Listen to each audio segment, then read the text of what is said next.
The phone in Lam Hoang's hand lit up, displaying the words, "Do you wish to continue?" along with two options, yes or no.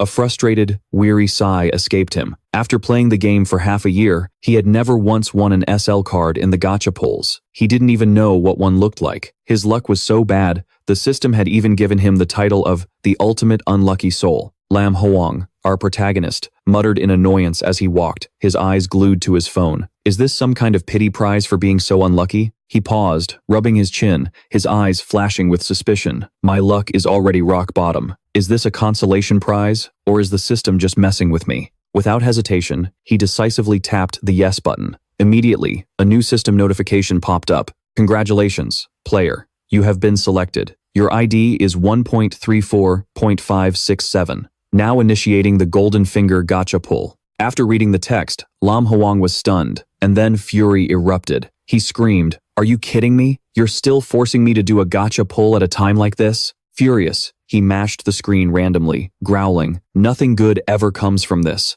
I swear on my life, I'm never doing another gacha pull again." Suddenly, the phone screen changed color. A series of mysterious cards appeared one by one, shimmering with a strange light. Lam Hoang's eyes widened, his face filled with suspicion as he mumbled, "What the hell?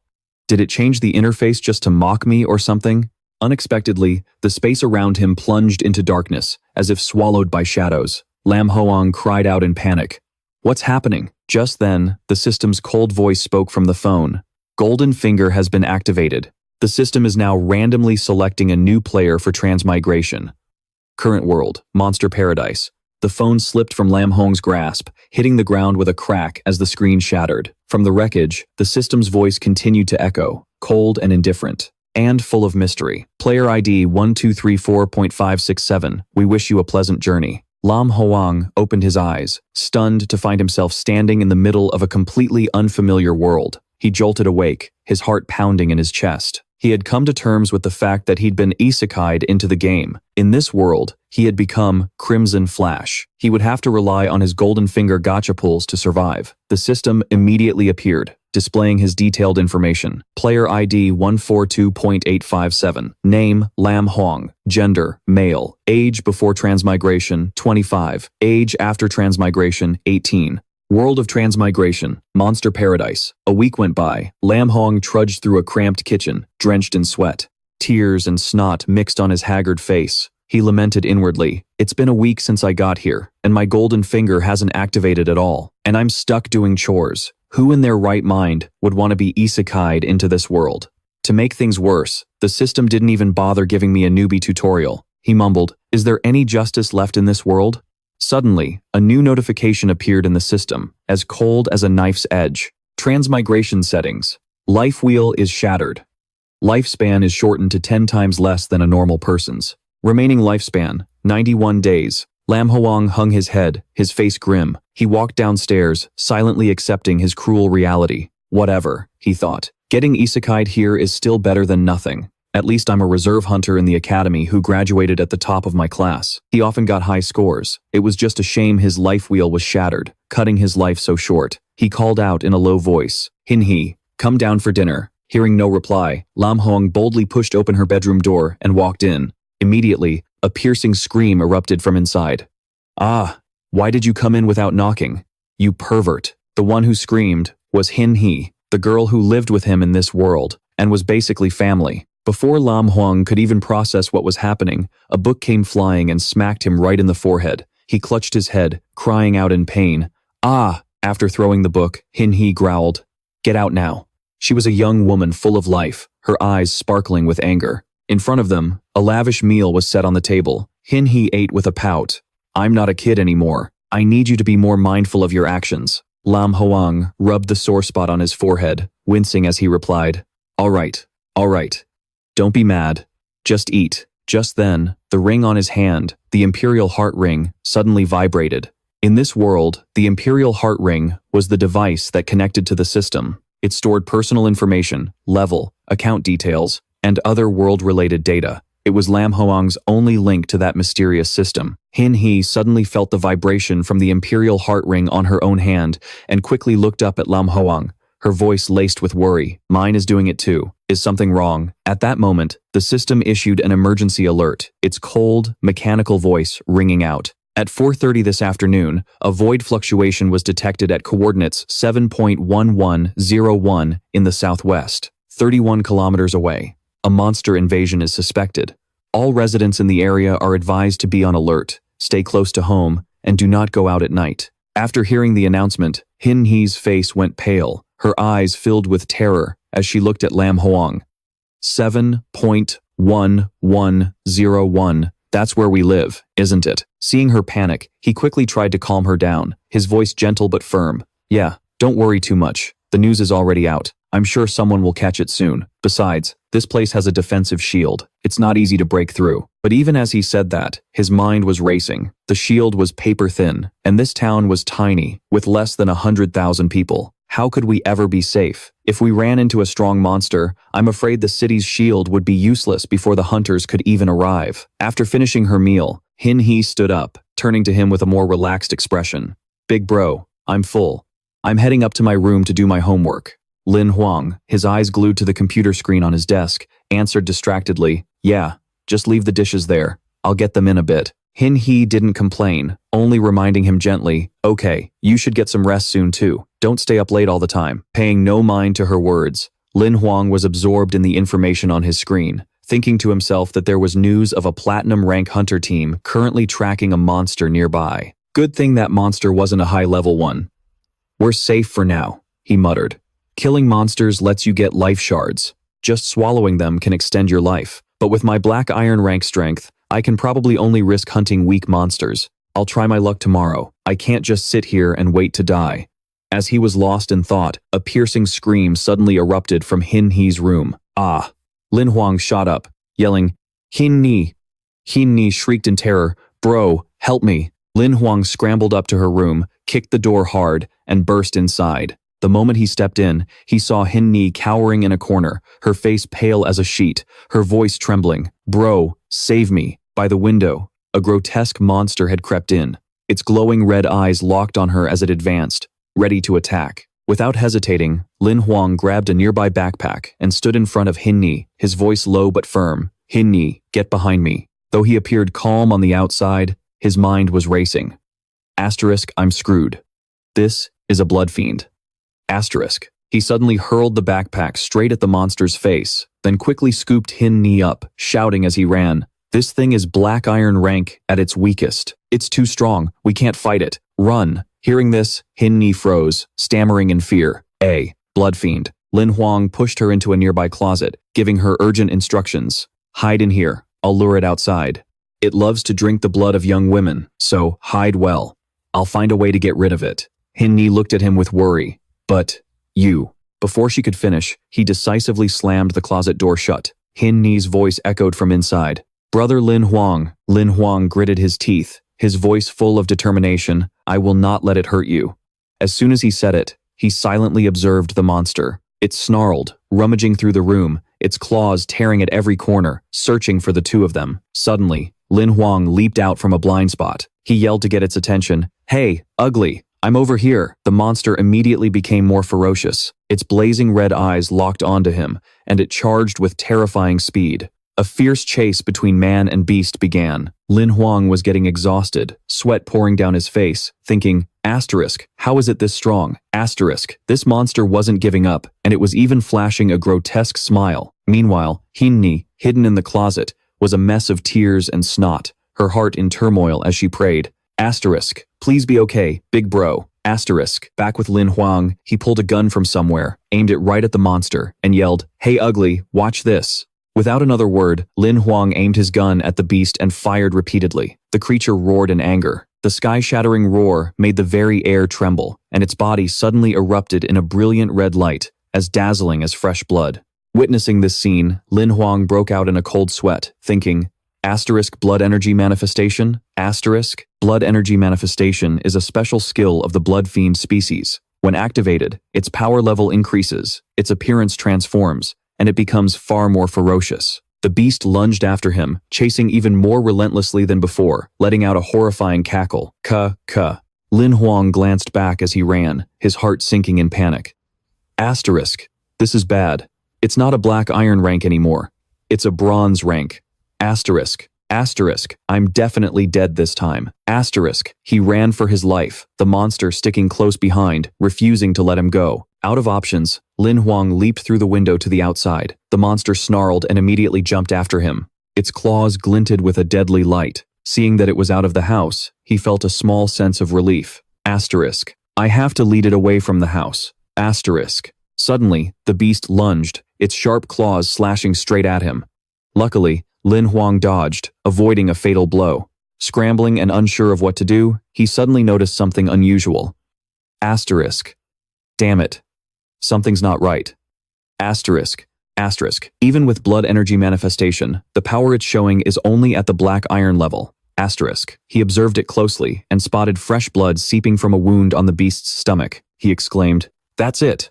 As he spoke, he continued to fire his gun at it. It's already injured. Thoughts flashed through his mind. Asterisk. It must have just escaped from the Hunters Guild encirclement outside the city. Asterisk. His expression turned serious. He resolved himself. Asterisk. If I can just stall for time, this wound will exhaust it. Asterisk. The beast snarled, its sharp claws aimed for him once again. Despite his optimistic thought, Lin Hoang was still worried. Asterisk. But can I even survive until then? Asterisk. Lost in thought, the beast suddenly swiped its claws, sending him flying. Lin Hoang crashed to the ground, writhing in pain. It seized the opportunity and charged, preparing to land the final blow. He gritted his teeth. I won't give up. Lin Hoang aimed the gun straight at the monster and roared, I absolutely refuse to die like this. Mustering all his courage, he screamed, I won't die like a loser. As the words left his mouth, he pulled the trigger, unloading round after round into its body. The beast roared in agony, its body trembling, as it gradually lost the strength to fight back. It collapsed to the ground, weak, its mouth, letting out agonized groans. Fresh blood spewed from its mouth. But it still struggled to get back on its feet. Lin Hoang now had the upper hand, his voice filled with confidence. Now times the prey. With that, he charged forward, landing a powerful kick that slammed the beast flat on the ground. Seizing the opportunity, he fired his last shot, growling, Go to hell. The monster collapsed completely, no longer moving. Lin Hoang let out a sigh of relief, sweat pouring down his face, as he mumbled, Whew, it's finally over. Suddenly, a cold, mechanical voice echoed from the system. Asterisk. Ding. Asterisk. Congratulations, player, for completing your first kill. Golden Finger has been activated. Still reeling from the battle, his voice trembled slightly as he cautiously asked, What is this? Before he could finish, the system continued its announcement. Host has completed first kill. Received 1 monster card. Host has completed a cross-level first kill. Received 1 level-up card. Host has completed a double cross-level first kill. Received 1 lottery spin. Lin Hoang was stunned, his eyes lighting up as he realized. Is this the reward for the first kill? Just then, a strange creature appeared, floating in midair. It spoke slowly. That's right. And besides the reward cards, you also received attributes. The voice came from behind him, making him jump and spin around. The moment he saw it, he blurted out in shock. What? What the hell is this? Seeing Lin Hoang's shocked expression, the floating creature couldn't help but introduce itself. Hey, show some respect. I am your Golden Finger, the Great Lord Goldfinger. Ignoring Lin Hoang's dazed look, Goldfinger got straight to the point. Its voice hurried. Back to the main topic. Besides the level-up card, you also received an attribute card and a monster card. Take a look. Glimmering cards appeared before Lin Hoang. When he looked at his own card, he couldn't help but exclaim, This is just pathetic. Then, turning to the monster card, his eyes widened in surprise. Huh? No way. After a closer look, he turned to Goldfinger and asked, How are the card ranks divided here? It calmly explained, White is common, green is rare, blue is epic, purple is legendary, and orange is mythical. In other words, the card you have is the absolute worst. Hearing this, an idea sparked in Lin Hoang's mind. He quickly asked, Oh, right, I still have 1 lottery spin, don't I? What do you think are the odds of drawing a rare card? Goldfinger replied cautiously, That's all up to luck. Hearing that, Lin Hoang's head throbbed. He cried out in despair, Then I'm screwed. I'm famous for having the worst luck in the world. No one's unluckier than me. Suddenly, Goldfinger flinched, sensing something. Someone's coming. Lin Hoang quickly wiped his tears and looked around. A captivating voice rang out as a beautiful woman approached, asking gently, "Did you kill this monster?" She introduced herself. "My name is Lejong. I received a distress signal saying a monster was attacking here." Lam Hoang nodded in understanding. "Right. My sister must have sent the signal. It was this bloodthirsty beast that attacked us." Hearing her name, he thought to himself, asterisk. So, the silver hunter Lejong of the Hunters Association is a woman. Asterisk. She strode forward confidently, stepping on the monster's corpse, and asked again, her voice sharp, "I'll ask one more time. Did you kill it?" Lam Hoang flashed a bright smile, answering Lejong cheerfully. "You could say that. It was already injured beforehand. I just got lucky and finished it off." Hearing this, Lejong's doubt flickered across her face, her brows knitting slightly. Lucky? Doubts swirled in her mind. Asterisk. This guy hasn't even reached the black iron rank, and his life force is almost depleted. Yet his life aura is abnormally strong. Asterisk. She stepped closer, looking him straight in the eye, her voice stern. "Tell me, how did you kill it?" Her sudden change in attitude startled Lam Hoang. He thought to himself, asterisk, she doesn't believe I killed that monster just by luck, does she? Asterisk. Flustered and unsure how to answer, he suddenly remembered that Hin Ni was still locked in the closet. That's right. Hin He. He turned to leave in a hurry, not forgetting to say to Lejong, "Wait for me to get home and check on my sister, then we can talk more." Seeing him rush off, she yelled, "Wait." At that moment, Hin Ni was standing in front of the house, tears streaming down her cheeks. She was sobbing and mumbling to herself, asterisk sniffle asterisk. So the house is gone. And we still have 32 years left on the mortgage. Just then, Lam Hoang ran back, calling out to Hin He. Hearing her brother's familiar voice, she rushed into his arms, sobbing, "Wah, you scared me to death. Wah, I thought you were really dead." Seeing his sister like this, Lam Hoang wasn't annoyed at all. He gently comforted her. "Shh, don't cry. It's okay now." Lejong walked over, and witnessing the scene, she thought to herself, asterisk, it wouldn't make much difference whether this house collapsed or not. Asterisk. She spoke up to reassure them. There's nothing to worry about. Your brother single-handedly took care of that 3-star, bronze rank, bloodthirsty beast. Hearing this, Hin Ni's attitude instantly changed, and she looked at her brother with admiration. Really? My brother did graduate first in his class from the Hunter Reserve Academy, after all. Hearing this, Lam Hoang's face turned red with embarrassment.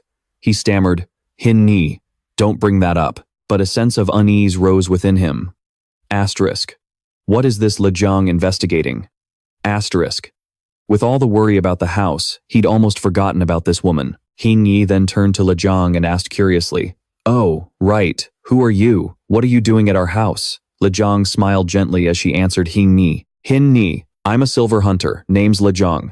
I came here following your distress signal." After speaking, she raised the device in her hand and scanned the entire house. Hin Ni couldn't hide her excitement and shouted, "Lejong, you're the genius hunter, Lejong? Ah, I can't believe I'm meeting you in person." Lam Hoang, who was watching intently, suddenly blurted out, "What is that? Is that gold-grade equipment?" Lejong nodded. "That's right. It's just a reconnaissance tool, but it's incredibly rare. It can record the surroundings and recreate them in 3D. The Hunter Association will use this data to compensate everyone for their losses." Hearing this, Hin Ni's eyes lit up as she exclaimed, "Life fragments! One of those costs tens of thousands, right? Are you that rich?" Lam Hoang was shocked and thought to himself, "Whoa, even common black iron gear requires life fragments to be exchanged. So does that mean this gold-grade stuff is, like, heaven tier?" Seeing the siblings' reactions, Lejong burst out laughing, unable to contain her urge to show off. "Life fragments? Please, that's nothing. I've got plenty." Hin Ni looked at her, her eyes sparkling with admiration. "Wow, you're so amazing." Lejong snapped her fingers, her voice full of confidence. "Tsk, let me show you something that'll really blow your mind." She took out a stunning, glittering gold stone and continued, "This is a 3-year life fragment crystal. Just take it. Consider it a gift for calling me Big Sis." Hin Ni took it, beaming from ear to ear as she thanked her profusely. "Thank you. Thank you so much, Big Sis." Watching this scene unfold, Lam Hoang felt a surge of helplessness, thinking to himself, there's more to Hin Ni than meets the eye. Lejong then turned to him, her tone serious. "There was nothing suspicious about the way you killed that monster, but..." Seeing her hesitate, Lam Hoang couldn't help but speak up. "What is it you're trying to investigate? Why can't you just tell me straight?" Lejong didn't beat around the bush any longer. A 3-star bronze monster.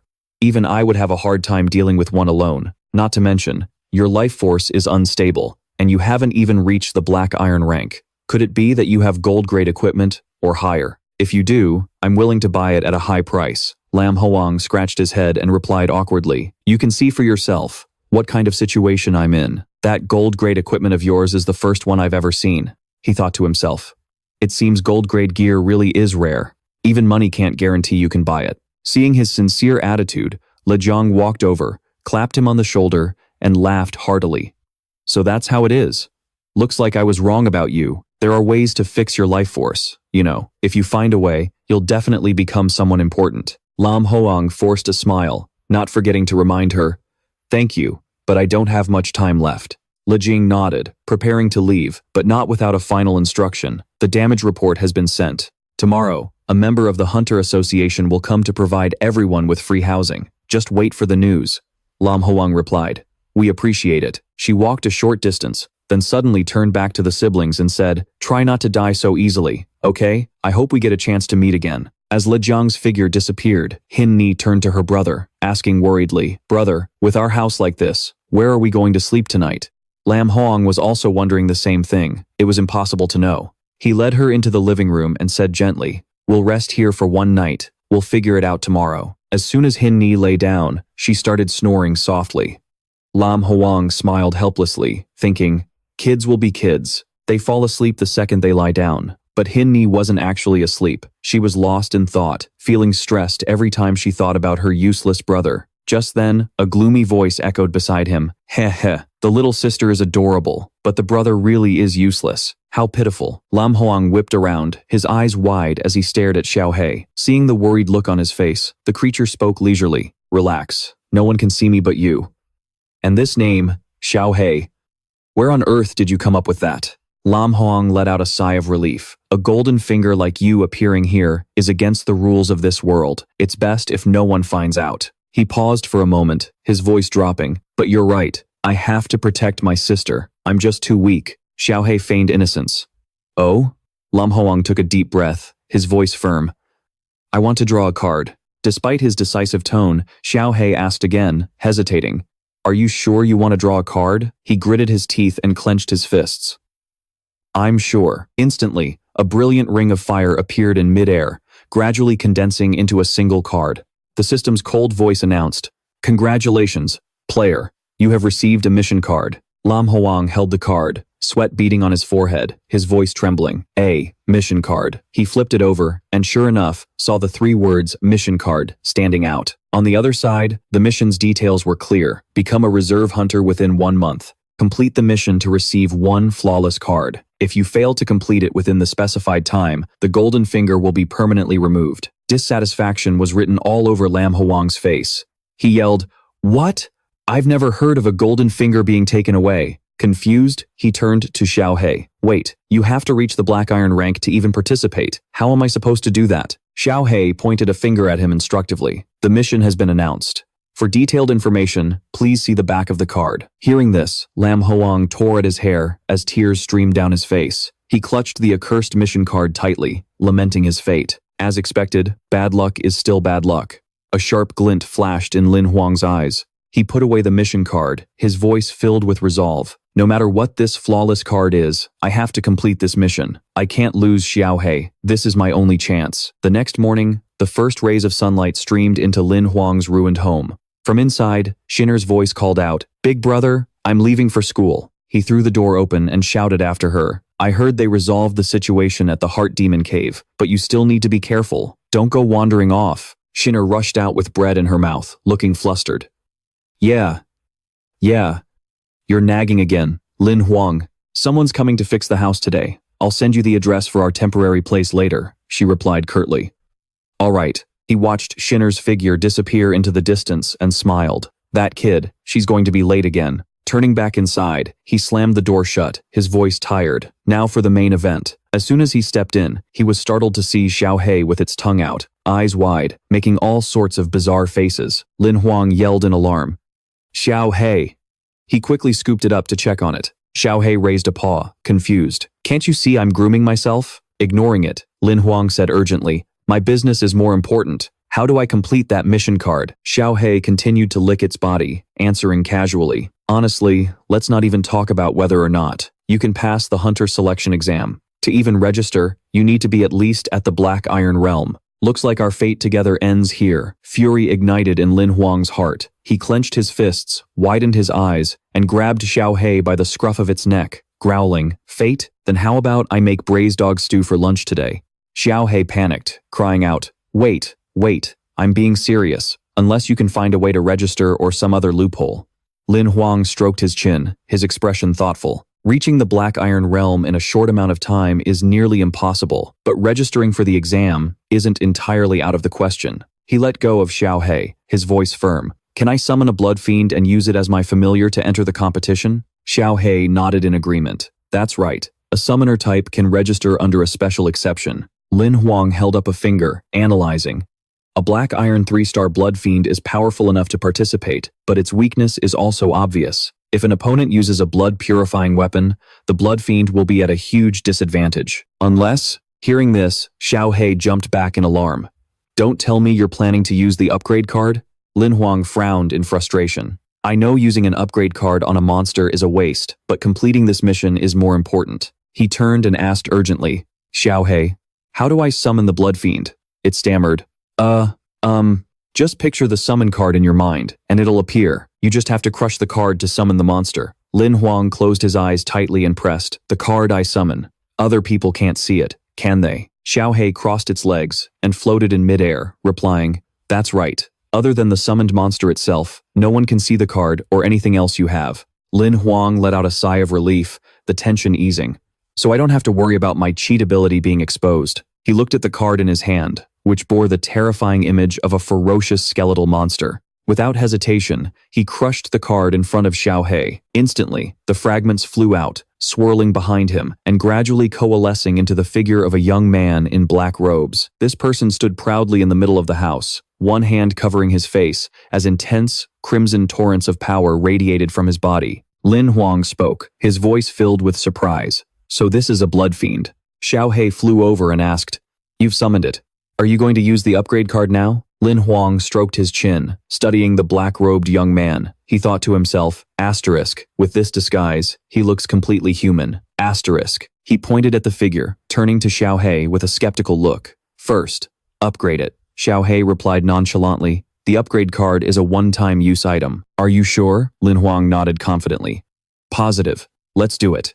Xiao He lazily pulled out the upgrade card and announced, "Upgrade Blood Fiend." Instantly, a brilliant beam of light shot out from the card and wrapped around the young man. Xiao He grimaced. Using this card on a mere blood fiend is such a waste. Lin Huang shielded his eyes with his hand, muttering, "So bright." The system announced, "Upgrade complete." Witnessing the scene before him, Lin Huang was stunned, his hand covering his mouth. "It's done?" The young man, who would now be called Bai, stood in the center of a brilliant ring of fire, yet the flames didn't harm him in the slightest. Lin Huang couldn't hold back his awe, blurting out, "Now times, that times is badass as hell." He broke into a satisfied smile and pointed at Bai's face. "Not bad. Any character with white hair is bound to be strong. From today on, your name is Bai." After the transformation was complete, Bai's body glowed brightly before dissipating, returning to a card that landed neatly in Lin Huang's hand. The card had now changed. It showed a magnificent image of Bai, clearly stating, Rarity, Rare, Monster Type,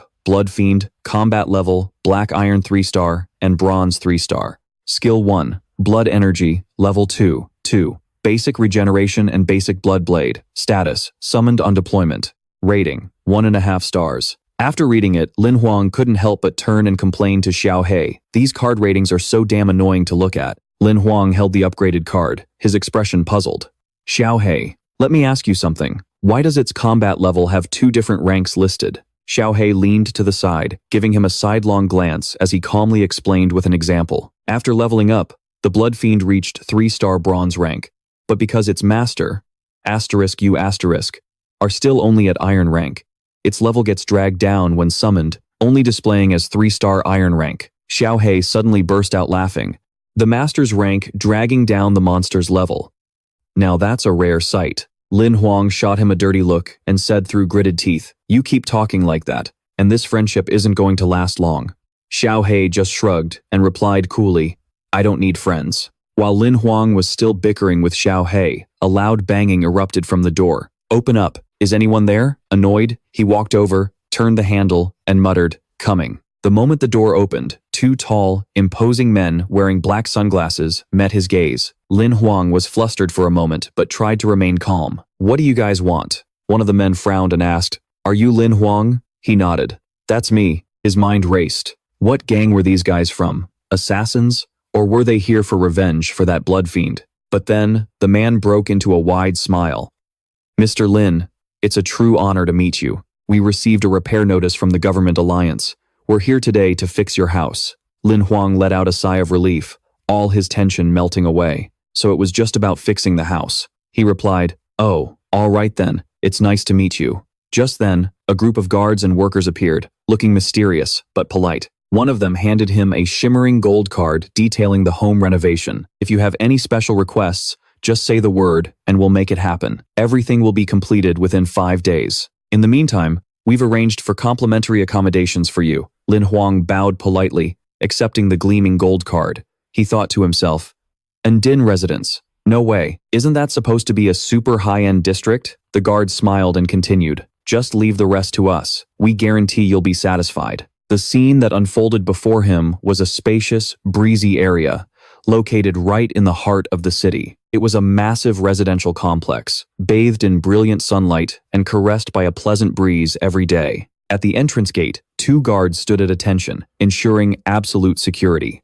The compensation from the government alliance for the damage caused by the monster was astonishingly generous. Lin Hoang and his little sister, Lin Xin, walked along the path to their temporary home, drenched in sweat under the scorching summer sun. Sheener wiped her forehead, panting, "Bro, this place is so close to our school. I never imagined we'd get to stay here." Lin Hoang nodded. "Even for a high-end district, this place has got to be top of the line." They stopped in front of a magnificent building. The floor was laid with exquisite gemstones, and 6 pristine white columns on either side of the staircase radiated an aura of pure luxury. 2 people were waiting outside to greet them warmly. "Welcome, our esteemed guests. Please, come inside." You could tell this place was built with incredible care. Jinner was giddy with excitement and couldn't wait, urging him, "Let's go eat first. We can come back and rest after we're full." Lin Hoang paused and asked, "Where's the dining area?" The moment they stepped into the dining hall, Shinner's excitement suddenly vanished. "Actually, I don't think I'm hungry anymore." But then, she turned around and saw Lin Hoang with a bright red boiled lobster in one hand, a plate of steaming hot buns in the other, and still munching on a rack of ribs. He grinned. "Don't worry, the food here is included with the free room." Shinner's jaw dropped. "Huh? For real? Are you really eating all that?" Hearing that, she immediately dove for the table and began to feast. Beside her was a plate of pastries piled higher than her head, and under the table was a plate of chicken. She grabbed a drumstick and mumbled, "Nom, nom, this is so good." Lin Hoang stood beside her, watching helplessly as his sister did a complete 180. Didn't someone just say they weren't hungry? As he was eating, he suddenly froze, cake crumbs still on his lips. Why is it so quiet all of a sudden? Abruptly, a figure entered the dining hall. He was extraordinarily tall, dressed head to toe in black, and his presence sent a shiver of fear through everyone in the room. A colossal blade was strapped to his back, giving him a majestic, yet mysterious and terrifying aura. His hands were clenched, as if ready for a fight, and a scar that ran across and ruined one of his eyes only added to his ferocious appearance. Shinner, who had been engrossed in her food, looked up and asked curiously, "Bro, look at that guy." Lin Hoang quickly cut her off, his voice urgent. "Shinner, don't look, don't say anything, just focus on your food." But he couldn't concentrate on eating either. A chill ran down his spine as he thought, "Why do I get the feeling he's looking this way?" Shinner's stomach was full, and she stretched in satisfaction. "Ah, I'm stuffed." Seeing this, Lin Hoang immediately jumped to his feet, grabbed his sister's hand, and dragged her away. Shinner stumbled along behind him, still looking back longingly. "Huh? But I haven't even had dessert yet." He paid her no mind, thinking to himself, "This guy is bad news. We have to get out of here. Now." Lin Hoang snuck a glance back and saw the man, who was called Gu Yi, slam his hand on the table, stand up, and abandon his meal. The plates on the table clattered and scattered from the sheer force of the blow. He left under the stunned gazes of everyone present. Lin Hoang muttered, "You gotta be kidding me, big shot. At least finish your food." In the hallway, Shinner exclaimed, "Whoa, walking on this carpet feels like walking on clouds." She was dazzled by the hotel's luxury, but Lin Hoang remained on high alert. This hotel is huge, so why does it feel like he's following us? Shinner pointed to room number 302 and cheered happily. Bro, this is our room. Lin Hoang didn't pay attention to what Shinner was saying, his mind heavy with calculations. Even if I can't win, I have to. Protecting his little sister, he stood in front of her, glaring cautiously at the man, his voice sharp and cold. Why are you following us? A murderous aura exploded from Gu Yi, and his face turned grim, but then, the tension suddenly vanished. He spoke slowly. Because. Then opened the door to the room across the hall. I'm staying right across from you. Lin Hoang scratched his head, embarrassed. Oh. Sorry. Hin Ni burst into the room, absolutely ecstatic. She ran all over the place, exclaiming, This room is huge. It even has 2 bedrooms. It's so beautiful. Come look. Lin Hoang replied, his voice still tense like he was in an action movie. Hang on. I'll be right there. Hin He flopped onto the sofa, saying contentedly, Big brother, this place is crowded. Even if that guy was bad, he wouldn't dare try anything here. Lin Hoang sighed. Yeah, I guess I'm just too stressed out. Go take a shower and do your homework. After that, get some rest. But Hin Ni whined, refusing. We hardly ever get to stay in a fancy place like this. I want to play some more. The clock struck 10 past 12 a.m. He saw Hin Ni was fast asleep in her bed, snoring softly. Lin Hoang finally felt a bit relieved. He thought to himself, these past 2 days have been exhausting. He opened his system screen, muttering, there should be some highlight videos online from the last few trainee hunter selection trials. Watching them should be a good way to get some experience. On the screen, a young woman appeared, having just won a match. Behind her was a scene of chaos, with inextinguishable flames raging, as if a massive battle had just taken place. Lin Hoang exclaimed in admiration, Ah, this is Lijiang's battle from back then. She's so strong, truly worthy of being called a genius, silver rank hunter. Suddenly, he was startled by noises coming from the room across the hall. He mumbled, It's past midnight. What is that scarred man doing going out now? In the deserted hotel hallway, Gu Yi stepped out silently, not making a single sound. The dark street below was only illuminated by flickering streetlights. Looking down from his high floor, Lin Hoang thought, There he is. The man was clad in solid, seamless armor, clutching a massive blade in his hand as he walked leisurely into the quiet night. His mysterious aura grew even more intimidating under the moonless sky as the wind howled in gusts. He wondered, what is he planning to do? Abruptly, Gu Yi took a fighting stance, holding the blade level with his neck, ready to strike. With just a small movement, the blade created a powerful gust of wind, releasing an incredible aura. Suddenly, he swung the blade towards the sky, and a terrifying shockwave echoed out. Looking down from above, Lin Hoang suddenly realized the man was practicing his swordsmanship. He thought in awe. That kind of decisive blade work, that's exactly what I'm missing. Gu Yi continued to swing his blade, and Lin Hoang watched every single strike intently. His technique has 18 moves. If I watch it a few more times, I'm sure I can memorize it. A single slash into the empty air created 2 brilliant green streams of light. The more Lin Hoang watched, the more thrilled he became. Staying at this hotel was totally worth it. Suddenly, a hawk-like creature appeared outside the window and called out, Express delivery has arrived. Please accept your package. A note appeared next to it, Sky-tongue bird, a low-level monster capable of human speech. It has excellent flight skills and the ability to store items, and has been domesticated by humans for transport. Lin Hin, who was brushing her teeth, leaned over and asked, Big brother, did you buy something? In front of her was the sight of Lin Hoang sitting amidst a pile of packages that came up to his waist. The sky-tongue bird was still hovering nearby, chirping, Mr. Lin, your items have arrived. Please sign for them. Flustered, Lin Hoang looked at Hin Ni and urged her, That's right, now hurry up and get dressed. You're going to be late for school. With toothpaste still on her mouth, Hin Ni turned her head and asked, Why the sudden shopping spree? What did you buy? Lin Hoang grimaced, pushing her back into her room as he said, It's stuff I need to prepare for the selection trial. Stop looking. Get ready for school. You're gonna be late. After a brief struggle, he finally managed to shove Hin Ni into her room. Now, alone in the room with the pile of unopened packages, Lin Hoang sighed. Phew, this stuff cost almost all of my savings. I hope it's worth it. He began tearing open the boxes one by one. He casually sat on one of the crates, holding a gray box. Armor-piercing explosive rounds. There are only 10 of them, but they'll definitely be a lifesaver in a pinch. His gaze fell on a large, unopened crate on the floor. He muttered, And now for the main event. From inside the box, he pulled out a sharp blade nearly as long as he was tall. Lin Hoang's eyes lit up with excitement. A standard-issue black iron-grade combat blade. This is the best weapon I've ever bought. Holding the blade, he closed his eyes to feel its weight, thinking, I remember all 18 of Gu Yi's moves clearly. Let's give it a try.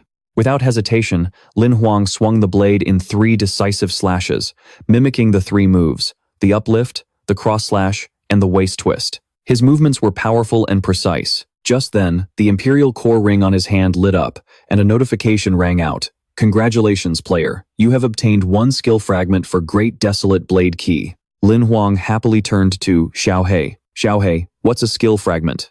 Xiao He answered in a bored tone. It's just basic stuff. Collect enough fragments and you'll get a skill body, which lets you learn the skill. Hearing this, Lin Huang's eyes sparkled. He gripped the blade tightly. Well, that sounds like a piece of cake. I just need to practice a few more times, and I'll probably collect them all. Xiao He, looking utterly bored, floated in midair and mumbled, In your dreams, buddy. Instantly, a vivid model of himself appeared before Lin Hoang, tirelessly practicing with his blade, each sharp movement seeming to slice through the air. Xiao He's voice explained, practice is only considered effective if it reaches over 80% efficiency. You only get a fragment for the first perfect execution. That is, only when you achieve 100% efficiency do you get a fragment. Upon hearing this, Lin Huang's expression changed slightly, his eyes revealing his shock. He quickly exclaimed, So you're saying I only get a fragment if I perfectly replicate his moves 100%? Xiao He replied without hesitation.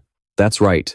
Did you think getting a new skill would be that easy? Lin Hoang tightened his grip on the blade, his eyes burning with a flame of determination. His entire body seemed to radiate resolve, like a torch in the dead of night. Then I'll just keep practicing. I'll definitely collect enough. Floating nearby, Xiao He let out a weary yawn and muttered, Yeah, you do that. I'm going to sleep.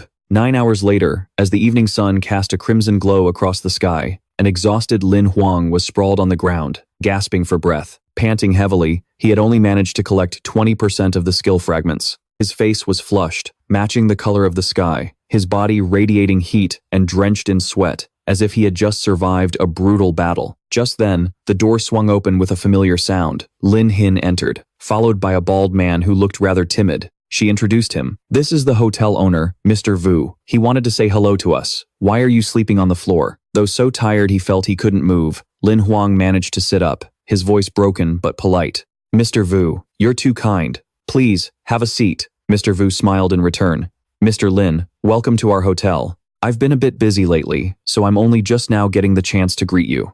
I hope you'll forgive the delay. Lin Hin turned to her brother curiously. Big brother, what were you so busy with today? Lin Hoang, now leaning heavily against a chair, exhaled and replied, Nothing. Seeing his wretched state, Mr. Vu couldn't help but pour a cup of water and push it towards Lin Hoang. Young people always have to work hard to make a living. This is my special calming tea. Here, have a drink. Though still a bit tired, Lin Hoang lifted the teacup, his eyes showing his appreciation. He said, Thank you. The hotel isn't just luxurious, the service is excellent, too. The owner scratched his shiny bald head, smiling humbly in response. As long as my guests are satisfied, it is my honor. I won't disturb your rest any longer. If you need anything, please don't hesitate to contact me. As she watched Mr. Vu's back disappear through the door, Lin Hin said softly, Even though he's the owner here, Mr. Vu is really simple and friendly. Lin Hoang, taking a sip of the tea, nodded in agreement. It's rare to see you this mellow. Wow, this is good. It tastes amazing. Lin Hin lifted a suitcase and placed it neatly on the table with a smile. Right, Mr. Vu said. This is the reward from the Hunters Association. I helped bring it up for you. Looking at the tidy suitcase before him, Lin Hoang couldn't hide his excitement. For killing a bronze-rank bloodsucker worm.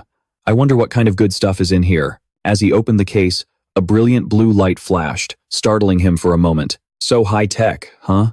I can't believe it opens with a fingerprint. Sitting beside him, Lin Hin asked curiously, What's inside? He carefully took out a gun, his eyes shining as if he'd just found a treasure, a Black Mirror 30. This is a black iron rank gun, the latest weapon from the Desert Eagle Corporation. It can switch between 2 modes, pistol and sniper. With a confident smile, Lin Hoang raised the gun, aiming skillfully. You could say this is the best black iron rank gun on the market right now. It might even be better than bronze rank equipment. Lin Hin leaned back on the sofa, resting her chin on her hand as she watched him, marveling at how generous the Hunters Association truly was. But just then, Lin Hoang closed his eyes, his brow furrowing slightly as his voice dropped. Unfortunately, This gun runs on life energy. I can only use it once. I reach the black iron rank, he thought to himself. Looks like the most important thing right now is to quickly master the Great Wasteland Saber Scripture. Lin Hin, sensing the shift in his mood, opened her eyes wide and asked in surprise, "Why did you suddenly say you wanted to join the Hunters Association? Even though you're really strong,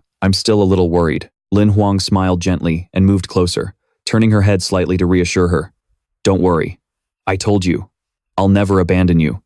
I keep my promises." Lin Hin gave a sweet smile, her eyes sparkling.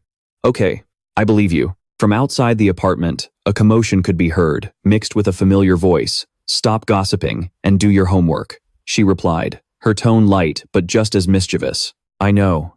You're such a nag." As soon as Lin Hin left, Lin Hoang immediately gripped his blade, standing tall in the middle of the room. He thought, Mr. Vu's calming tea really works wonders. After just a short rest, I feel full of energy again. He began to swing the blade, each sharp stroke slicing through the air. The system continuously sent notifications, its electronic voice ringing out steadily. "Congratulations, player has obtained 1 Great Wasteland Saber Scripture skill card fragment. Congratulations, player has obtained 1 Great Wasteland Saber Scripture skill card fragment." The more Lin Hoang practiced, the more I could feel the difference. Not only that, but my focus and proficiency also increased. My training speed is getting faster and faster. Sweat poured down, drenching his face. His eyes were wide open, burning, with a determination that wouldn't let him stop. In the blink of an eye, dawn broke. The first rays of morning sun streamed through the window, landing on the desk. Yesterday's cup of tea was still there, completely untouched. Lin Xin came down the stairs, stunned to see her brother still tirelessly swinging his saber. "Did you stay up all night?" Lin Huang's eyes were squeezed shut from exhaustion, but a steady fire still burned within him. "The chances of getting a fragment are getting higher. I have to keep going." "Keep going," he muttered. The saber in his hand felt like an extension of his body, each slash like he was possessed, just a few more times. Seeing her brother in that state, Lin Xin didn't say another word. She just smiled, put on her backpack, and headed for the door. In a cheerful voice, she called out, "Brother, I'm heading to school." As the morning light flooded the room, the system panel lit up again. A notification rang out. "Congratulations, player. You have obtained 1 fragment of the Great Desolate Saber Scripture skill card." Lin Hoang was utterly exhausted. The saber rested on his shoulder, sweat streaming down his face like a river, but his expression was radiant, a satisfied smile spreading across his lips. Before him, the blue panel displayed a message. "The Great Desolate Saber Scripture has reached 300 fragments and can now be synthesized into the Great Desolate Saber Scripture skill. Confirm synthesis?" Lin Hoang rested the long saber on his shoulder, his sharp gaze fixed on the words floating from the system interface. The highlighted notification at the top made his heart pound. The number of Great Desolate Saber Scripture skill fragments has reached 300. It can be synthesized into the Upper Heaven Great Desolate Saber Scripture skill. Confirm synthesis. He watched intently, his voice filled with excitement. "So skills have tiers, huh? Synthesize immediately." Instantly, the system let out a resounding chime, a confirmation notification. Without a moment's hesitation, he hit confirm. A brilliant golden card materialized in his hand. The light from the card reflected on his face, highlighting eyes sparkling with joy. On the face of the card, a vivid image of him holding a saber, his stance as steady as a mountain, was displayed. He cheered, his voice full of excitement. "I got it." Lin Hoang looked down at the dazzling golden card, a hint of doubt in his eyes. He flipped the card over, slowly reading, "Upper Heaven, Great Desolate Saber Scripture." His voice echoed in the silent room as if he were murmuring to himself. The back of the card read clearly, "Skill card, skill name, Upper Heaven, Great Desolate Saber Scripture, rarity, legendary. Skill type, saber skill, skill grade, gold, status, usable. Note, this is a special combat skill. No level requirement. The skill's power will scale with the player's level." Just then, Xiao He appeared, floating with his legs crossed and eyes half closed, his tone full of regret. "The Great Desolate Saber Scripture has an upper and a lower heaven. Combine them successfully, and you'll get an epic tier skill." Upon hearing this, Lin Huang's eyes widened, filled with shock and excitement. He exclaimed, "Epic tier? Is it really that powerful?" Xiao He maintained his lazy posture, gesturing with his hands in mock regret. "Too bad, the lower heaven part was lost a long time ago. I have no idea where it is either." Lin Hoang fell into deep thought, a glimmer of reflection in his eyes. He suddenly remembered the scar-faced man, Since I have this precious skill, he probably knew I was secretly learning it all along. Even though he didn't say anything, he was definitely watching me. I should go thank him. And while I'm at it, I can ask where the lower heaven part is. A fiery determination flashed in Lam Hoang's eyes. He reached out and pressed the doorbell. The chime echoed, breaking the silence. Standing before the wooden door, he waited patiently. The master of the room. The door creaked open, and Gu Yi appeared, his icy gaze falling on him. "What is it?" he asked. He opened the door wider and stepped out. Lam Hoang quickly approached, bowing deeply with respect. Before Gu Yi could process what was happening, he spoke up. "Thank you, sir, for teaching me your saber techniques these past 3 days." Gu Yi stepped back inside, his hand gripping the doorknob as his cold eyes swept over him. He stressed, "I didn't teach you anything. You learned by watching in secret.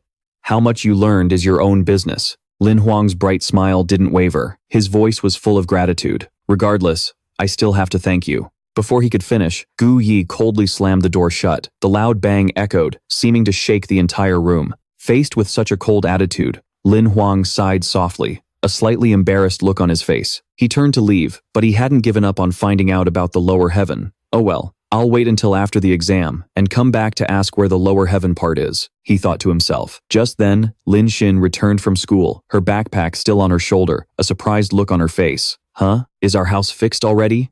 We're moving back tomorrow?" Lam Hoang nodded, confirming, "That's right.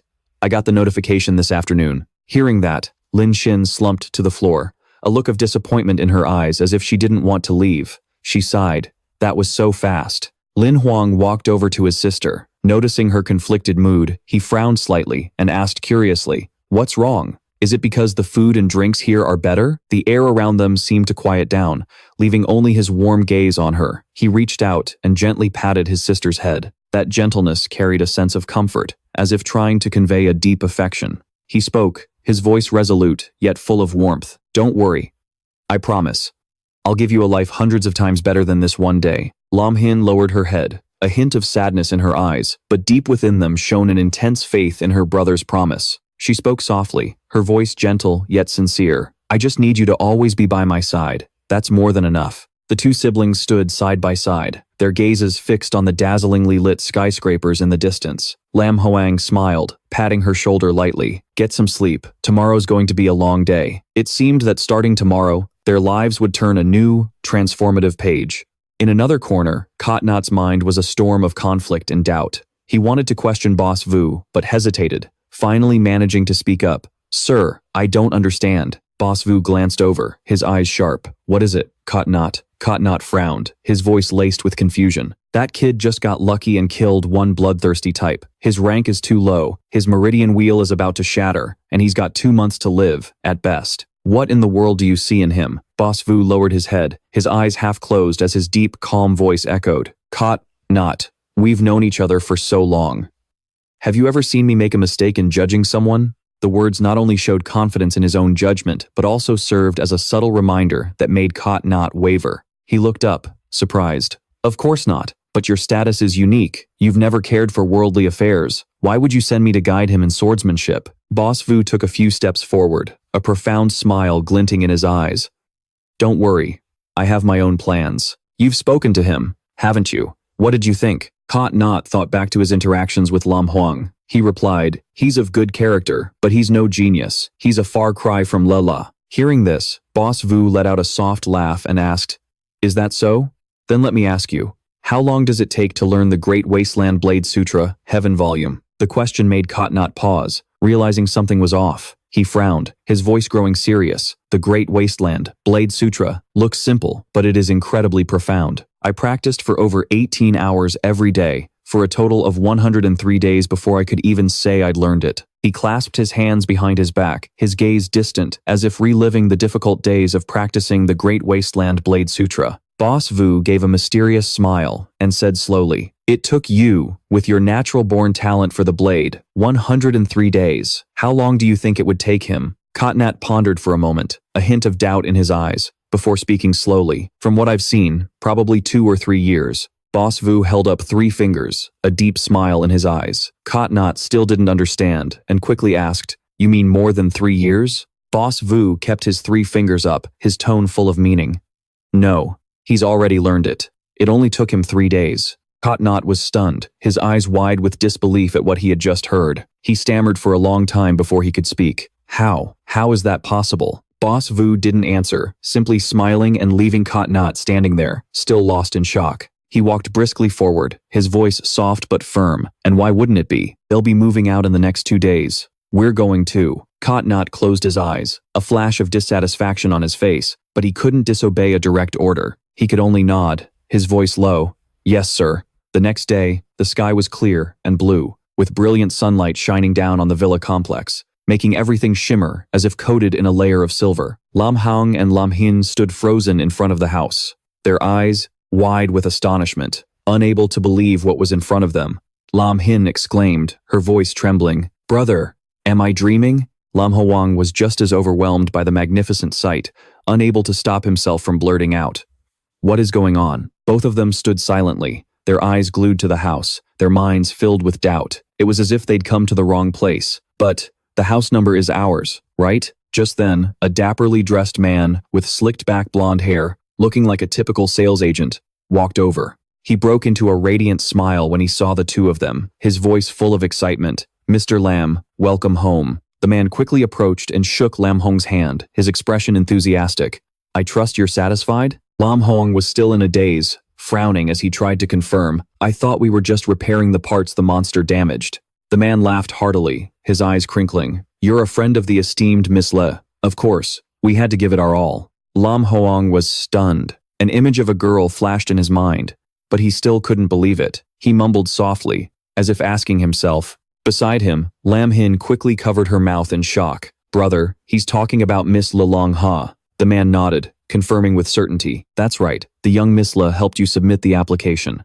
After the higher-ups reviewed it, they decided this restoration project had to be done perfectly. Lam Hoang leaned in closer, asking the blonde man in a curious whisper, "What kind of person is Le Long, exactly?" The man leaned in, covering his mouth with his hand as he whispered like he was sharing a secret. "You don't know? Her father is one of the 3 vice presidents of the Sector 3 Hunters Association, and her mother is a council member for the Sector 3 Government Alliance." After saying that, he quickly led the two away. But before leaving, he turned back with a brilliant smile. "I wish you both a happy life here. Goodbye. See you again," Lam Hoang quietly mumbled, as he and Lam Hin stood watching the man's figure disappear into the distance. "Yeah. Hope it's goodbye forever," Lam Hin added without a hint of politeness. "I don't want some monster wrecking our house again." Lam Hin, standing beside him, chimed in with a mischievous tone. Turns out they thought he was a friend of Sister Lalang's. They were sucking up to the wrong person. Lam Hoang just chuckled softly, not paying much mind to it. The important thing was that their house had been renovated into a gorgeous place beyond their wildest dreams. He smiled with satisfaction. "Well, no matter how it happened, I'd say we've got it made." Lam Hin gazed at the house, her eyes shining, unable to hide her joy. "It's beautiful. These guys might be a little misguided, but their taste isn't half bad." Stepping inside, Lam Hoang saw Lam Hin excitedly exploring every nook and cranny of the house. She marveled at the luxurious furniture, the stunning view outside, and the exquisite interior, down to the last detail. He took it all in, which put him somewhat at ease, but his mind had already started drifting to more important matters. "The housing situation is settled. Now I can focus on the main objective," he told himself, a glint of determination in his eyes. 3 days later, the air was buzzing with excitement as hunters from all over flocked to the area. The reserve hunter selection competition was about to begin, bringing with it a wave of anticipation and fierce rivalry. Everyone had prepared thoroughly, their spirits high in gear at the ready to achieve the best possible results. Under the clear blue sky, wisps of white clouds drifted lazily, creating a peaceful scene that contrasted with the approaching tension. Suddenly, Lam Hoang took a deep breath and let out an exhilarated scream. Whoa! Lam Hoang's eyes flew open, his gaze filled with a mixture of astonishment and terror. He was riding on the back of a wind vulture, a low-level monster that possessed formidable power. With its incredible ability to fly, explosive speed, and immense power, it was a creature that commanded awe from anyone who saw it. Even though it had been tamed for human transport, the feeling of slicing through the wind on its back still made Lam Hoang's face pale and his voice tremble. "This is way too intense." The wind vulture shot through the sky, the feathers on its body fluttering in the fierce wind. Its horrifying speed was beyond imagination. At outpost 7C87, Lam Hoang and the wind vulture zipped across the sky at breakneck speed. Before long, a massive base appeared before them. He couldn't help but exclaim, "We got here in less than 2 hours." The speed of the wind vulture truly lived up to its name. Upon landing, the beast automatically walked into its pen. In the sky, a few other wind vultures were still circling, probably waiting for other contestants to arrive for the competition. Lam Hoang walked forward, his eyes scanning the bustling outpost. "It's so crowded. Where am I supposed to apply?" he wondered. An image of Lam Hin appeared in his mind, her eyes shining as if she were cheering him on.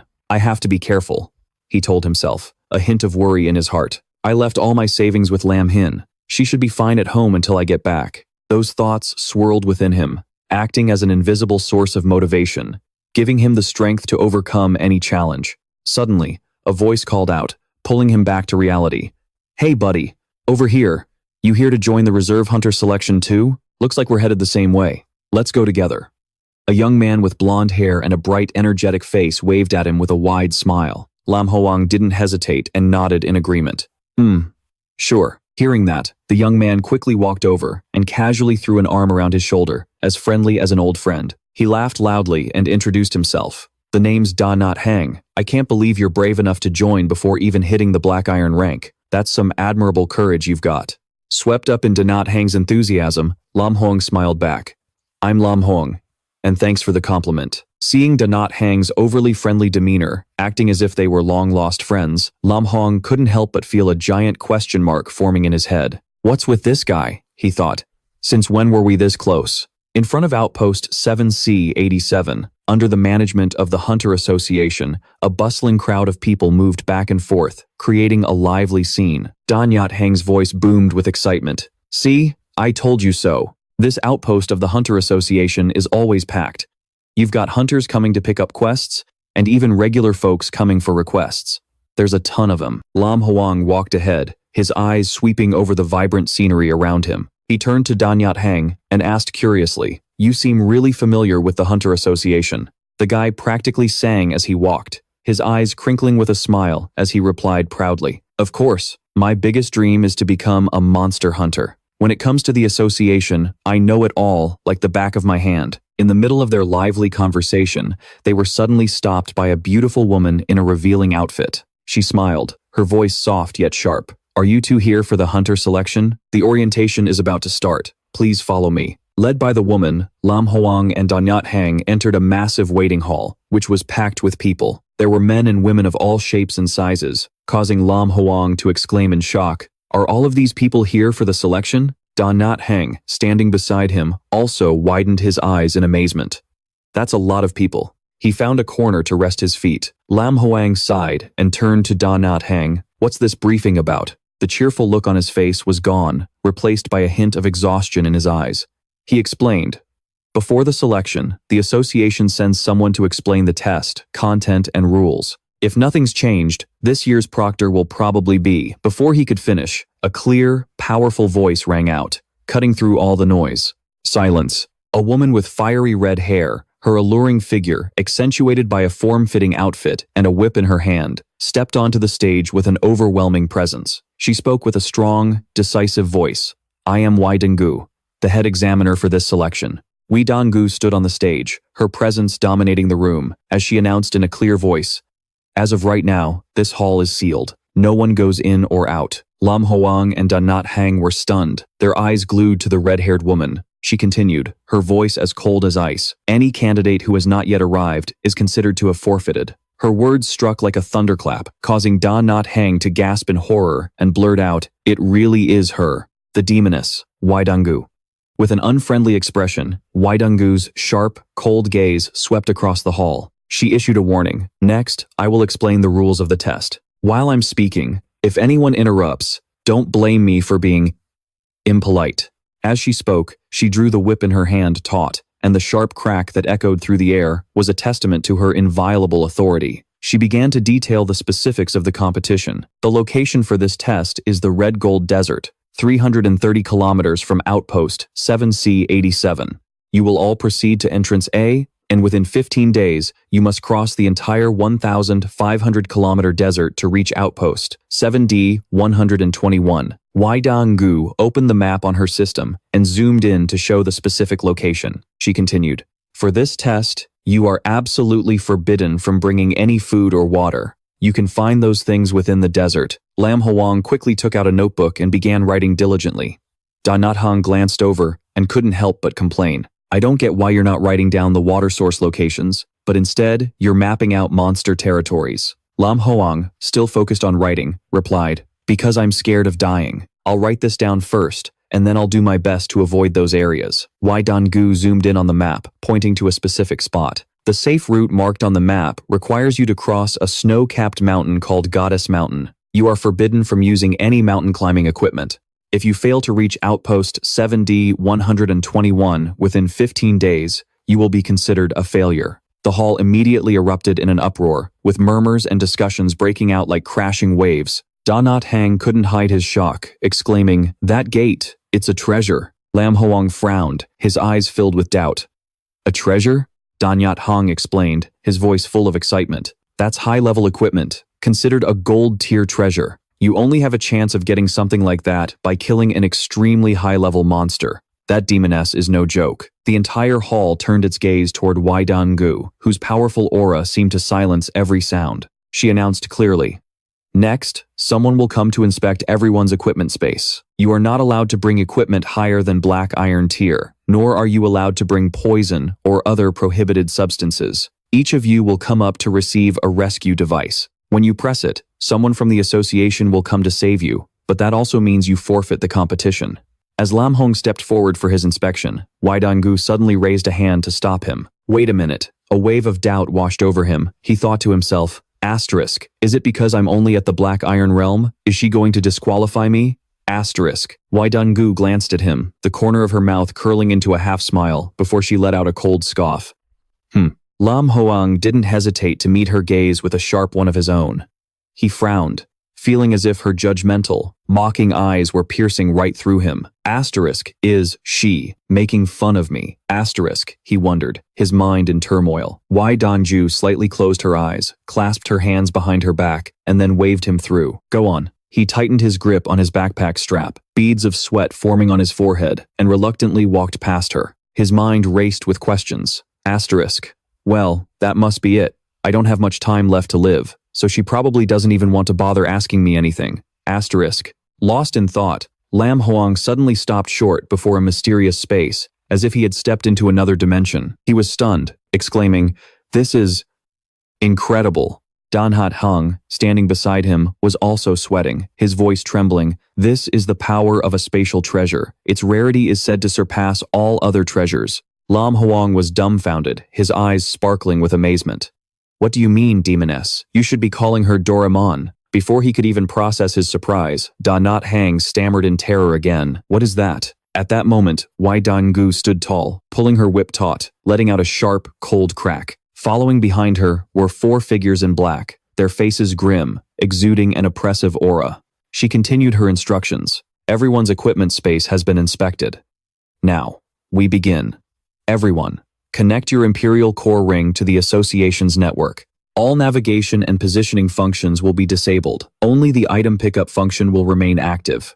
The entire hall exploded with panic chatter. Everyone was horrified, a mix of fear and indignation spreading through the crowd. One person blurted out, "You can't be serious. Is this year's mission really this harsh?" Another lamented, "We're screwed. Even the navigation is turned off." A man in blue said with a weary voice, shaking his head, "The number of people who pass this time is going to be incredibly low." A blond man standing nearby nodded, a look of understanding in his eyes. "Now I get why they say running into the demoness is a bad omen." Standing on the stage, Wai Dan-gu flashed an arrogant smile, her overwhelming power feeling like a sharp, psychic blade. "Model," she coldly announced. "I now officially declare that the competition begins." Immediately, the moment the signal sounded, the entire hall erupted into chaos. Contestants shoved each other, rushing into the race like a ferocious tidal wave. Shouts echoed. "It's starting," someone yelled with determination. "We have to get to the water source. Fast. Gotta get to the water first." Mixed in were plenty of curses. "Damn it, stop pushing me, will you?" A guy in a hat tried to calm the crowd. "Everyone, stop panicking. There'll definitely be more opportunities later on." Lam Hoang and Da Nhat Hang didn't just stand by. They both ran with all their might. But when Da Nhat Hang noticed Lam Hoang was falling behind the crowd, he turned back. His voice was full of worry. Lam Hoang, I'll go scout ahead. You take care of yourself. Lam Hoang nodded, panting heavily. Okay, I'll catch up slowly. Watching the group disappear into the distance, he felt a wave of helplessness. Asterisk. I really want to go faster, but I just don't have the strength. Asterisk, he thought to himself. Asterisk. At my current speed, I can probably only cover about 40 kilometers a day. Asterisk. Asterisk. In 15 days, I'm afraid I won't even make it halfway. Asterisk. High above, Dan-gu sat with her legs crossed, her arrogant demeanor radiating an untouchable authority. Beside her was a man dressed in black, his face hidden behind a mysterious mask.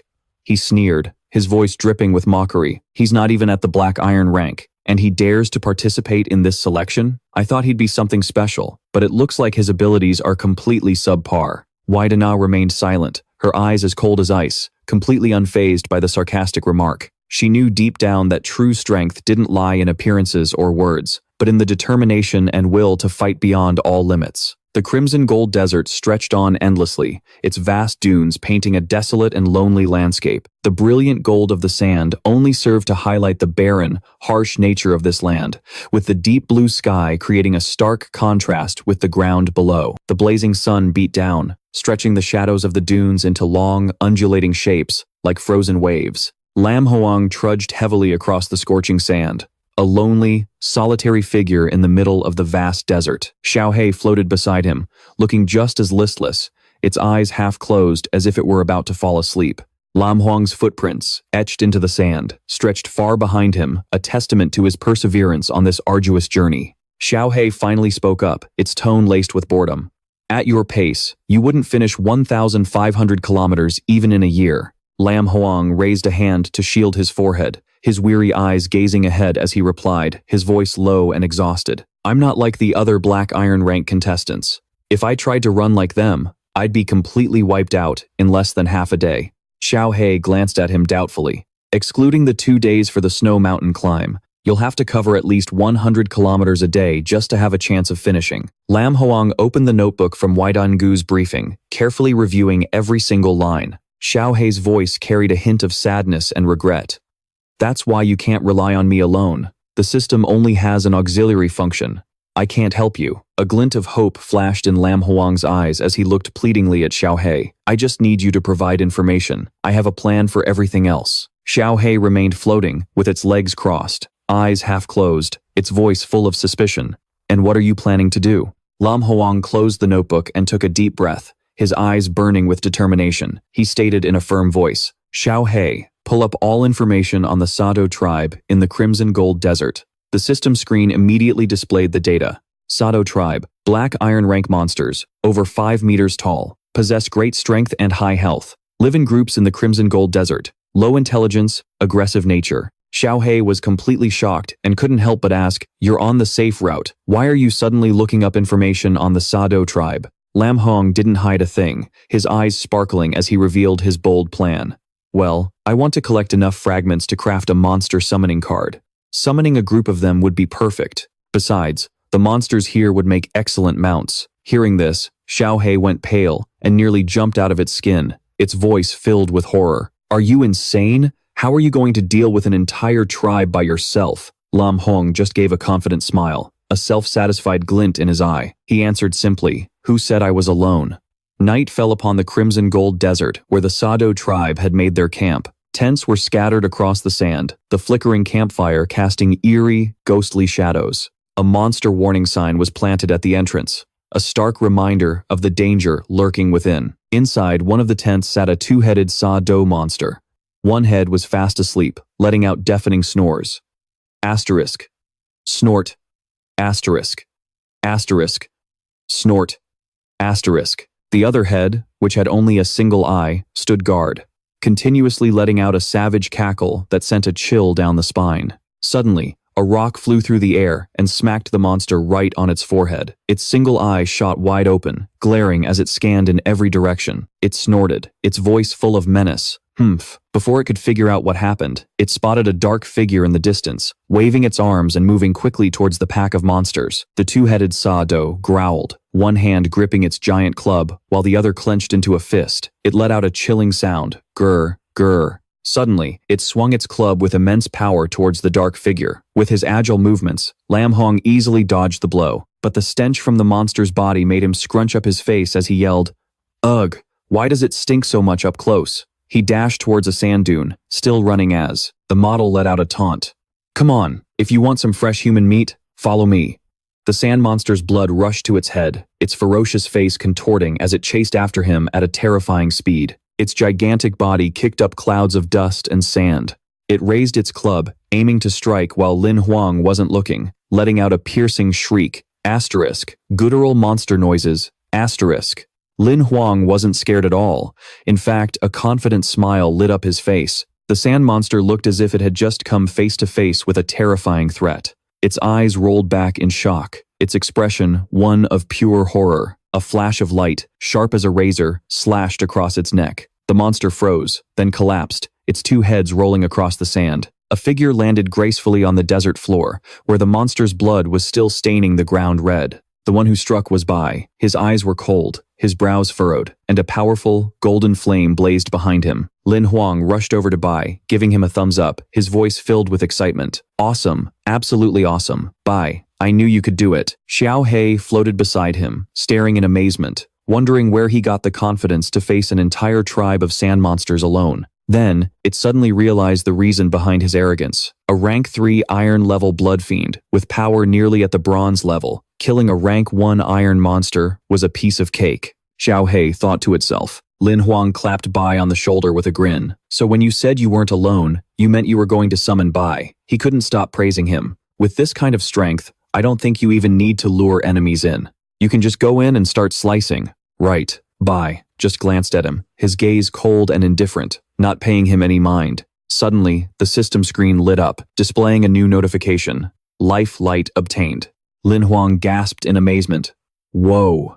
A series of brilliant lights erupted from his life wheel, illuminating the space around him like stars in the desert night. He stared down at his own hands, unable to believe his eyes, his voice trembling. "Huh? My life wheel. It's lit up. What's going on?"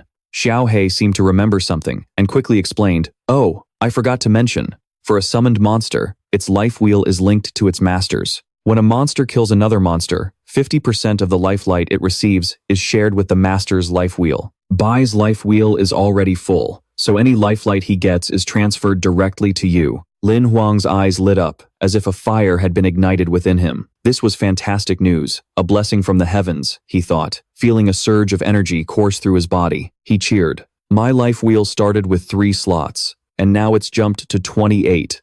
This means I'm not going to die. I might actually have a chance to reach iron rank." Xiao He couldn't help but laugh at Lam Hoang's thrilled expression. Meanwhile, Bai maintained his cold expression, as if nothing in the world concerned him.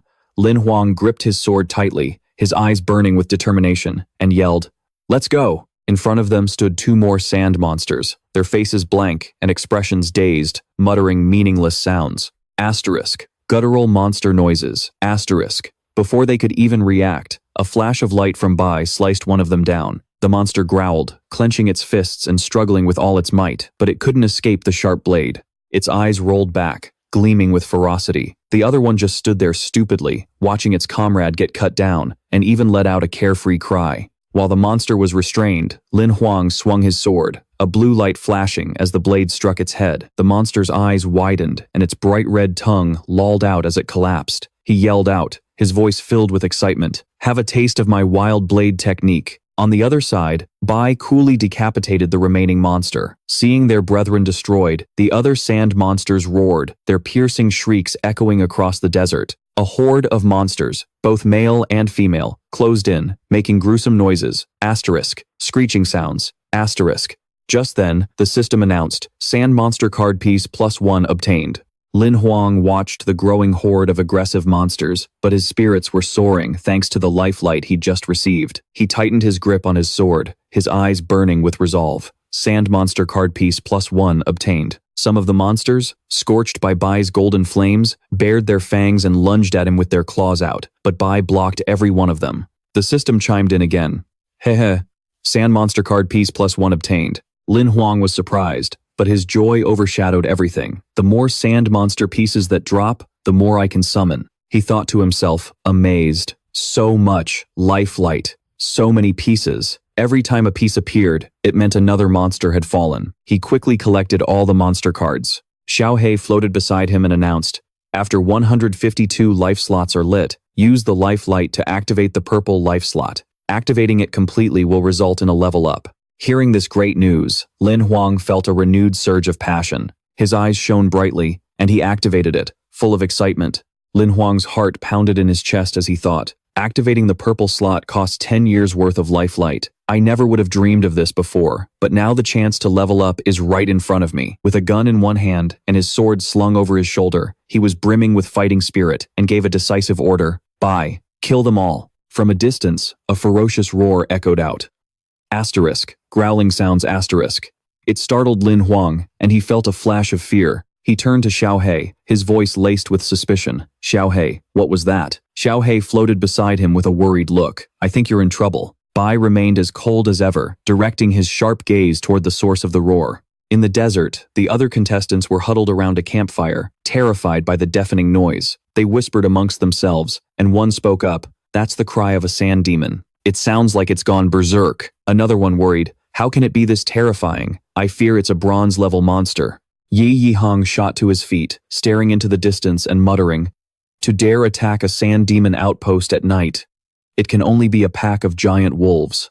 Tonight promised a bloody battle in this desert. In his heart, he silently hoped that Lin Hoang was far away from there. Elsewhere, Lin Hoang suddenly sneezed, causing a goofy-looking sand demon nearby to stare blankly as if a question mark had appeared above its head. Suddenly, a giant hand burst through the fine sand, its sharp claws glinting under the moonlight, accompanied by a roar that shook the entire desert. Grr.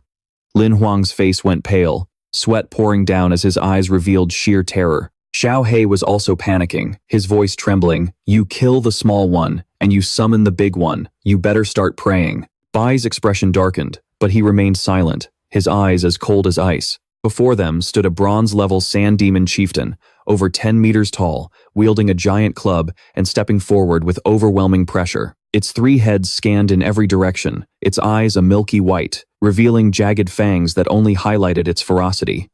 Lin Hoang cried out in shock, "Is this thing for real? 10 meters tall?" Without flinching, Lin Hoang and Bai launched a combined assault. Each unleashed a different attack, weaving sword light and golden flames together as they charged toward the colossal monster. Bai leaped into the air, the brilliant golden flames on his back erupting fiercely, suppressing the sand demon chieftain and creating an opening for Lin Hoang. He tightened his grip on his gun, firing off dazzling beams of light. But this bronze-level monster was far stronger than the previous ones. Lin Hoang gritted his teeth and looked up at the beast, sweat streaming down his face. He exclaimed in amazement, "This guy's hide is way too thick." The sand demon chieftain swung its arm, bringing down a terrifyingly powerful blow that sent sand and dust flying everywhere. Lin Hoang squinted to take aim, the worst-case scenario flashing through his mind. This monster has high attack and thick HP. If this keeps up, we're done for. He watched its 3 heads roaring, grr. An idea sparked in his mind. Target its weak spot, finish it off quickly. Lin Hoang stood his ground to act as bait,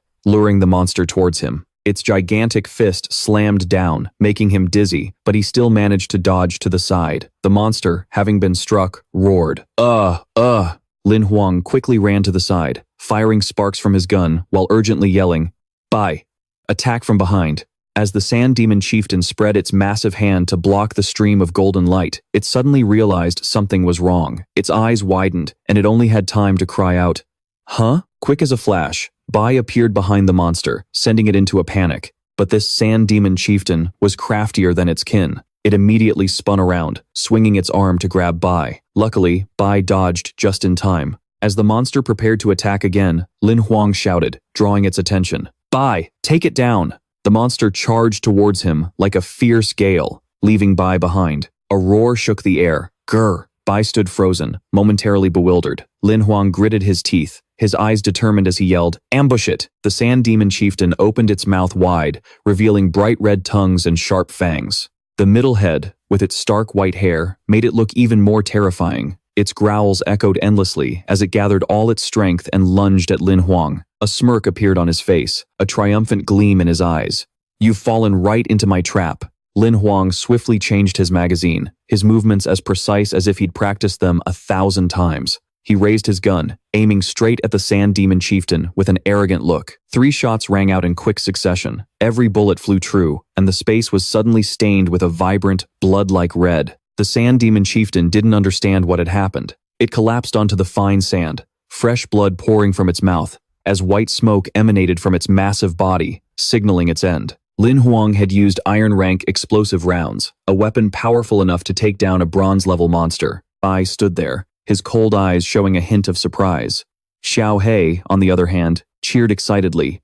Beautiful. Old iron is the best. Lam Hoang, though struggling to walk from exhaustion, approached Xiao He, chiding him half-jokingly. Best my ass. When things get dangerous, you're the first one to run. Xiao He grinned cheekily and replied, I can't help it. All I can do is retreat with all my might.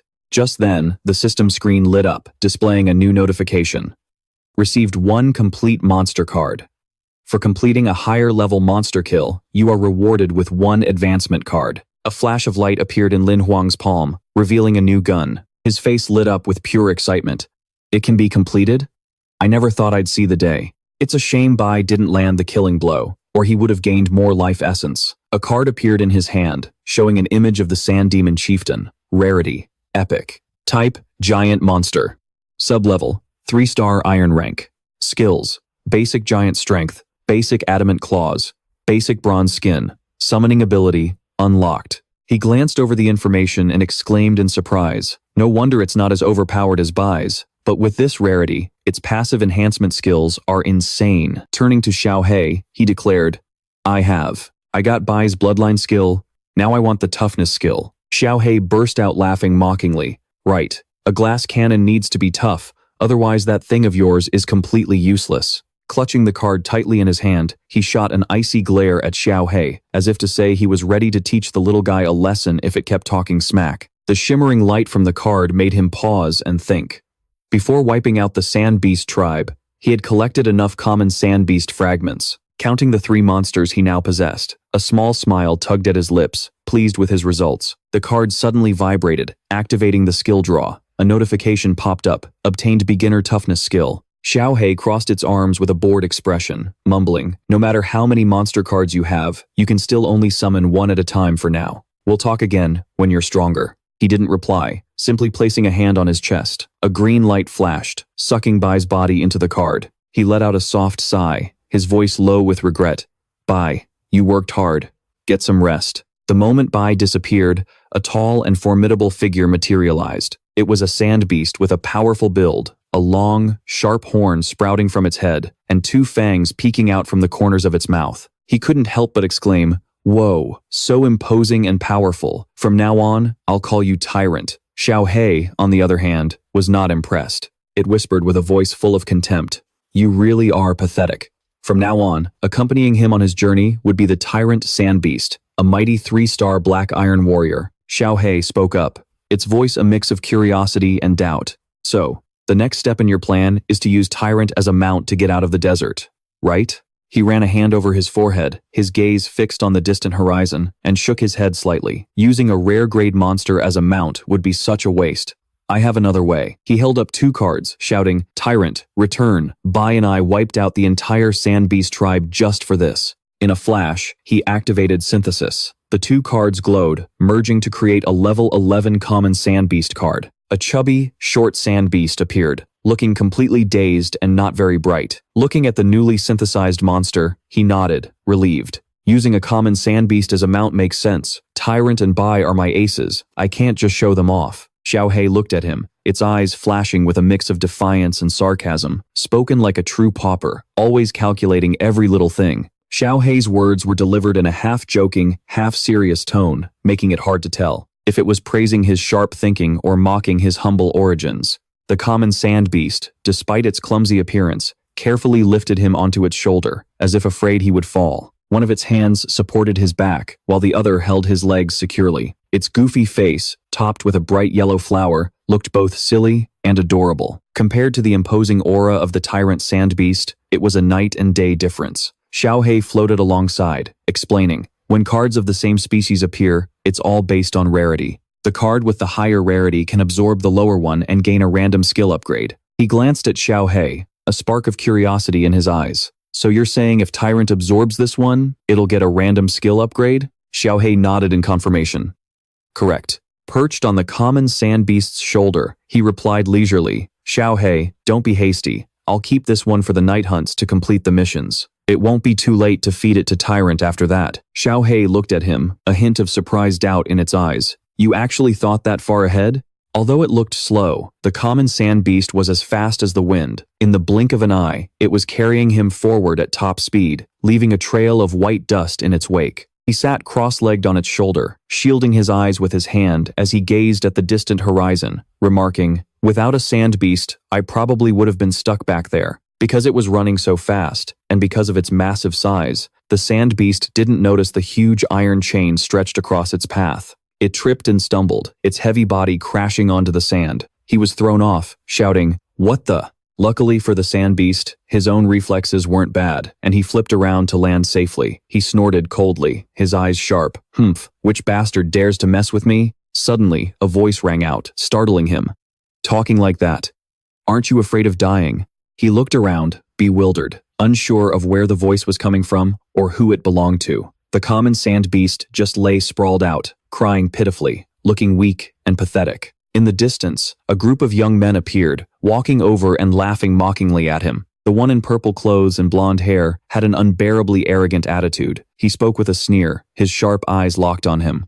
So it's just a little punk. You're a black iron beastmaster who hasn't even reached the proper stage, and you dare to participate in the hunter selection? The common sand beast next to him, whether it understood the man's words or not, bared its teeth and growled, showing clear hostility. He glanced at the group behind the blonde guy, realizing none of them had good intentions. He dusted off his clothes and replied coldly, "So it was you, huh? And here I was, thinking it was some kind of strange animal." Hearing the insult, the blonde guy's face turned beet red as he gritted his teeth in anger. "You rotten brat! Who are you calling an animal?" Beside him, a long-haired guy with a much more sinister and calculating look stepped forward. He flashed a friendly smile, his tone gentle.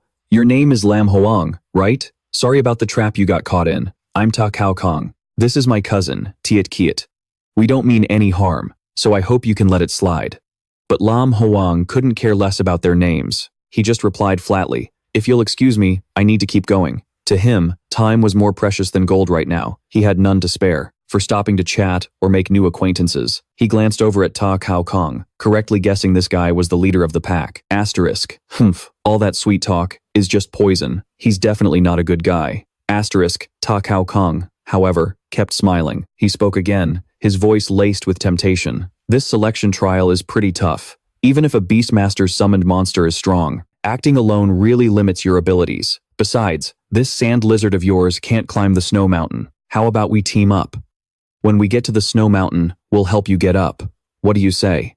Hearing that, his expression darkened. Still, he skillfully refused, his voice calm but firm. "Thanks for the offer, but I'm used to going solo. I don't like being in a team," he thought to himself. Asterisk. Being this nice out of nowhere, there's no way his intentions are good. Asterisk. Ta Kao Kong held out his hand in a welcoming gesture. "Mr. Lam, please reconsider." But ISEKAI'D, standing beside him, had lost his patience. Stealthily, he reached behind his back, slowly drawing the dagger tucked at his waist, a dangerous glint flashing in his eyes. ISEKAI'D's frustration got the better of him, revealing the group's true intentions. He yelled, his voice dripping with contempt, "You rotten brat, don't get cocky just because we were being nice. If we didn't need your sand lizard to get to the snow mountain quickly, who the hell would care if you lived or died? So what if you're a beastmaster? The Ta Kao family isn't a place for you to act high and mighty." Lam Hoang glared at them, his eyes blazing red, exuding a defiant aura. "So you're dead set on not letting me pass." An idea quickly flashed through his mind. In the world of clans, families that reached gold rank or higher were recognized as nobility by the government alliance. It was no surprise they were throwing their weight around. ISEKAI'D lost his patience, brandishing his knife menacingly. "Stop wasting words on him." Though Ta Kao Kong tried to maintain his composure, his tone was no longer as polite as before. "Mr. Lam, I don't mean to make things difficult for you, but with your attitude of looking down on everyone, you're going to suffer for it later." ISEKAI'D stepped forward, arrogant and aggressive, looking like he wanted to use his fists to convince him. "A guy like him will learn his lesson after a good beating." With a single shout, the whole group rushed forward, ready to take him out. The common sand lizard beside him let out a fierce growl, radiating a powerful aura, ready to face the fight. But just as their blades came slashing down, the sand lizard's figure suddenly vanished. The entire group stood stunned, stammering before they could finally get the words out. It disappeared. ISEKAI'D, with a vile look on his face, charged straight for Lam Hoang, yelling, "To catch the snake, you gotta crush its head first." He seemed to think that Lam Hoang would be an easy target, since he hadn't even reached the black iron rank. Lam Hoang smirked provocatively, looking him straight in the eye. "Let's see if you have what it takes." Before he finished speaking, Bai appeared, striking a decisive battle pose to confront the group. ISEKAI'D's eyes went wide with disbelief at the scene before him, unconsciously blurting out, "What?" Before he could process his shock, he was struck repeatedly by a brilliant golden light from Bai. Blood sprayed from his mouth as he let out a pained grunt.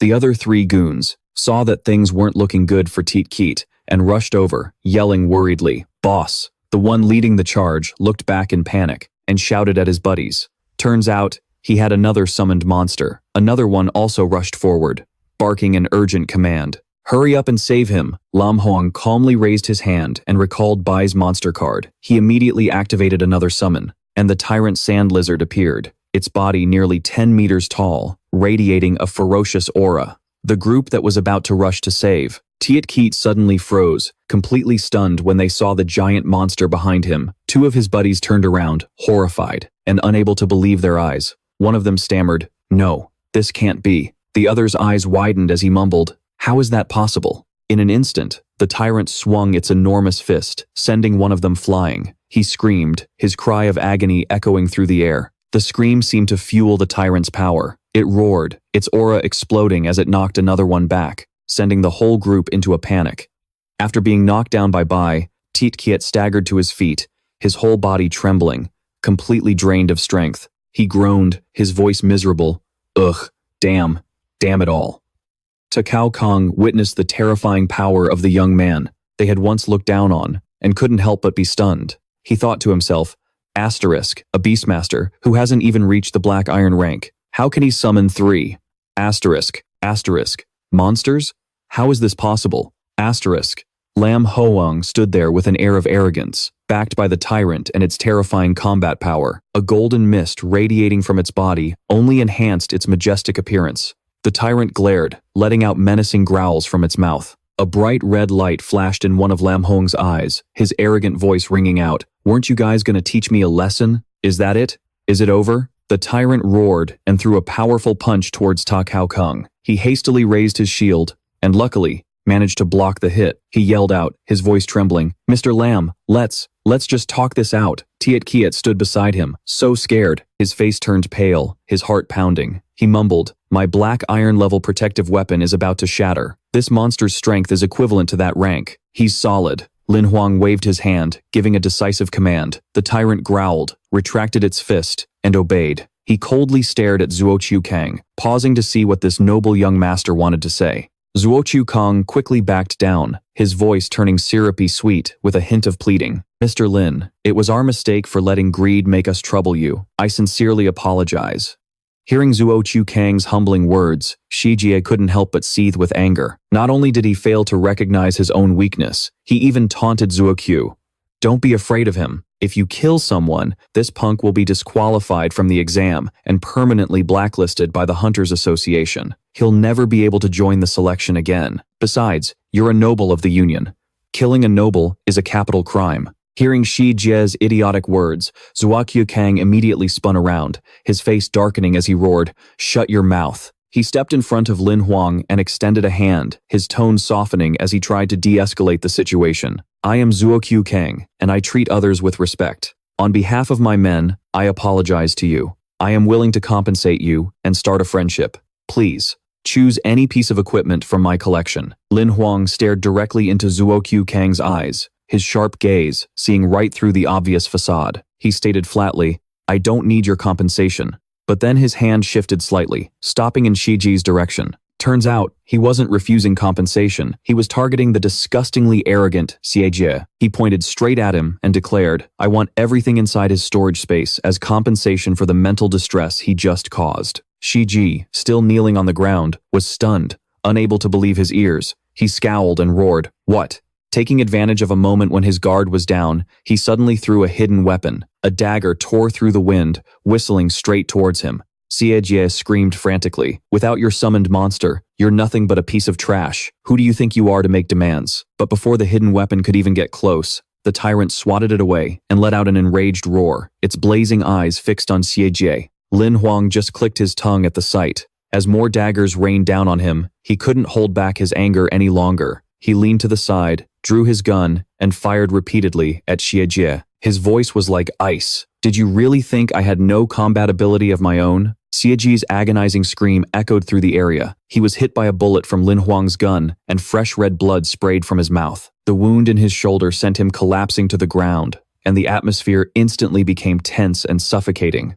Zuo Chukong was stunned, frozen like a statue. He couldn't react to a situation that had spiraled completely out of control. He never imagined Lam Hoang would be this powerful. All of Xie's arrogance was gone now. He knelt in the desert sand, his eyes filled with fear and despair. His body trembled from the wound that bled non-stop. He reached a hand toward Zuo Chukang, his voice shaking as he begged for help. "Zuo Chu, help! Zuo Chu!" Zuo Chukang closed his eyes and let out a helpless sigh, a deep sense of dread rising in his heart at Lam Hoang's power. He walked over and stood before Xie. The man looked up, his gaze trembling. Lam Hoang stared down coldly, his voice sharp. "I'll give you 3 seconds. But not to apologize or hand over the equipment in your storage space." He raised his gun, the muzzle aimed squarely at Xie's head. His eyes were resolute, filled with determination. In the dead silence, he continued, his voice like rolling thunder, delivering a final sentence. His words were like a cold, sharp blade, pushing Xie into the abyss of despair. Xie collapsed onto the sand, staring at the gun barrel pointed at his forehead. From somewhere, he mustered a sliver of confidence and roared a threat. You wouldn't dare kill me. If you do." Lam Hoang cut him off, his expression as cold as ice, his eyes glowing red. "If I dare, I'll be eliminated from the exam, right?" He showed an unyielding spirit, completely unfazed by any pressure. Staring straight at Xie, he growled, his killing intent overflowing. "You think I care about that?" He knelt down, pressing his foot hard onto Xie's bleeding shoulder, causing him to grit his teeth in agony. Gun in hand, he aimed it right at his head, his gaze unwavering. He gave a confident, cold smile. "A beastmaster who hasn't even reached the black iron rank can rarely summon a single monster, let alone 3 of them. Even if I don't become a hunter, I'm already being scouted by powerful figures." Xie glared at him with hatred, shocked that he couldn't care less about being in the exam. He ground his teeth, hissing. "You." Lam Hoang seemed pleased by his reaction and continued his mockery. "Besides, do you really think the people from the Hunters Association can easily catch me? Let's not even talk about killing you. Even if the young master here and I killed you together, it would just be treated as us voluntarily withdrawing." Only then did Xie realize the gravity of the situation. "He's really going to kill me?" His demeanor instantly flipped, the words catching in his throat. Don't. But Lam Hoang had no desire to hear any more excuses. His patience had run out, and Xie's arrogance had only infuriated him further. He growled, "No more words. It's time to go." The cold gun was aimed right at his head, his finger resting on the trigger. Just then, Zuo Chukang shouted in a panic, his voice pleading, "Mr. Lin, name your price. Anything. I'm begging you. Please spare his life. I'll do everything I can to make it up to you." He clutched his injured arm, stumbling closer and collapsing to his knees beside Xie, begging for him to be spared. This guy didn't even bring any equipment. All he wanted was to save his own skin. He stammered, "I have 4 black iron rank pieces of equipment. You can have them all, and you can take whatever you want from my storage space. I'm begging you. Just let me go." The gun was still pointed at Xie's head. Our protagonist paused, frowning slightly as he thought it over, before his cold voice rang out. "You deserve to die, but I suppose I should save some face." He felt conflicted. Killing these nobles would be satisfying, but it would also be a major hassle. Besides, after a scare like this, hopefully they won't dare bother him again. Lost in thought, he was suddenly startled, his sharp gaze darting in one direction. He frowned, sensing something was off. "Wait. There's someone over there." Under the scorching sun, he spotted a figure in yellow, struggling across the vast desert. The rolling dunes only emphasized the harshness of the landscape. He frowned slightly, a sense of familiarity in the other person's posture. Surprisingly, the person broke into a bright smile, one hand holding a knife as he sat by a dead tree trunk, roasting meat over a crackling fire. His face was full of life. Seeing our protagonist, he laughed heartily, his voice full of admiration. "I can't believe it, brother. You're a beastmaster. If I hadn't run into you again, I'd probably be buried in this desert by now." Our protagonist looked at him, slightly puzzled. "You were with the others. Why are you all alone now?" The meat on the fire sizzled, releasing a fragrant aroma as it turned golden brown. The guy sighed, looking dejected. "Don't even ask." The two sat facing each other, and next to them, the common sandworm was hugging its knees. Its eyes were greedily fixed on the steaming piece of meat. Drool was streaming from its mouth, adding a comical touch to the scene. He recounted, his voice dropping. "We had just set up our tents when sandworms suddenly appeared. Everyone panicked and scattered, and that was that." His face fell into a contemplative expression, but he quickly snapped out of it, using his knife to cut a piece of meat and offering it to our protagonist. "Thank you so much. You're my savior. From now on, we're sworn brothers." He grinned, his eyes crinkling, offering the piece of meat still on the knife blade. "Here, try it. It's an armored pig I just hunted today." Our protagonist looked at the meat, surprised by the guy's skills. "I didn't expect you to know how to roast meat." At the mention of food, the guy's eyes lit up, and he boasted excitedly. "My goal is to become a food hunter." "You know what a food hunter is, right?" As he spoke, visions of food appeared. Steaming hot buns, golden fried shrimp, fragrant fish blood sausage, mouth-watering beef, and even a bowl of seafood noodles. He spoke with passion, his eyes sparkling as if a whole culinary world was unfolding in his mind. He declared with a passionate voice, "Now times that times is what life is all about." Under the flickering firelight, the two sat facing each other. The common sandworm beside them was drooling non-stop, its eyes greedily fixed on the meat, while the guy in yellow rambled on and on about food. "The hind leg of this pig is perfect, best when roasted over a low flame. A giant-toothed wolf. Its meat isn't great, but the tendons are top-notch. Different regions have different monsters, and the ways to eat them are different too." Lam Hoang rested his chin on his hand, listening to the guy's passionate lecture. He was starting to lose his patience, thinking to himself, he's a good guy and he can cook. Keeping him around would probably be useful. If only he didn't talk so damn much. With that thought, he let out a soft sigh. The night sky was dotted with a few lonely, sparkling stars, standing out against the desert backdrop. The rugged sand dunes stretched on. A simple tent was pitched, and the fire outside still crackled away. Suddenly, a voice broke the silence. It was the guy in yellow, his tone serious and full of discontent. "Are you serious? Yi Hung. I lost my tent, and you're just gonna stay in there? We can just sleep together. Are you really going to make me sleep out in the open desert?" Lam Hoang poked his head out of the tent, looking at him resolutely.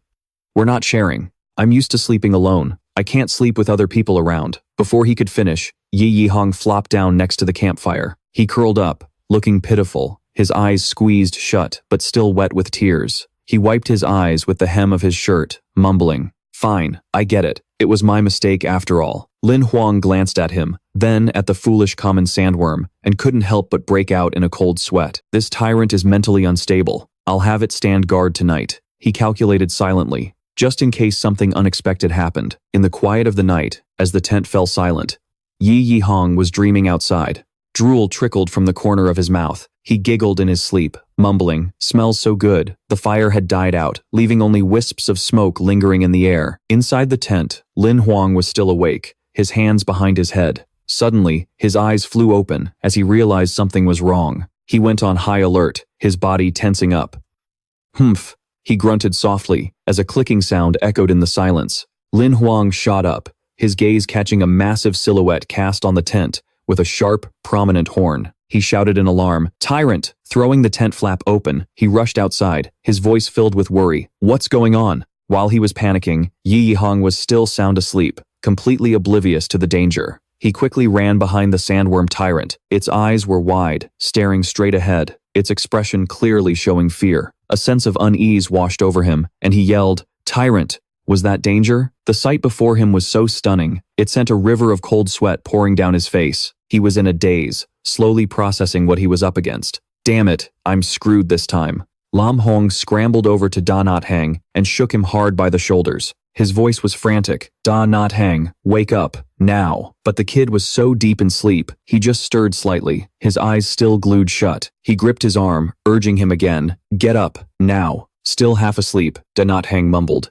Is it morning already? Time for breakfast? Lam Hoang was floored by his cluelessness. In a life-or-death situation, all this guy could think about was food. He shrieked, his voice cracking, breakfast my ass! We need to run, now! His ear-piercing shout finally startled Da Not Hang awake. He reluctantly sat up. Rubbing his eyes, he asked with a completely bewildered look, Huh? Run? Why do we have to run? The monster you summoned is so strong, why would we need to? Lam Hoang lost his patience, his sharp gaze fixed on the distance, as he said gravely, see for yourself. Only then did Da Not Hang realize just how serious things were. A flustered look crossed his face, and he stammered, Wah, what is that? In the distance, a swarm of black shadows was hurtling toward them, carrying a murderous aura so thick it made the air feel twisted and sinister. The lethal intent pouring off the creatures made Da Not Hang tremble, his heart flooding with pure terror. When he got a clear look at what was coming, he screamed in horror, a flock of nether crows. His heart pounded against his ribs, fear rising in his throat, threatening to choke out every last bit of courage he had. Lam Hoang wasn't doing any better, his own heart hammering wildly in his chest. Both of them were sitting on the shoulders of the sand tyrant. Its powerful strides made the very ground shake. Behind them, hundreds of grotesque creatures gave chase, forming a swirling black tornado. Kicking up a blinding cloud of sand and dust, Da Not Hang's scream tore through the air, his terrified face only making the tense atmosphere even worse. Ah, we're dead. We're so dead. Sweat poured off Lam Hoang, his terrified eyes locked on the black mass swarming in the sky. He yelled at Da Not Hang, what the hell are those things? Nether crows. His mind raced, desperately sifting through everything he knew. Nether crows are a type of undead spirit. They have no physical form and can pass through any obstacle. We can't hide, and we can't outrun them. Are we really going to die here? Then, he remembered a terrifying rumor. I've seen reports about hunters getting completely wiped out by a flock of nether crows. Their bodies had no wounds, but in the blink of an eye, they were sucked dry like mummies. Hearing this, the color drained from Da Not Hang's face. He stammered back, yeah, not even a golden rank hunter would stand a chance against them, let alone us. As they were talking, Da Not Hang suddenly lost his footing and tumbled off, only managing to let out a short yelp. Seeing him fall, Lam Hoang screamed in panic. The tyrant seemed to understand its master. The sand tyrant reached out and snatched Da Not Hang around the waist. It must have squeezed too hard, because he turned pale, and a pained grunt escaped his throat. But the tyrant didn't care. It just kept charging forward, trying to escape the pursuing flock of nether crows. Even though the tyrant's speed was decent, it was obviously no match for the agility of their enemies. Lam Hoang clung tightly to its shoulder, trying to keep his balance so he wouldn't be thrown off. With every second that passed, he knew that any delay would just cost them more time to escape. Da Not Hang was still clutched in the tyrant's hand, but from the frantic speed and the terrifying pressure, he was already dazed and deathly pale. The flock of nether crows closed in, the sound of their dark wings beating in unison with their fiery red eyes, radiating pure killing intent. The tyrant ran with all its might, its ragged breaths mixing with thunderous roars that echoed across the desert. Clinging to the tyrant's shoulder, Lam Hoang started to waver. If he quit the competition, a whole month's worth of effort would be for nothing. My special ability. Everything would be gone, he thought to himself. But watching the nether crows get closer, he knew that if he didn't give up, he probably wouldn't even make it out of here alive. Overwhelming terror washed over him, his heart pounding in his chest. He was lost, his mind spinning with a single question. What in the world am I supposed to do?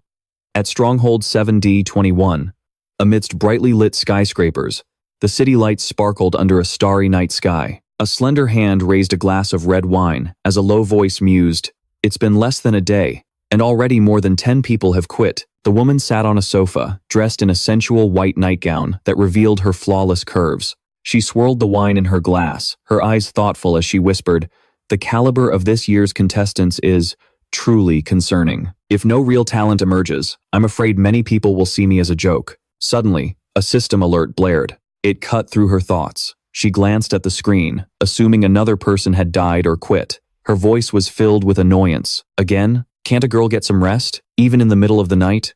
Her gaze fell on 2 red dots, moving across the map. Why is this signal moving so fast? She frowned, a mix of curiosity and suspicion in her eyes. She walked barefoot to a door, pondering. Even a bronze rank shouldn't be able to move at this speed in the desert. Without a moment's hesitation, she stepped through the door and found herself facing an endless, sprawling desert. Her sharp eyes scanned the area, noticing a massive cloud of dust billowing in the distance. A thought flashed through her mind. Could it be a man-eating monster? Is a monster carrying the signal? A colossal figure charged forward at a terrifying speed, kicking up a sandstorm behind it as the ground thundered times thump, thump, thump, asterisk. And then, bam. The tyrant Sandakor materialized before her, a ferocious figure clutching a violently shaking Ye Hong in its hand.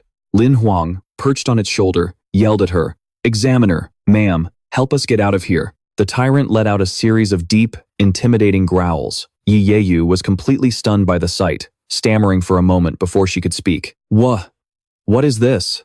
Lam Hoang and the tyrant charged toward her at lightning speed. He screamed, his voice desperate.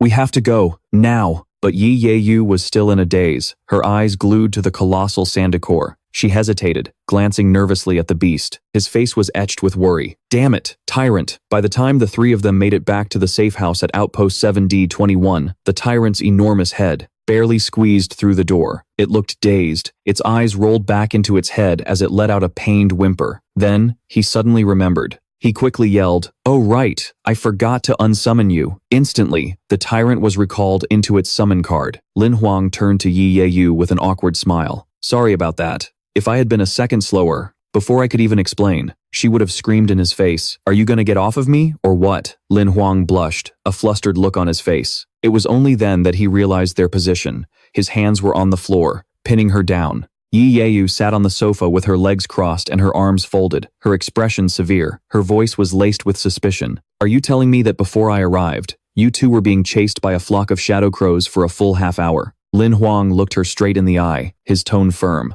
"That's right.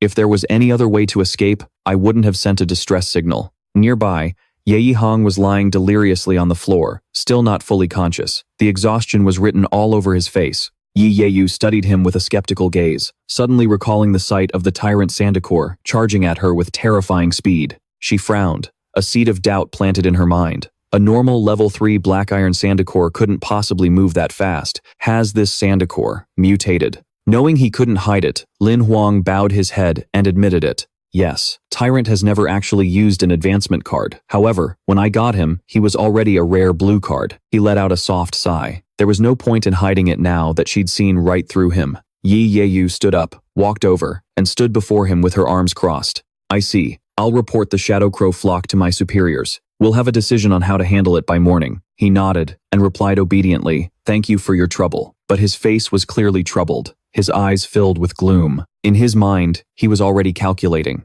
His only choice now was to go to another outpost, find an assessment that hadn't started yet, and try to complete the mission there. Despite the difficulties ahead, his determination remained unshaken. Yi Yeyu looked at him, her expression softening slightly. In a gentle voice, she said, "After we deal with the Shadow Crows, I'll take you two back to your starting point. You can continue the assessment." Lam Hoang lowered his head and sighed. Okay, but his heart ached. If he lost his golden finger, his fate was sealed. He'd just be waiting to die. With that thought, he switched on his shameless mode, clasped his hands together, and pleaded pitifully, "I swear I never pressed the distress button. It was a system error. I had nothing to do with it." Yi Yeyu froze, surprised by how quickly he could think on his feet. She elegantly tucked a few stray strands of hair behind her ear. Her eyes showed a flash of surprise, but her expression remained stern. She waited for him to continue. A slight smirk appeared on her lips. "Well, aren't you a clever one? Get this fatty out of here and find a place to rest. After we've dealt with the Shadow Crows, I'll take you both back to the starting point." Lam Hoang paused, his eyes widening in disbelief. He immediately perked up, placing his hands on his thighs, his eyes sparkling with hope. "You mean, we really get to continue the assessment?" She crossed her arms, looking down at him with an arrogant, razor-sharp gaze. "What? Would you rather be disqualified?" Yi Yeyu sat down, smoothing her hair with a graceful but commanding gesture. Lam Hoang didn't waste a second. Quick as a flash, he grabbed Ye Hong's leg and started dragging him out, all while sucking up to her. "No, not at all. Please, get some rest. We won't bother you anymore. I'll even close the door for you." She sat there silently, her gaze distant, as if lost in thought. Suddenly, her face lit up with a radiant smile as she cheered excitedly. This is great. This time, I found a beastmaster with a mutated summon. Let's see who dares to say times this lady times only picks weaklings now. Lin Hoang was stunned, unable to hide his surprise. He looked at her as she stood next to a man in a mask, her smugness on full display. With a hand on her hip, she brushed back a lock of hair and said confidently, "The people sent by the Hunter Association are all top-tier hunters. They're incredibly strong, stronger than you can imagine. So stop worrying and figure out how to pass this assessment and advance to the Black Iron rank." Yi Yeyu walked towards a spatial rift, leaving him alone in the desert with one last warning. "And if you use that distress signal again, you'll be the one paying for all the damages to that hotel room." He watched her silhouette vanish into the shimmering portal, his expression frozen in shock. Is she threatening me? Is she robbing me of my chance? Suddenly, Ye Yihang popped up out of nowhere. He slung an arm around Lin Huang's shoulder with a sly grin. "Hey, Lin Huang, just curious. What were you 2 times doing times in that hotel room? So pathetic." Lin Huang thought silently, his expression darkening as he gave a sharp command.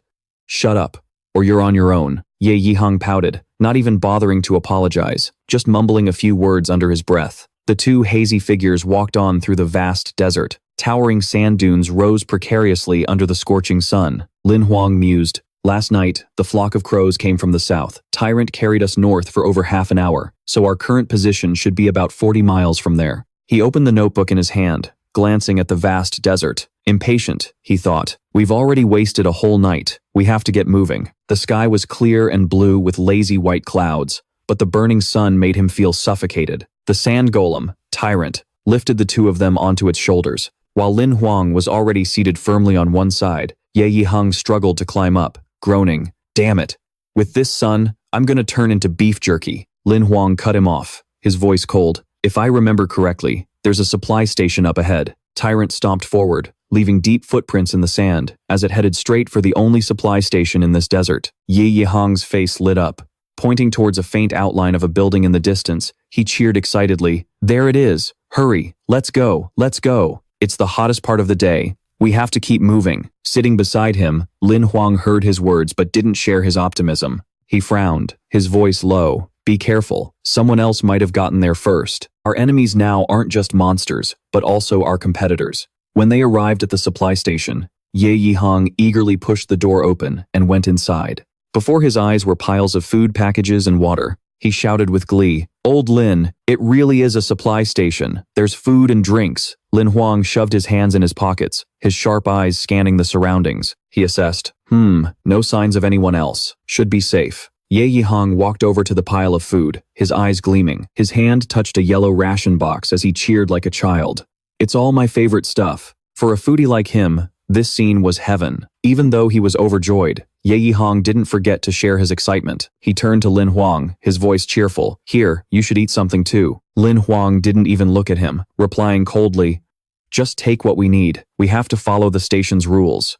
Suddenly, his eyes widened, as if he remembered something important. "Wait a minute." He scanned a corner of the station where personal belongings were scattered messily on the floor. A gear bag, a flashlight, paper, a used water cup, and a few other items. This scene made him realize instantly that someone had already been here. Ye Yihang shrugged, thinking it was nothing strange. He hugged a pile of food, explaining as he spoke, "Isn't this the only station for 100 miles? It's normal for someone to have come here." But just then, he realized there was a serious problem. Lin Huang stared intently at the scattered items on the floor, a thought flashing through his mind. These things aren't valuable, but they're all daily necessities. No one would just leave them behind. There's only one possibility.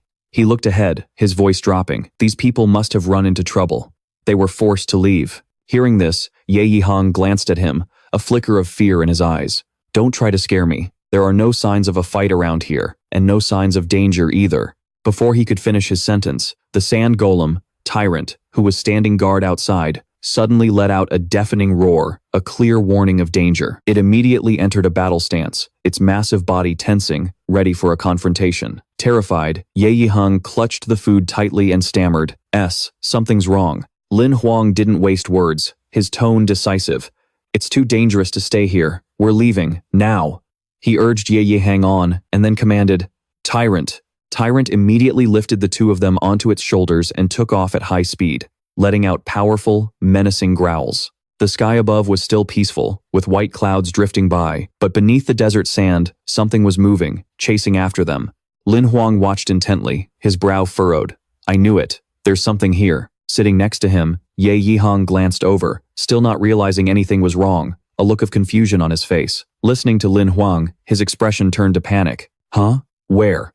Beneath the fine sand, something was chasing them at a terrifying speed. Compared to when they were being chased by the flock of shadow crows, this was even more dangerous. The enemy was right on their tail. From Tyrant's shoulder, Lin Hoang exclaimed, "It's so fast!" Ye Yihang finally realized the danger. At this close range, he could clearly see the disturbance, and he screamed in terror, "Tyrant, watch out!" Tyrant reacted instantly, swerving to the side, but the mysterious creature under the sand still charged straight for them. It clenched its fist and slammed a powerful punch into the ground.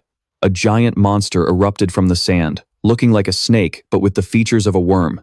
Its mouth a gaping, dark pit. Rows of razor-sharp teeth grew from the outside in, and its body shot upwards, causing a small earthquake. Tyrant staggered, trying to keep its balance so Lin Hoang and Ye Yihang wouldn't be thrown off and become monster food. They both tilted their heads back to look at the horrifying creature, their eyes wide and jaws dropped, screaming in unison, "Ah!" Not only was its mouth full of sharp, barbed teeth, but its body was also covered in jagged spikes, opening wide to reveal 5 terrifying rings of teeth. Lin Hoang searched his memory, then suddenly realized and yelled, "It's a deathworm, a demonized insect from the Crimson Gold Desert." Tyrant was no match for it. He found it strange, furrowing his brow. Demonic worms weren't supposed to appear on a safe route, so why was this monster here? One foot planted, the other kneeling, Lin Hoang aimed his gun straight at the deathworm as a golden beam of light shot out, repeatedly targeting its mouth. But the monster was completely unharmed. Whichever way Tyrant tried to run, the creature would block its path with its massive, tooth-filled maw. The 2 men on Tyrant's shoulder were helpless. Lin Hoang couldn't help but be stunned by its strength and speed. He mumbled in a desperate voice,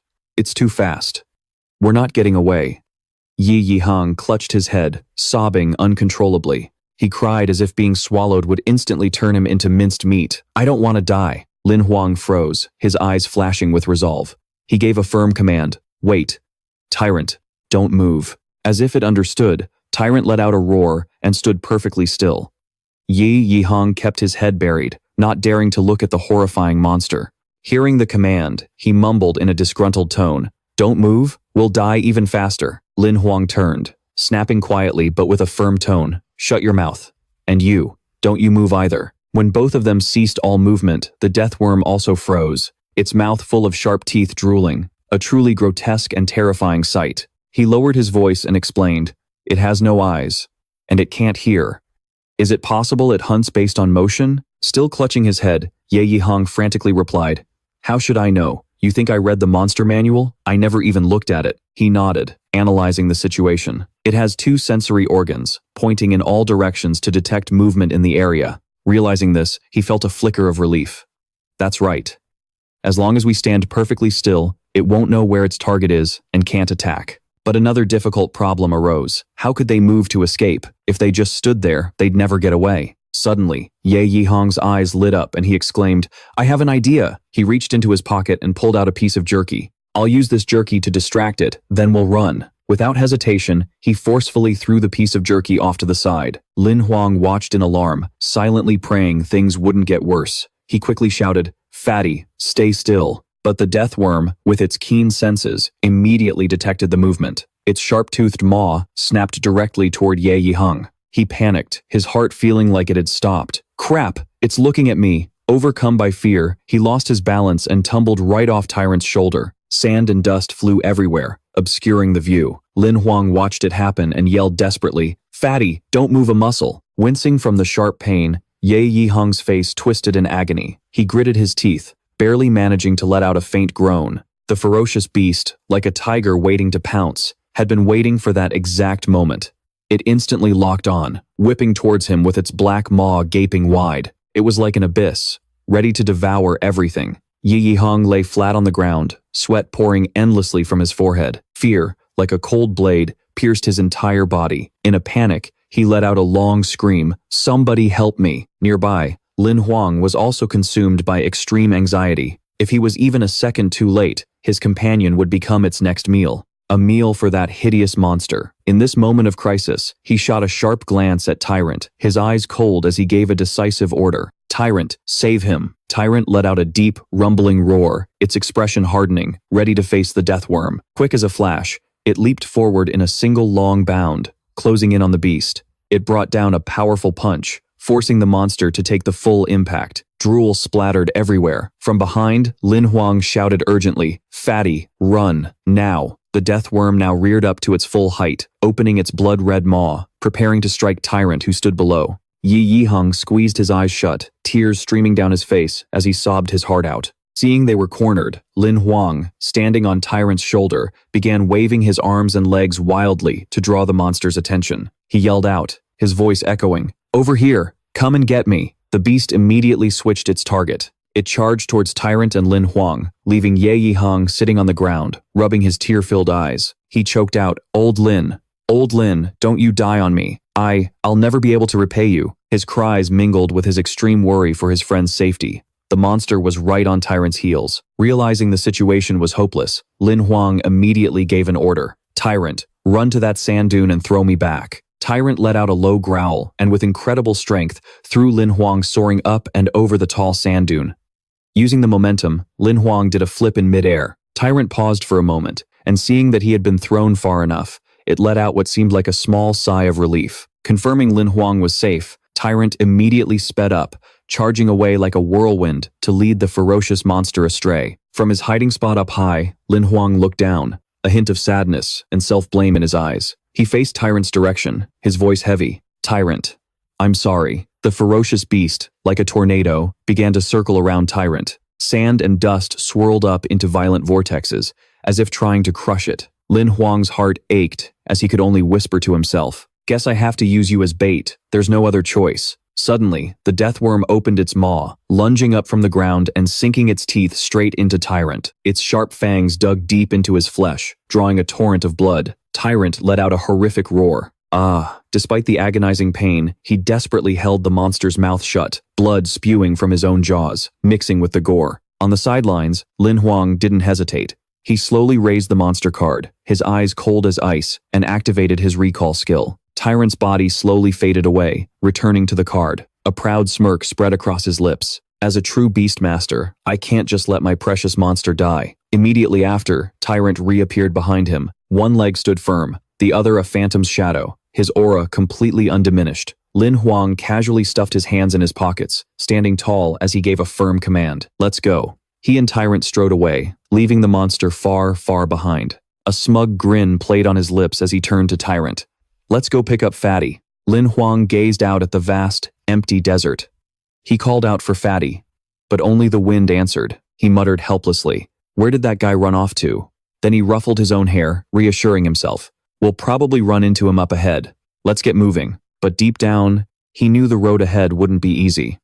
On their journey to Goddess Peak, they had already faced numerous attacks. The route arranged by the Hunters Association shouldn't have been this infested with monsters. Recalling their recent battles, Lam Hoang frowned. A sense of unease washed over him. Something about this isn't as simple as I thought. A while later, the three of them finally regrouped. Before them stood Goddess Peak, a towering mountain that radiated a chilling, dangerous aura. It was as if it was challenging anyone who dared to set foot on it. Lam Hoang looked up at the snow-covered mountain, sighed softly, and turned to Tyrant. "Bye. Your frame is too massive, not suited for climbing a snow mountain," he ordered firmly, his voice steady. "You'll come with me and help me climb." The two began their journey to conquer the peak. Bai took the lead, a sturdy rope tied around his waist. The other end was connected to Lam Hoang, who followed closely behind. Sweat beaded on his forehead as he climbed, panting heavily. If I hadn't upgraded my endurance skill before this, I'd be completely exhausted by now. Just as the thought crossed his mind, his foot suddenly slipped off the cliff face. His body lost its balance, plummeting towards the abyss. In a panic, he reached out and screamed, "Bai!" Bai immediately sensed the danger and, quick as a flash, gripped the rope connecting them. Lam Hoang was yanked back up. He slowly regained his footing. Once his heart rate stabilized, he let out a sigh of relief and muttered, "That scared the hell out of me." But just a moment later, the situation was reversed. Lam Hoang's face flushed red with embarrassment as he struggled and yelled, "Put me down." He pushed away Bai, who was now carrying him on his back, and added, "You don't need to carry me. I can climb on my own." Hearing this, Bai looked a little confused. Lin Huang thought to himself, a man's got to have some pride, you know? As night fell, the two stopped at a flat area, built a campfire, and set up a tent. Lin Huang sat by the fire and said, "It's getting dark.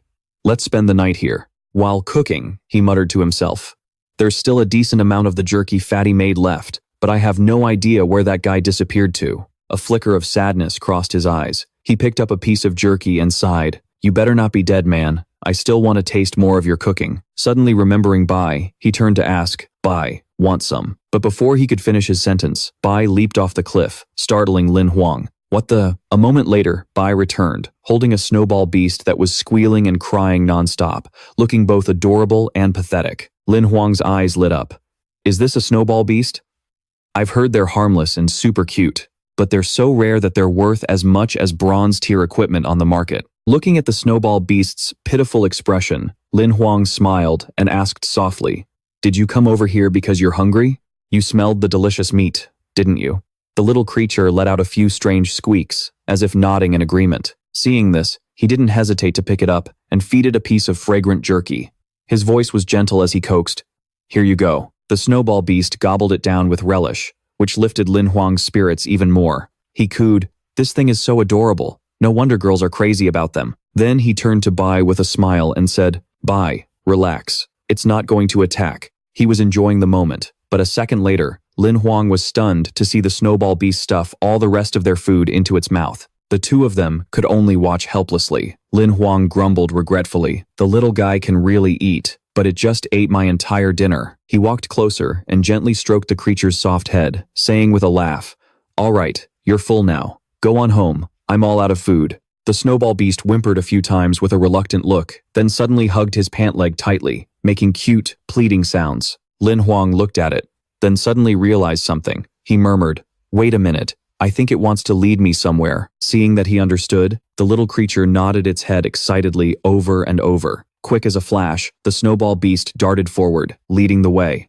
Lin Huang and Bai hurriedly followed as the snow began to fall, fluttering around them. As they ran, Lam Hoang said, "Well, we've got some time, Bach. Let's go check it out." A moment later, the snowball beast suddenly leaped towards an icy cave. Exhausted and panting, Lam Hoang called out after it, "Wait up." Seeing the adorable beast about to phase into a wall of ice, he frantically tried to stop it. "Hey, be careful. You'll get hurt doing that." But just as he spoke, the snowball beast passed right through the ice wall and vanished. Stunned, Lam Hoang walked forward to touch the wall. To his surprise, his arm passed right through. His eyes lit up as he mumbled, "So, you can get inside. This ice wall is just an illusion. There has to be something else behind it."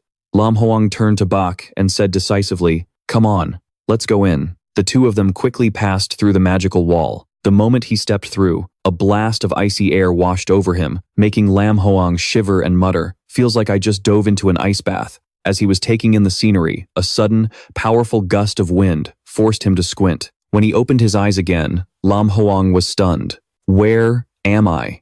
he wondered. Before him stretched a desolate wasteland of endless white snow. He frantically scanned the area for Bach, but there was no sign of him. Suddenly, a voice rang out, demanding his full attention. "Stop looking. Only the chosen one may enter this place. No monster can cross the threshold." Lam Hoang looked down, stunned to see the little snowball beast on the ground. "Was that you talking?" he stammered. The snowball beast replied coldly, "You got a problem with that?" He immediately answered, stumbling over his words, "No, it's just, your voice is so powerful. It's a little weird, that's all." Sensing his unease, the small beast began to transform. A whirlwind of snow kicked up in front of Lam Hoang. When the flurry settled, it revealed a colossal figure, like a living mountain of ice. He stammered, barely able to speak. A frost giant? He thought to himself, frost giants. Ice-type monsters born with overwhelming power. They're natural-born tyrants. And this one is a fully grown adult. If it's hostile, I'm dead in a second.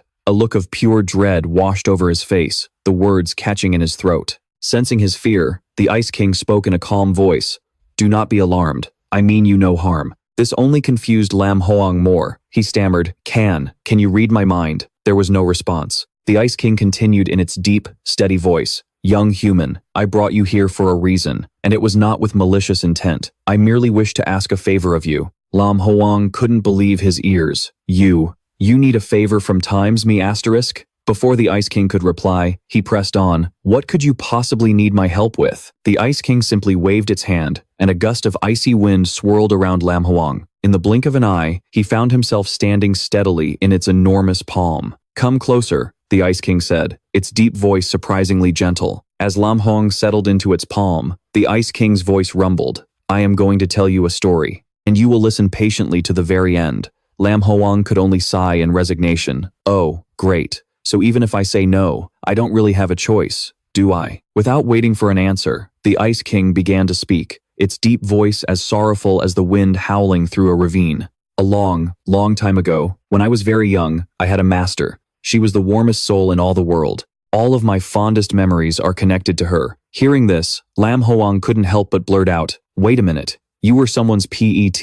The Ice King's tone grew somber. She was not human, it said, its voice dropping. It continued, its gaze lost in memory. It was only after I evolved that I learned the truth. She loved humans and wanted to live among them, so she concealed her true nature to blend into their world. That is why she left me behind on this mountain. Though it pained me, I accepted it, wanting only for her to be happy. The Ice King paused, the sorrowful memory of her with a human man surfacing. Eventually, she fell in love with a mortal. She gave up everything just to be by his side. After that, I never saw her again. Suddenly, its voice trembled, as if overcome by a painful memory. But then, one day, she came back.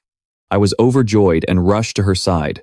But she wasn't the same cheerful person I remembered. Her face was etched with sorrow, her body covered in wounds. She was knocking on death's door. The Ice King recalled the memory of its younger self, sobbing at the horrific sight. It continued, its voice choked with grief. The man she loved discovered she wasn't human, so he called hunters to kill her. During the fight, the man was mortally wounded. To save the man she loved, she tore out her own heart for him. She gave her life so that he could live, leaving nothing but death for herself. After hearing the story, Lam Hoang let out a long sigh. Stories that start like that rarely have happy endings, he said grimly. He looked up at the Ice King. And then what? The Ice King leaned down, its voice as low as the wind, through a chasm. I honored her dying wish and buried her at the bottom of the ice lake. It leaned close to Lam Hoang, whispering, and from that day forward, this valley was frozen in eternal winter, the seasons ceasing to exist. Just as one might expect, Lam Hoang cut in with a frown. Your master died a long time ago, so what does any of this have to do with me?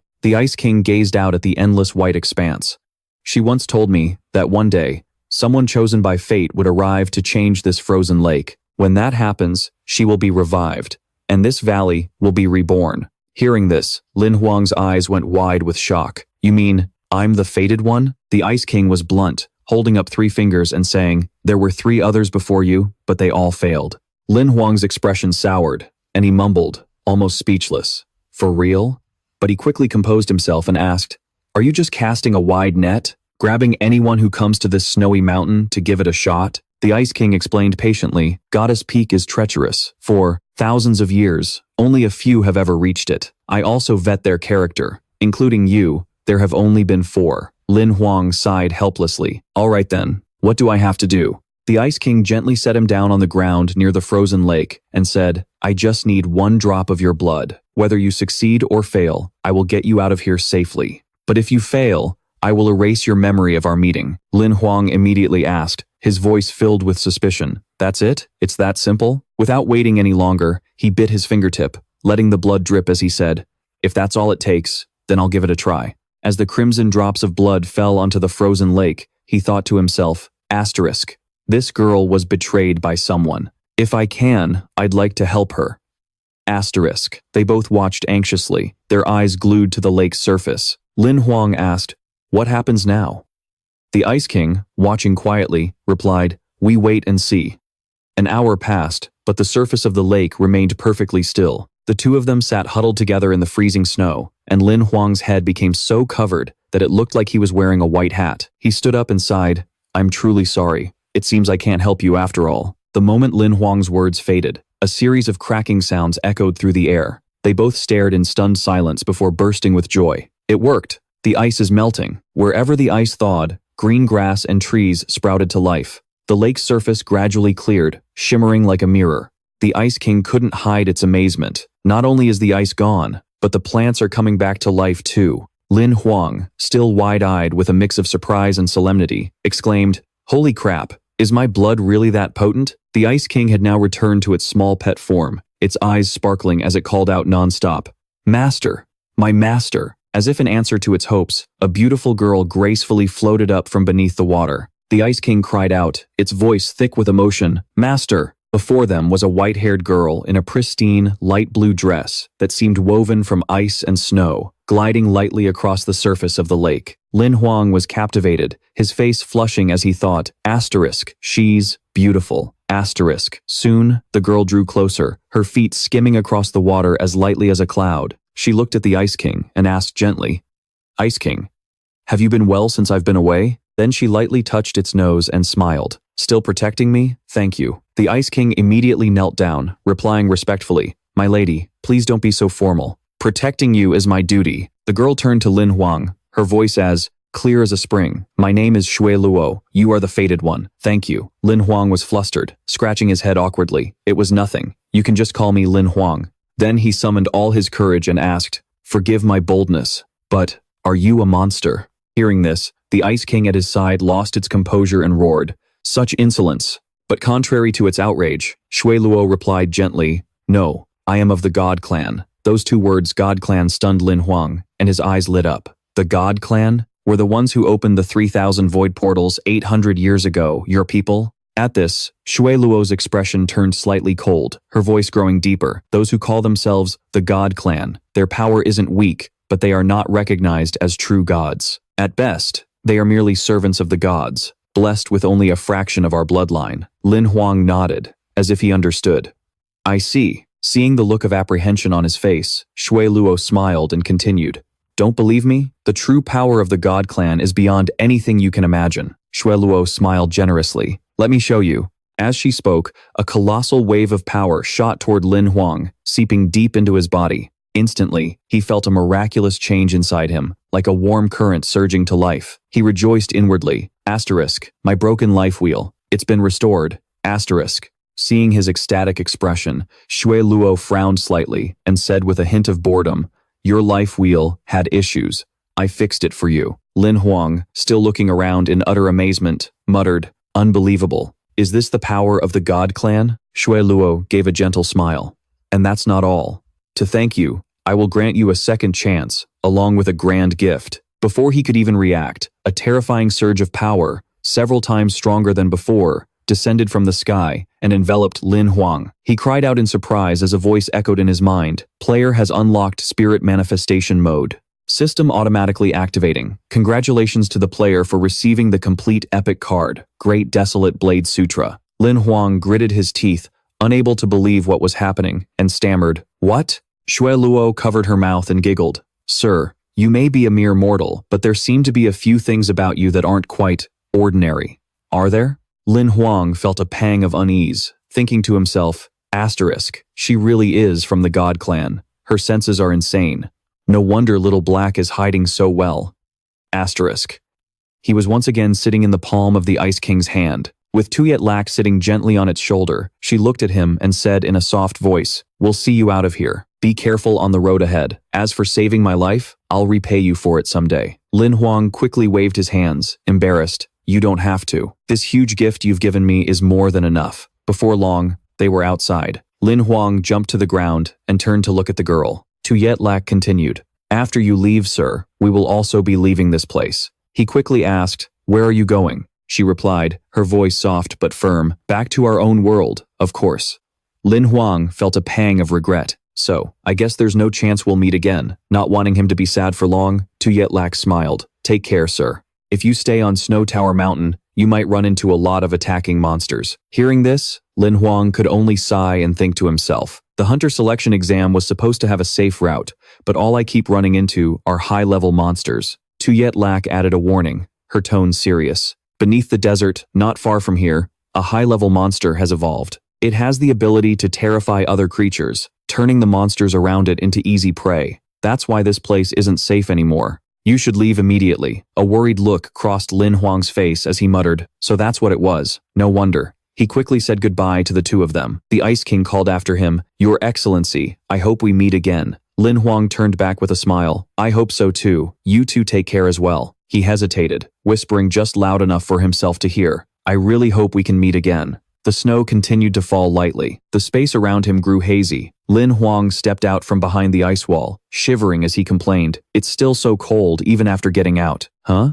Is it morning already?" His heart skipped a beat when he saw Bai standing frozen like a statue, covered in a thick layer of snow. He yelled, "Bai, don't tell me you stood here all night, did you? I'm sorry." The two quickly snapped out of it. Lin Hoang walked ahead, rubbing his arms for warmth while speaking to Bai behind him. "It's a long story, but I'm full of energy now, not sleepy at all. No need to rest. Let's keep moving." Bai could only look at him with a helpless expression. Before long, they resumed their climb up the cliff face, one following the other. Lin Hoang scaled the cliff with incredible speed, his progress obvious. He laughed and said to Bai, "Now that my life wheel is restored, my body feels so much better. I'm going to start ascending to the Blackstone level and see how it goes." A while later, the two stopped to rest on a flat ledge. Lin Hoang panted excitedly, "We're almost at the top. As long as nothing unexpected happens, we'll make it right as the exam ends." Suddenly, strange and horrifying sounds echoed from a distance. Both of them immediately went on alert, straining their eyes in the direction of the sound. A flock of geese, as white as snow, slowly emerged from the mist one by one. Seeing the gentle appearance of the geese, Lin Hoang couldn't help but be surprised, muttering, "They have geese this big on a snowy mountain?" He glanced over at Bai, who had a skeptical look on his face, and said with a laugh, "Don't be so tense. This thing might look fierce, but it's delicious. How about we catch a few?" Before he could finish his sentence, Lin Hoang suddenly realized something was wrong. The geese, which had looked harmless just a moment ago, suddenly opened their mouths to reveal rows of sharp teeth and long, menacing tongues, as if they were about to devour them whole. Bizarre sounds rumbled from their throats. Lin Hoang screamed, "Those aren't geese, they're monsters." Both of them immediately turned and ran. The color drained from Lin Hoang's face. Looking back at the flock of geese, he muttered, "They're even bigger up close. Bai, run." Bai took the lead, resolutely climbing up the rock face. Lin Hoang followed close behind, running while providing cover fire against the monster geese. He panted, muttering to himself, "There are too many of them. We can't fight them. Bai, find a place to hide, quick." Luckily, they spotted a cave right in front of them. Bai used all his strength and pulled Lin Hoang inside. Once in the cave, Lin Hoang let out a sigh of relief and looked around. "Nice. Let's hide in here for now. We'll figure out what to do after they leave." But when they looked outside, both of them were stunned. The flock of geese was in a panic, scattering as if they'd run into a catastrophe. Lin Hoang was bewildered. "What's going on?" Just as he said that, a giant black sparrow tore through the geese's defensive line, sending them fleeing for their lives. The ferocious sparrow, with its wind-tearing speed, easily wounded the geese. Lin Hoang watched, his face as pale as a ghost, muttering, "A black-fanged sparrow. A black sparrow this big has probably already reached the bronze level." But a moment later, his tone shifted to excitement as he looked at Bai. "This is great. A second ago, I was worried we'd get eaten by those geese in here, and now this thing shows up. You could say we've been saved." The words had barely left his mouth when the black-fanged sparrow appeared at the cave entrance. Its eyes flashed with thousands of vicious lights, as if it was about to charge in and tear them to shreds. Lin Hoang whispered in dread, "We're screwed." The black sparrow circled once, then slammed its powerful feet into the cave entrance. The earth-shattering impact sent rocks crumbling everywhere. Lin Hoang roared in fury, his eyes blazing. "That damn thing, is it targeting us? Are you insane?" Fire from the black-fanged sparrow's impact began to spread into the cave. He turned to Bai, his voice firm. "No way, you're no match for it. Don't go out there and get yourself killed." With that, he raised his gun and aimed it straight at the monster, cursing non-stop.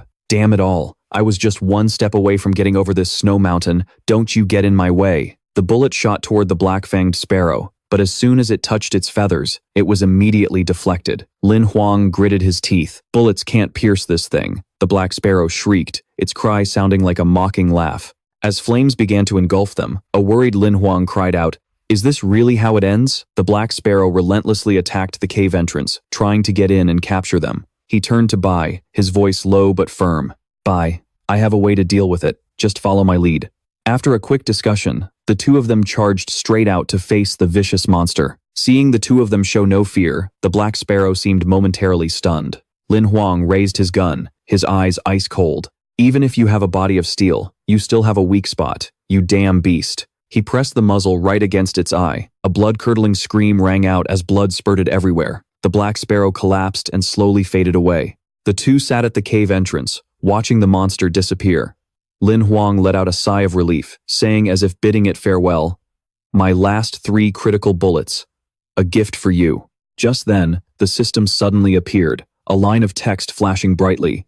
"Congratulations, player, for obtaining the Black Sparrow monster card. Completed an over-level kill. Rewarded with a double card." Lin Hoang's eyes widened in surprise. "I don't even get a card draw for killing a high-level monster?" he asked again, annoyed. "How many advancement cards do I even need? Can't I just directly upgrade Bai and Baojun to mythic level?" Xiao He replied with a slightly strained voice. "Card draws are completely random. Those 2 times you got an advancement card were just pure luck. The actual power of a summon card is limited by the player. If the player doesn't get stronger, no matter how rare the card is, its power will have a limit." Lin Hoang sighed helplessly. "All right, you can stop talking now." He looked down to carefully read the description of the double card. "After activating this card, all rewards from kills will be doubled for 1 hour." After thinking for a moment, he muttered, "This card is just okay, I guess." Xiao He gave a sly laugh and replied, "Just wait until you find the right monster. Using this card will let you farm summon fragments in no time. Then," he added mockingly,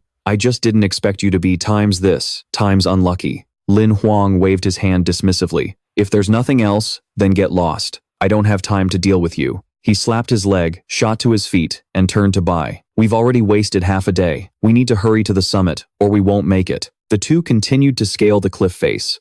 Lin Hoang held onto Bai's arm as he climbed, saying, "After this competition is over, I still need to go stock up on ammo. I need to get a few more critical rounds." Glancing into the distance, he was suddenly terrified. "Oh my God, we're so high up." Huddling against the wind, he mumbled, "This isn't going to be easy to climb. There isn't much time left. If we go back down, the competition will be over. What are we supposed to do?" Suddenly, a cold voice rang out from behind him. "That's why if you're not qualified, you should have just given up from the start." Lin Hoang whipped around towards the sound. Standing there was a slender young man with blue hair that stood out against the white snow. His gaze was sharp as ice. Lin Hoang thought to himself that neither he nor Bai had sensed his presence at all. Asterisk. Who is this guy? Asterisk. The young man walked closer and said, "Don't shout, I heard you." Then he stepped even closer, his tone calm. "I'm a contestant, just like you." Lin Hoang forced a smile. "Nice to meet you," the young man continued. "That black sparrow from earlier, did you kill it?" Both surprised and angry, Lin Hoang shot back. "You're a beastmaster too, so why would you attack me?" The man replied coldly, "I just let them out to hunt. You were just unlucky." As soon as he finished speaking, he summoned a crimson blood vulture. Its aura was ferocious, and its voice threatening. "You killed my black sparrow. Let's settle this score." A murderous intent erupted, blanketing the entire area. Lin Hoang didn't flinch, his eyes blazing. "You want to fight? Bring it on. I'm not afraid." Despite his brave words, Lin Hoang thought anxiously to himself. Asterisk. A bronze-level crimson blood vulture. If we really fight, I'm no match for him. Asterisk. Asterisk. What should I do? Asterisk. Bai Yan stood proudly on the crimson blood vulture's head, looking down coldly as he spoke. "I will get my revenge for the Black Sparrow. But not now." He sneered, his words dripping with scorn. "That bloodthirsty type you're raising isn't half bad, but you yourself are far too weak. You're not even worthy of me making a move." With that, he and his pet soared away. His voice echoed behind them. "Besides, will you even make it out of here alive? Just you wait." Lin Hoang furiously yelled after him. "Are you and Xiao He brothers or something?" A burning rage coursed through him as he continued to shout. Even though Bai Yan's figure had long since vanished, "Stop looking down on people. If you've got the guts, then fight me fair and square." Suddenly, as if realizing something, his eyes lit up. "Wait a minute.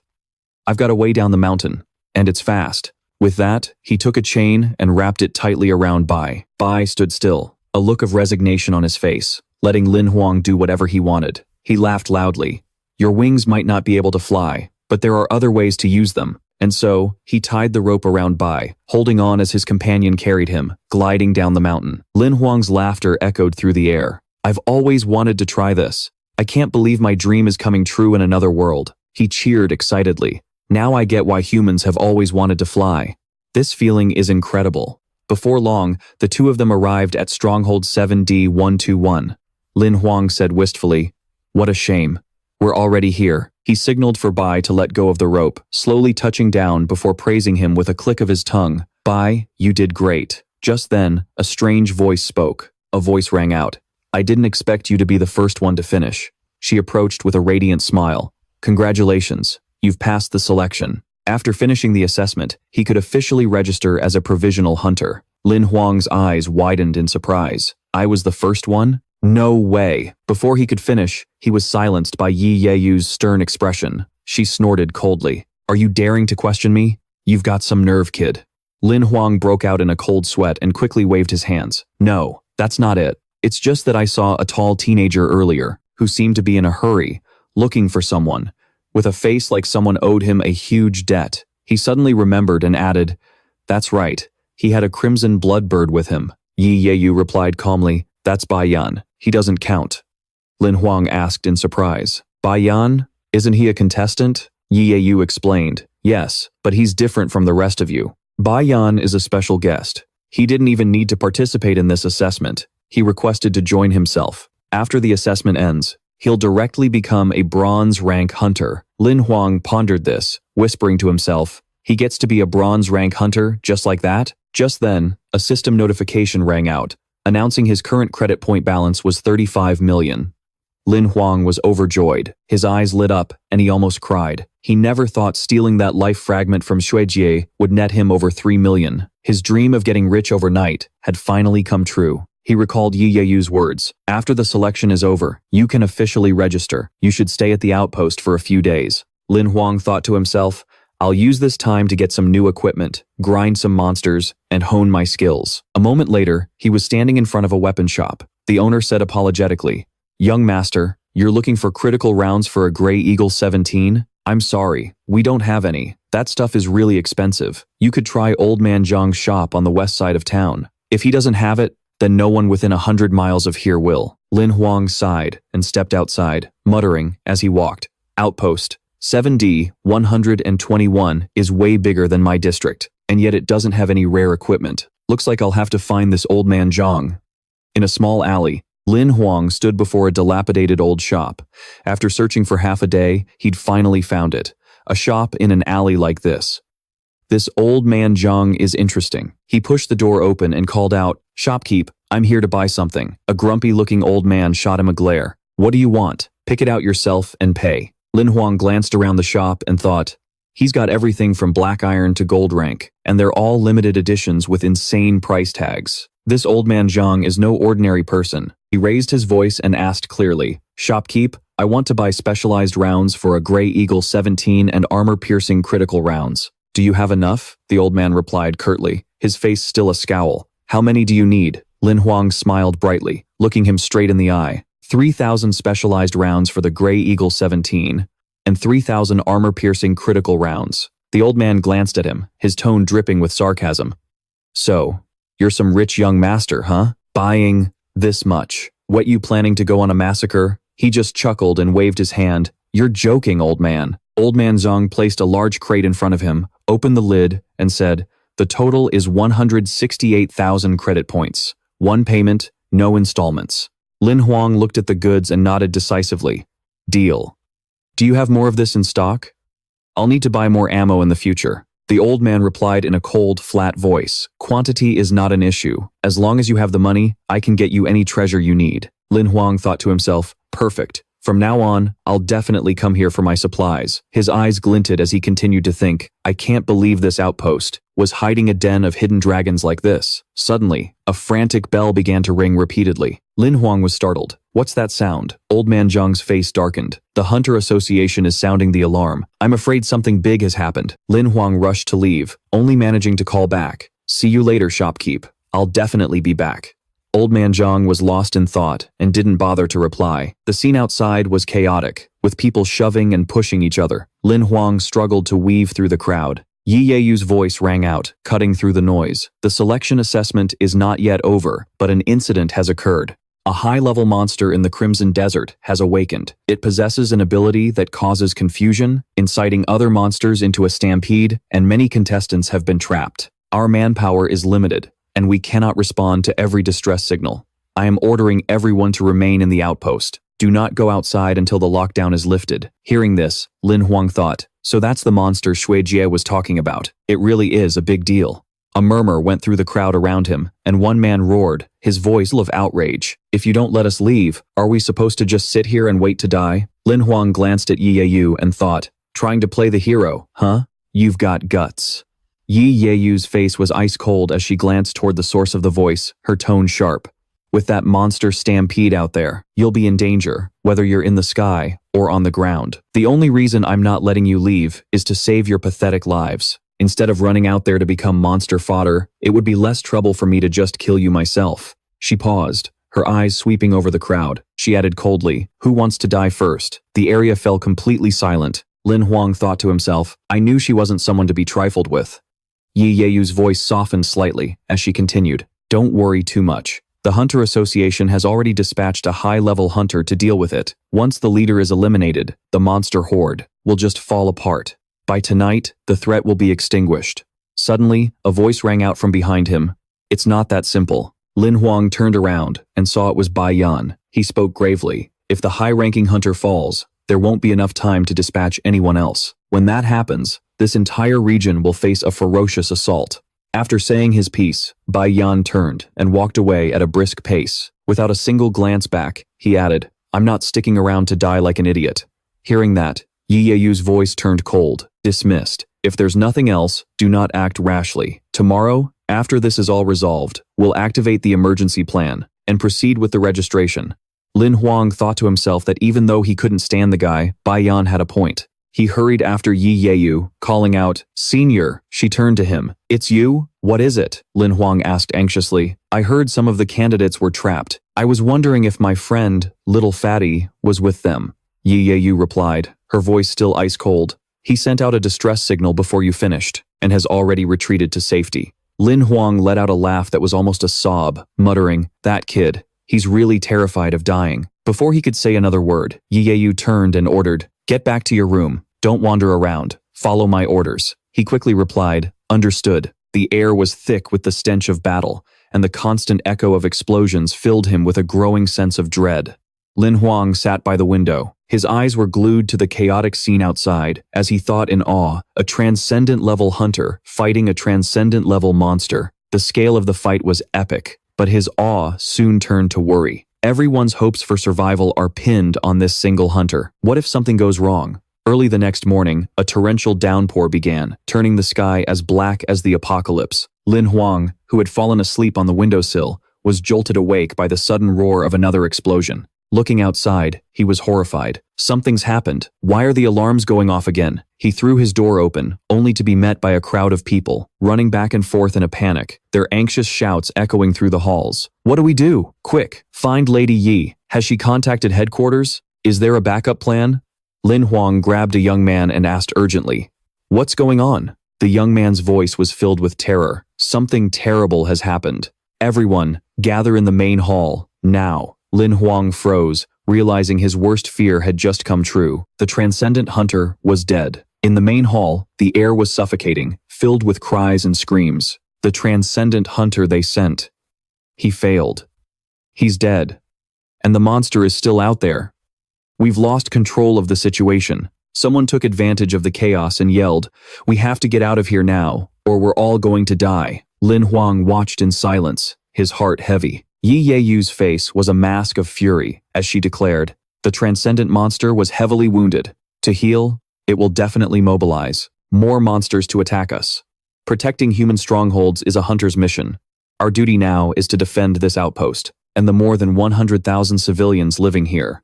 The crowd below erupted in panic. "But we haven't even registered yet. Why should we have to die with the hunters? Let us go. I don't want to die here." Others immediately chimed in. "That's right. Technically, we aren't even hunters yet. We're no different from ordinary citizens. We should be the ones getting protected, or at least be allowed to escape on our own." One man yelled, "The ability to escape? I've got that." In the cold light, Lin Hoang's ice-cold voice cut through the noise, sending an involuntary shiver through the crowd. Hearing every word, one man gritted his teeth. He growled back, "What did you just say?" Without flinching, Lin Hoang's voice echoed with unwavering resolve. "I was once in the Crimson Gold Desert. I was ambushed by a horde of night orbs. In the snowy mountains, I was almost eaten alive by flesh-eating geese. They were all transcendent-level monsters. The only way to survive was to escape. So what makes you so confident you can do the same? His words made a few people nod in agreement. A voice from the crowd said thoughtfully, he has a point. Even the eagles don't dare to fly out there. Trying to leave on foot would be suicide. Lin Hoang turned to Yi Yeyu, his gaze sharp. Senior Yi Yeyu, you're a gold rank hunter, the highest level hunter in this outpost. If I ordered you to leave this place right now, how long could you last out there? Yi Yeyu hesitated for a moment, her voice laced with worry. The monsters from the Crimson Gold Desert and the Divine Maiden Mountain are probably heading this way. I'm afraid the longest I could hold out is until tomorrow night. Lin Hoang clenched his fists, his eyes resolute. If it were me, I'd last 3 hours at most. And what about the rest of you? A stubborn voice still tried to argue. But if we get lucky. Before he could finish his sentence, Lin Hoang leaped up, landing right in the middle of the crowd as his clear voice cut him off. If even a gold rank hunter can't escape, wouldn't leaving on our own just be a suicide mission? He landed solidly on his feet. He pointed directly at the people in front of him. If you abandon everything here to run away, when that horde of monsters arrives, what you'll be leaving behind are your families, your friends, and the people you love most. His words hit the crowd like a bucket of ice water. A contemplative silence fell over them all. Seizing the moment, Lin Hoang's voice rang with conviction. Our lives are precious, but they shouldn't be wasted on a futile escape. We should unite with the Hunter Association and form one team. Together, we will defeat these monsters and protect the Snowy Mountain outpost. As if jolted awake, the crowd's morale surged, and they roared in unison. Protect our families, defend the outpost. But amidst the roaring cheers, Bai Yan's cold voice cut through the air, shattering the foolish excitement. As he walked away, he muttered, a bunch of idiots rushing to their deaths. Standing in the center of the crowd, Lin Hoang easily met Bai Yan's gaze, and his heart sank. Just then, Yi Yeyu suddenly wrapped an arm around him, pulling him close. The action was so fast, he had no time to react. Yi Yeyu spoke with a powerful voice, her eyes burning with determination. So, I ask everyone to join hands with the Hunters Association to defend this outpost. If we stand united, we will surely win. The crowd below responded in unison, their shouts echoing as one. A representative stepped forward, his voice firm. Let's prepare immediately. After you leave here, line up according to your abilities and register over here to implement the defense plan. As soon as he finished speaking, everyone quickly dispersed, rushing to prepare. Lin Hoang was about to leave as well. He turned to say, Senior, I'm going to get ready too, but Yi Yeyu quickly called him back. Seeing her grim expression, Lin Hoang's mood darkened. He asked, Senior, is something wrong? She looked at him, her voice low and anxious. My teleportation artifact can only transport a maximum of 50 people per day. While we still have time, I'm going to get you and the other recruits, under 20 years old, out of here. Lin Hoang immediately stopped her, his voice firm. I already made my position clear. Yi Yeyu practically shouted, her emotions overflowing. Those words were just to calm everyone down for a moment. I know for a fact that in one day, at most, this place will become a living hell. No one will survive. Lin Hoang stood there, speechless. She continued, her voice trembling but resolute. My artifact has its limits. The transcendent hunters won't arrive for at least another 48 hours, but the monsters are gathering quickly. In less than 10 hours, they will attack the outpost. Her expression grew worse and worse, her voice filled with despair. The Hunters Association's capabilities at Outpost 7D-121 are limited. Even with you guys, we can't protect the 100,000 people here. It's a suicide mission. She paused, her gaze fixed on Lin Hoang. I will live or die with this place. But first, I have to protect the association's future. You have talent. You could become an outstanding hunter. I can't just stand by and watch you die here. Without a moment's hesitation, Lin Hoang's voice rang out, strong and clear. I'm not leaving. His tone grew even more resolute. I wasn't just saying that for show. If those monsters get past Divine Maiden Mountain, they'll be a direct threat to the Heartlands. I have people I need to protect, too. I'm not leaving. He was adamant, his gaze unwavering. Only transcendent hunters can kill transcendent-level monsters, so we have to find a way to stop them until they arrive.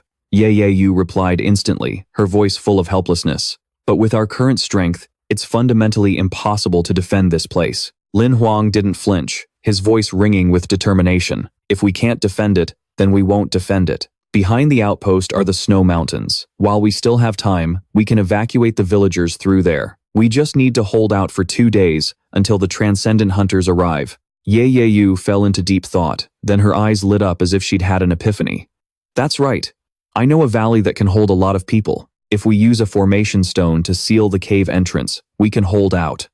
Lam Hoang was so excited, he couldn't help but grab her arm, his voice filled with passion. Great idea. Let me stay. I can definitely help you. His sudden action made Yeyeyu blush slightly, her heart pounding. He didn't notice, continuing with confidence. Don't worry, we'll all make it out of this alive. I guarantee it. Yeyeyu turned her head away to hide her blushing cheeks, muttering to herself, oh no, he's so cool. What am I gonna do? Then she cleared her throat and snapped. Stop talking, you little brat. Less talk, more work. Evacuating 200,000 people is no small feat. With that, she hurried off, not forgetting to glance back with a reminder. Lam Hoang followed behind her with a mischievous smile. All right, senior, but deep in Yeyeyu's heart, a silent worry began to grow. Because of him, this disaster. Can we really get through it safely? Before long, the crowd and the villagers began their evacuation. Wang Lan spoke up, her voice full of worry, blocking the road behind us like this. Isn't that too dangerous? Zhu Yue quickly reassured her, his voice confident. Don't be afraid.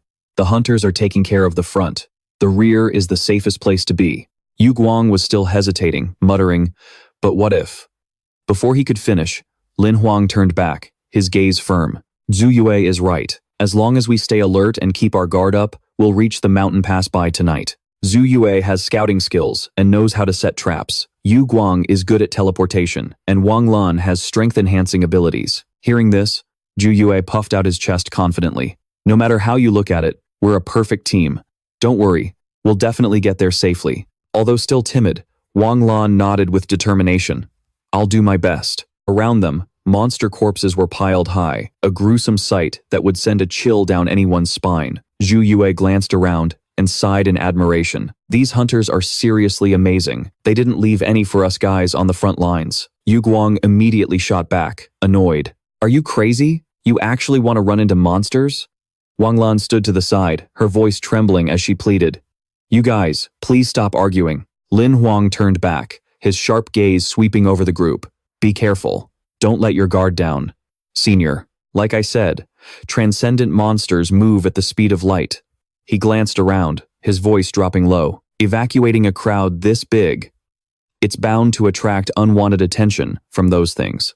Suddenly, a terrible premonition flashed through his mind. Lam Hoang barely had time to scream. Watch out! He lunged, tackling Wang Lan to the ground and narrowly avoiding a fatal strike. The whole group's faces went pale with terror. If Lam Hoang hadn't reacted so quickly, that giant axe, now buried deep in the earth, would have been buried in Wang Lan instead. He roared, "Stay alert! They might try a sneak attack." A massive foot stomped forward, and a hand gripped the axe. Before them stood a horde of giant bull-headed demons, their faces twisted in fury, their eyes promising a bloody end for them all. The scene exploded into chaos. More bull-headed demons swarmed from the distance, kicking up a blinding cloud of dust. Their bodies were masses of rippling muscle. Their leader, draped in iron chains, had blazing red skin and eyes that burned with raw brutality. Yu Guang was trembling, his face drained of all color. A damn iron-rank bull-headed demon. Zhu Yue's voice cracked in panic. And it's massive. There's no way we can win this. Wang Lan clutched her staff, starting to sob. So many of them. Seeing his teammates losing hope, something snapped in Lam Hoang. He roared, trying to steady them. Don't be afraid. After a moment's consideration, he declared, First, we take down their leader. The bull-headed demon leader raised its axe, letting out a war cry, and the entire horde lifted their weapons in unison, preparing to attack. Lam Hoang didn't hesitate. He stepped forward, drawing his gleaming sword with a look of pure determination. Yu Guang, cover me! From behind, Yu Guang raised his arm. The golden bow on his wrist flashed, erupting in a brilliant light as he yelled out his support. Yu Guang, an arrow flew through the air, striking the bull-headed demon leader right in the eye. As the monster howled in agony, Lam Hoang rushed forward in a flash, slashing his sword deep into its torso. The axe clattered to the ground from the demon's hand. At the same time, he barked out orders. Zhu Yue, protect Wang Lan. Get your traps set, now. Zhu Yue and Wang Lan answered in unison, their voices firm. Right. Wang Lan gripped her pink staff and raised it high. Dazzling bolts of lightning shot out from it, arcing straight into the crowd of bull-headed demons. She let out a piercing scream. Hearing this, Zhu Yue glanced back in annoyance. Damn it, are you trying to use a sound-based attack or what? With that, he dropped to one knee and threw out several purple, beast-like traps, their sharp, jagged teeth glinting in the light. Lam Hoang observed the horde of demons and thought to himself, "Let's see what my Great Wasteland blade technique can do against you lot." He swung his blade, and as it connected with one of the demons, a blue light flashed from its edge. He grinned. Awesome. So this epic tier sword skill really is something else. 18 forms that expand into 36 stable attack patterns.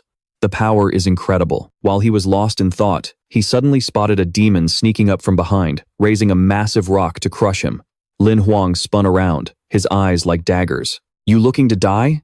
He leaped into the air, felling the creature in one clean strike. His voice was filled with exhilaration. "This is way more fun than using a gun." Suddenly, a system notification appeared. "Congratulations, player, for obtaining one bull-headed demon card fragment." Seeing that incredible slash, Yu Guang cheered. "That swordsmanship is amazing." Meanwhile, Wang Lan was still having a tough time at the rear. She screamed, "Stop twisting around." The bull-headed demons were busy trying to pry off Zhu Yue's beast traps that were clamped firmly to their legs. Zhu Yue looked pleased, holding his two short swords at the ready. "My beast traps have a life of their own. Get bitten by one, and you can just wait for death." Yu Guang chimed in, full of fighting spirit. "He's got the boss handled. Let's move up, team." Wang Lan quickly added, "Everybody, stay safe." After taking down the demon, Lam Hoang received a green card. The text on it read, "Congratulations, player, on acquiring one bull-headed demon card fragment. As you completed an attack on a higher-level enemy, you have been awarded one temporary transformation card." He frowned in confusion.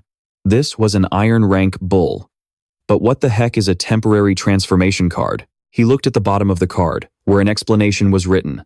Upon use, the player can transform into one of their summoned monsters at will, but will not gain all of its skills. The transformation lasts for 24 hours, and each card is single-use only. After reading the card, Lam Hoang let out a sigh of relief.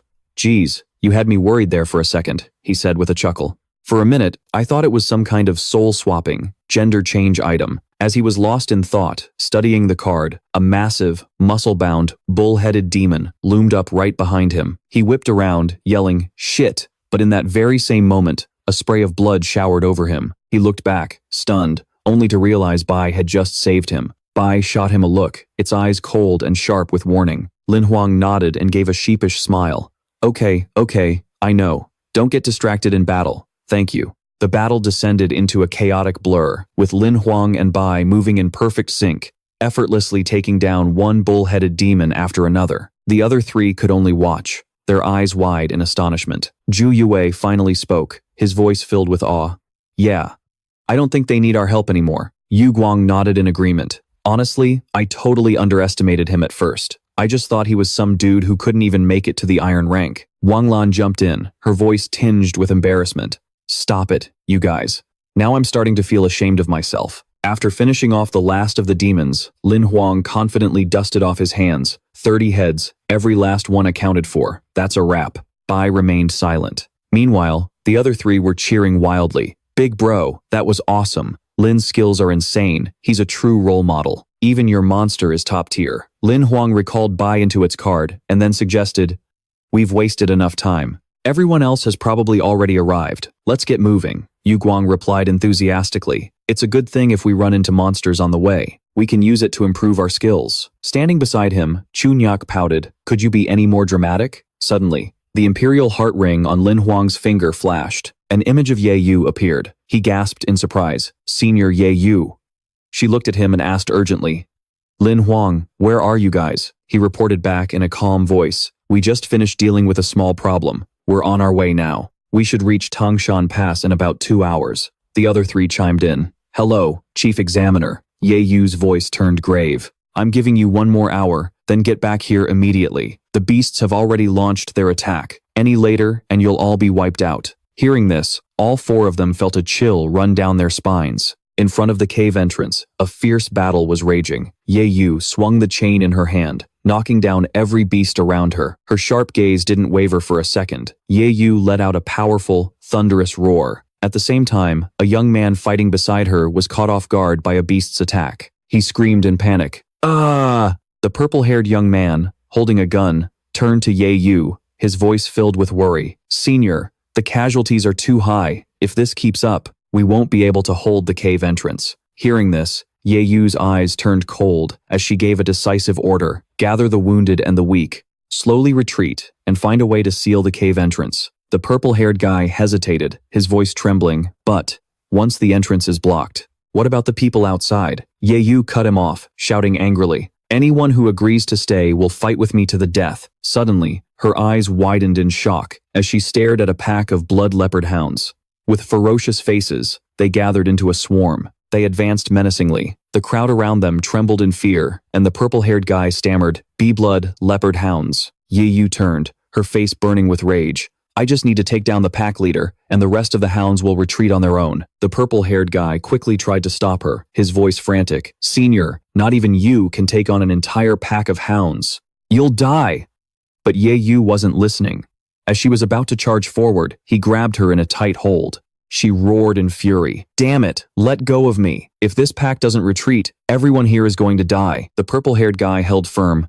No way, Senior, you're our only leader. I can't let you die. While the two were struggling, a blonde guy's eyes widened in amazement as he exclaimed, Look, the blood leopard hounds. It's like they've spotted something. They all turned their heads in unison. Ye Yu paused, her voice laced with disbelief. That's Lam Hoang. I can't believe he made it here alive. Lam Hoang had arrived with his group and the Sand Tyrant. Seeing the pack of hounds, he immediately drew his sword and charged into battle. The others with him also rushed forward to help. Lam Hoang swung his sword, making a clean, sharp slash on a blood leopard hound, sending blood splattering everywhere. He gave a decisive command. Yu Guang, Wang Lan, help the injured retreat. Leave this to me and Chu Nyats. Chu Nok immediately acknowledged the order. Got it, big bro Lin. Wang Lan reminded him worriedly. Be careful. Chu Nok charged forward, swinging his sword repeatedly at the pack of blood leopard hounds, shouting, Big bro, I got your back. The Sand Tyrant behind them also fought with all its might, coordinating its attacks seamlessly. While fighting, Lam Hoang sized up the third-tier black iron rank beast in front of him. A challenging glint appeared in his eyes.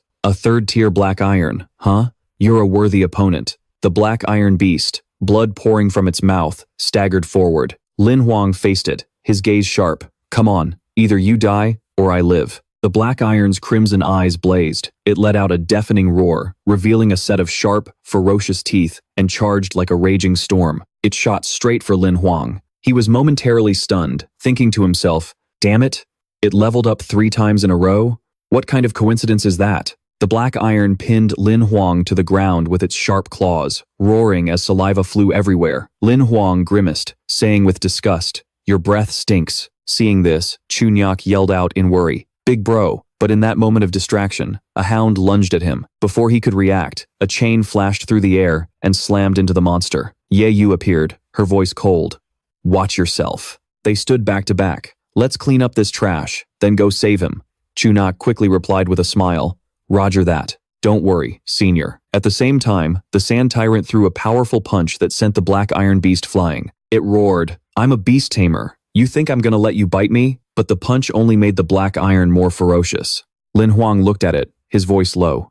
This beast is skilled and intelligent. It's just a shame. Suddenly, a brilliant blue light flashed, stunning the monsters as flames erupted, engulfing the black iron beast. It was burned alive amidst its own agonizing screams. Bai appeared, its eyes cold, as Lam Hoang delivered the final blow to finish off the black iron. The system notification popped up instantly. Congratulations, player, for obtaining 1 Blood Leopard Hound card piece. Player attacked a higher level target, obtaining 1 skill card. Lam Hoang smirked with satisfaction. Old man, I'm just better than you. From the sidelines, Chunyak cheered. Big bro, you're the man. Ye Yu walked over, her eyes sparkling. That was some beautiful blade work. She paused, looking at Lam Hoang with pure admiration, never expecting a censor like him to be so skilled with a sword. Lam Hoang turned to her, his voice firm. Senior, save the praise for later. While the hounds have retreated, we need to secure the cave. Zhu Yue sighed in relief and wiped the sweat from his brow. Man, good thing you showed up, big bro. We would have been toast otherwise.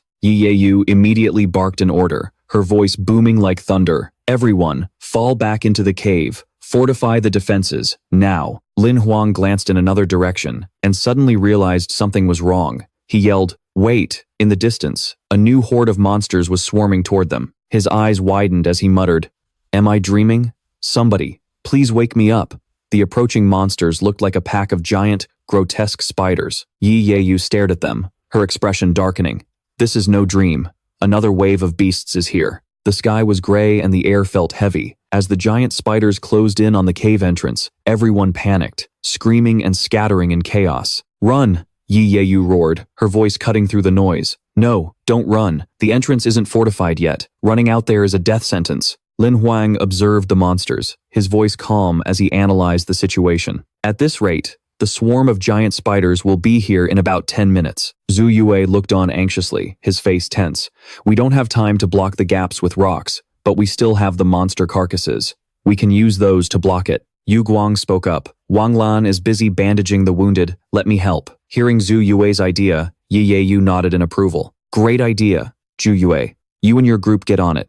Now, I'll stay here and hold off the giant spiders. Lam Hoang turned to her, his gaze resolute. Senior, you take Yu Guang and fall back to reinforce the defenses. I'll hold the line here with everyone else. We have to get those fortifications finished. Yu Guang immediately shot back. I'm not going. I can teleport long distances, which makes me perfect for coordinating with Brother Lin in a fight. The atmosphere grew tense.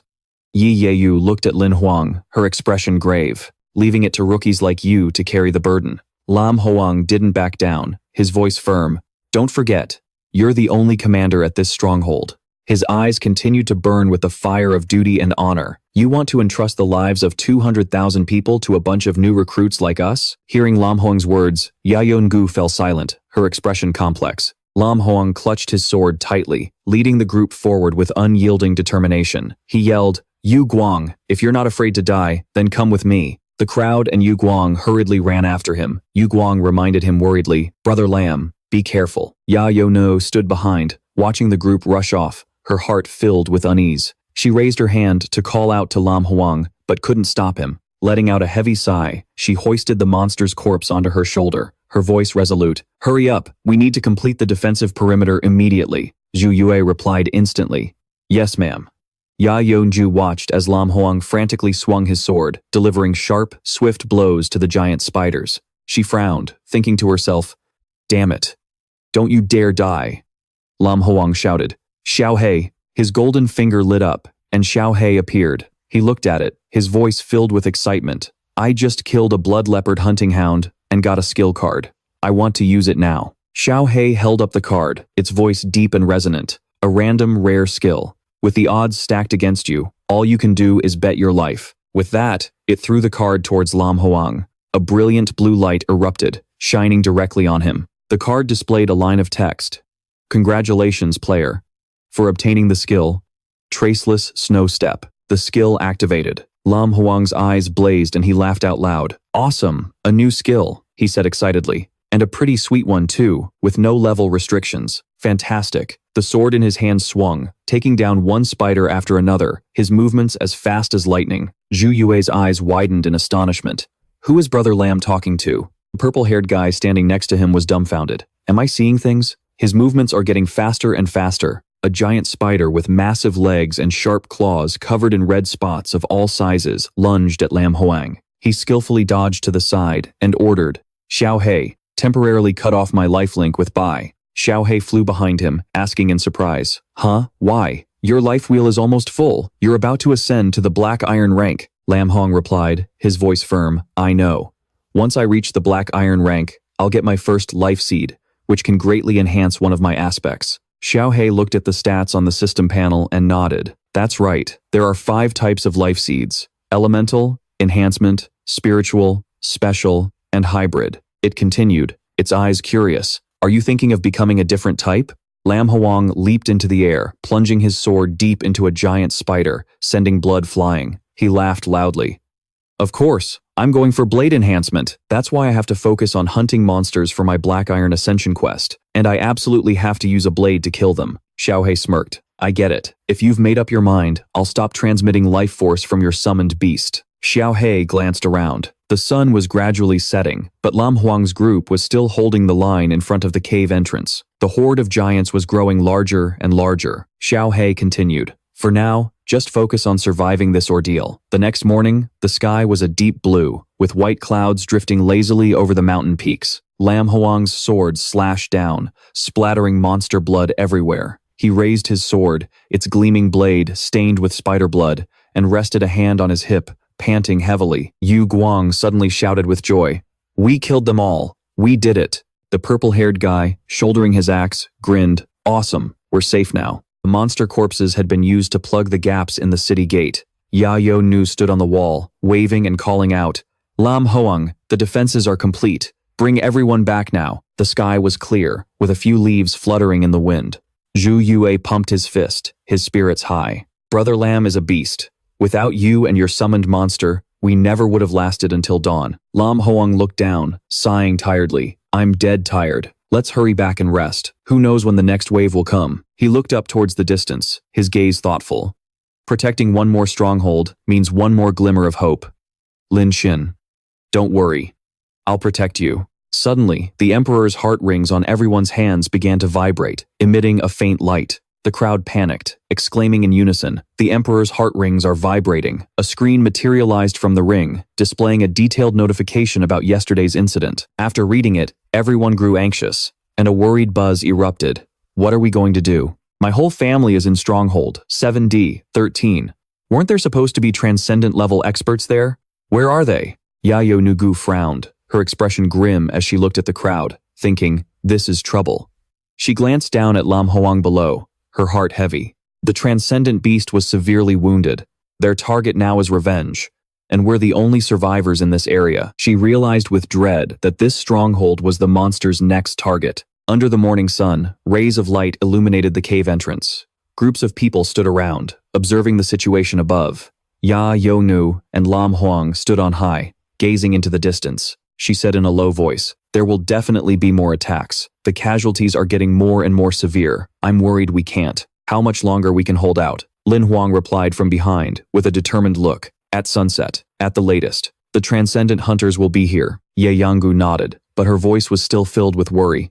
Maybe. But at this rate, if they keep attacking us non-stop, I'm afraid. She placed a hand on the stone wall, her voice strong yet laced with anxiety. I'm not afraid of dying. From the day I became a hunter, I've been ready for death, but I don't want 200,000 citizens to die with me. Seeing Ye Yangu so worried, Lin Huang suddenly grabbed her hand to comfort her. Senior, you're a gold rank hunter. You're not going to be taken down by some monsters. Ye Yangu slightly blushed, flustered by his touch. Her eyes shimmered as she looked at Lin Huang, momentarily dazed. He continued, his voice full of spirit. We'll face whatever comes our way. Even if this is a life or death moment, don't think about it. Just fight until only one of us is left standing. Embarrassed, Ye Yangu quickly pulled her hand back and turned away. She cleared her throat and snapped, do I need a lecture from you? Everyone, get your heads in the game and set up the watch. But inside, she thought, her heart pounding. What the hell? Am I blushing? Behind her, Lin Huang rubbed his head and laughed. Haha. I guess I overdid it, huh? The purple-haired guy, holding a pair of binoculars with a tense expression, suddenly yelled, ambush! We've got movement! Ye Yangu! And Lin Huang immediately looked in the same direction. Lin Huang's face turned pale, his voice trembling. What in the world is that? In the distance, the sky grew dark and hazy, as a new horde of monstrous beasts swarmed towards them. They looked like giant mammoths, their long, curved tusks radiating a terrifying power. It was a herd of armored war elephants. Everyone who saw them was left speechless, absolutely horrified. Frustrated, Ye Yangu clenched her fist and slammed it on the wall. Damn it, that transcendent-level beast is incredibly ferocious. It'll smash through all our defenses. Lin Huang added, his voice filled with worry. That thing looks invincible. How are we supposed to fight it? Ye Yangu frowned and explained. The armored behemoth is born with half of its body made of metal. Its defensive power is terrifying. Anything that stands in its way gets completely wiped out. She drew her chain, her eyes resolute. Screw it. I'll protect these fortifications even if I die trying. Lin Huang panicked and quickly stopped her. Wait, senior, look over there. Ye Yangu followed his gaze and let out a gasp of surprise. A figure with white hair, cold eyes, and a long, sharp sword had appeared. It was Yi Zheng. His eyes flashed like lightning as he swung his sword in a single slash, striking the armored war elephant right in its eye. Blood sprayed everywhere. Watching this, Ye Yangu couldn't help but praise him. That's it. The armored war elephant's weak point is its eyes. A beautiful strike. Lin Huang was in awe. Is this master a gold rank hunter? The armored beast went down just like that? Ye Yangu replied, he's not just a gold rank hunter. He's one of the top geniuses in the world. Just one step away from reaching the transcendent level. Lin Huang's eyes widened. Huh? You know him? At that moment, the elephant lay on the ground, its crimson eyes locked on Yi Zheng. Chaos erupted as rubble flew everywhere, and the monster collapsed completely. Yi Zheng leaped into the air, sword in hand, and lunged forward like a flash of lightning. He landed one decisive slash on the armored beast's other eye, ending the fight. Yi Yanggu shouted in excitement. Lin Hoang, standing beside her, stammered in shock. That's him? After taking down the armored war elephant, Yi Zheng landed gently on the ground. The moment she saw him, Ye Yanggu ran over, her voice filled with excitement. Yi Zheng. He glanced coldly at the dead beasts, let out a soft hemph, then turned to the group, his voice deep and cold. I have a feeling this isn't over. As the sun began to set, another swarm of creatures kicked up a cloud of dust in the distance. It was a swarm of black sand spiders, advancing at a terrifying speed. Ye Yanggu recognized them, her voice tense. Those are black sand spiders. Lin Hoang added, surprised. You mean those things that spit webs and crawl on walls? Yi Zheng observed them and gave a short explanation. Black sand spiders don't deal much damage, but their webs are incredibly long. Transcendent monsters use them to pull down fortifications. Lin Hoang looked at Yi Zheng anxiously and asked, there are so many of them. How can we deal with them all before they get close? Bai Yan frowned, calculating, if we had a heavy gunner, we could take them out from a distance. But it's a shame a small outpost like this doesn't have one. Suddenly, a hand shot up as brilliant golden light flashed.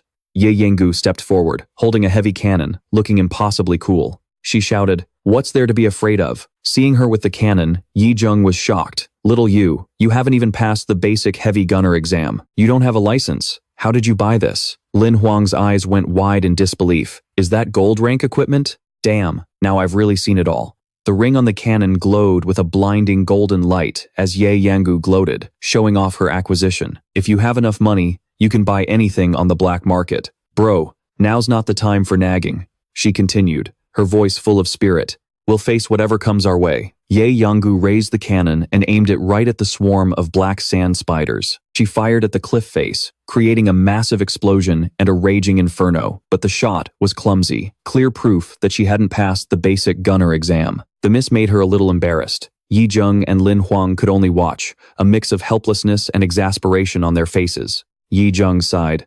Just as I thought. She missed. Lin Hoang could only force an awkward laugh. Heh. Heh. Ye Yu's face was resolute as she scoffed. So what if I missed? Just you wait. The spot she had just missed suddenly trembled, and dust billowed into the air. A strange white liquid trickled down from the cliff wall, covering the swarm of black sandworms. The beasts roared in agony before collapsing. Though Ye Yu had missed, she had accidentally wiped out the entire swarm. Lin Hoang was stunned. She killed them all? Yi Zheng, however, remained expressionless. He glanced at him. Kid, remember my words. Never, ever piss off a woman. Lin Hoang gulped and nodded. Yes, senior. His eyelids twitched as if he'd noticed something unusual. Ye Yu turned back gleefully and asked Yi Zheng, how about that? Still want to lecture me now? She grinned, completely unaware that a new swarm of monsters had just appeared. Yi Zheng reacted in a flash. He pulled Ye Yu behind him, his voice low. This is bad. We're surrounded. She let out a cry. Ah! Lin Huang's face went pale. He pointed into the distance. I've seen that thing before. The sky was a blood red, filled with swirling flocks of black birds with huge, sharp beaks. His voice trembled. The flock of gloom crows. Is this the apocalypse? But at the cave entrance, it wasn't just the gloom crows, but countless other monsters as well. They all appeared at once. The two swarms attacked simultaneously, their presence overwhelming. Zhu Yue cursed. Son of a bitch. Yu Guang was in despair. It's hopeless. Wang Lan panicked. What do we do? What do we do now? Lin Hoang was terrified. It's over. Yi Zheng immediately gave a sharp command. Ye Yu, open the azure wood gate.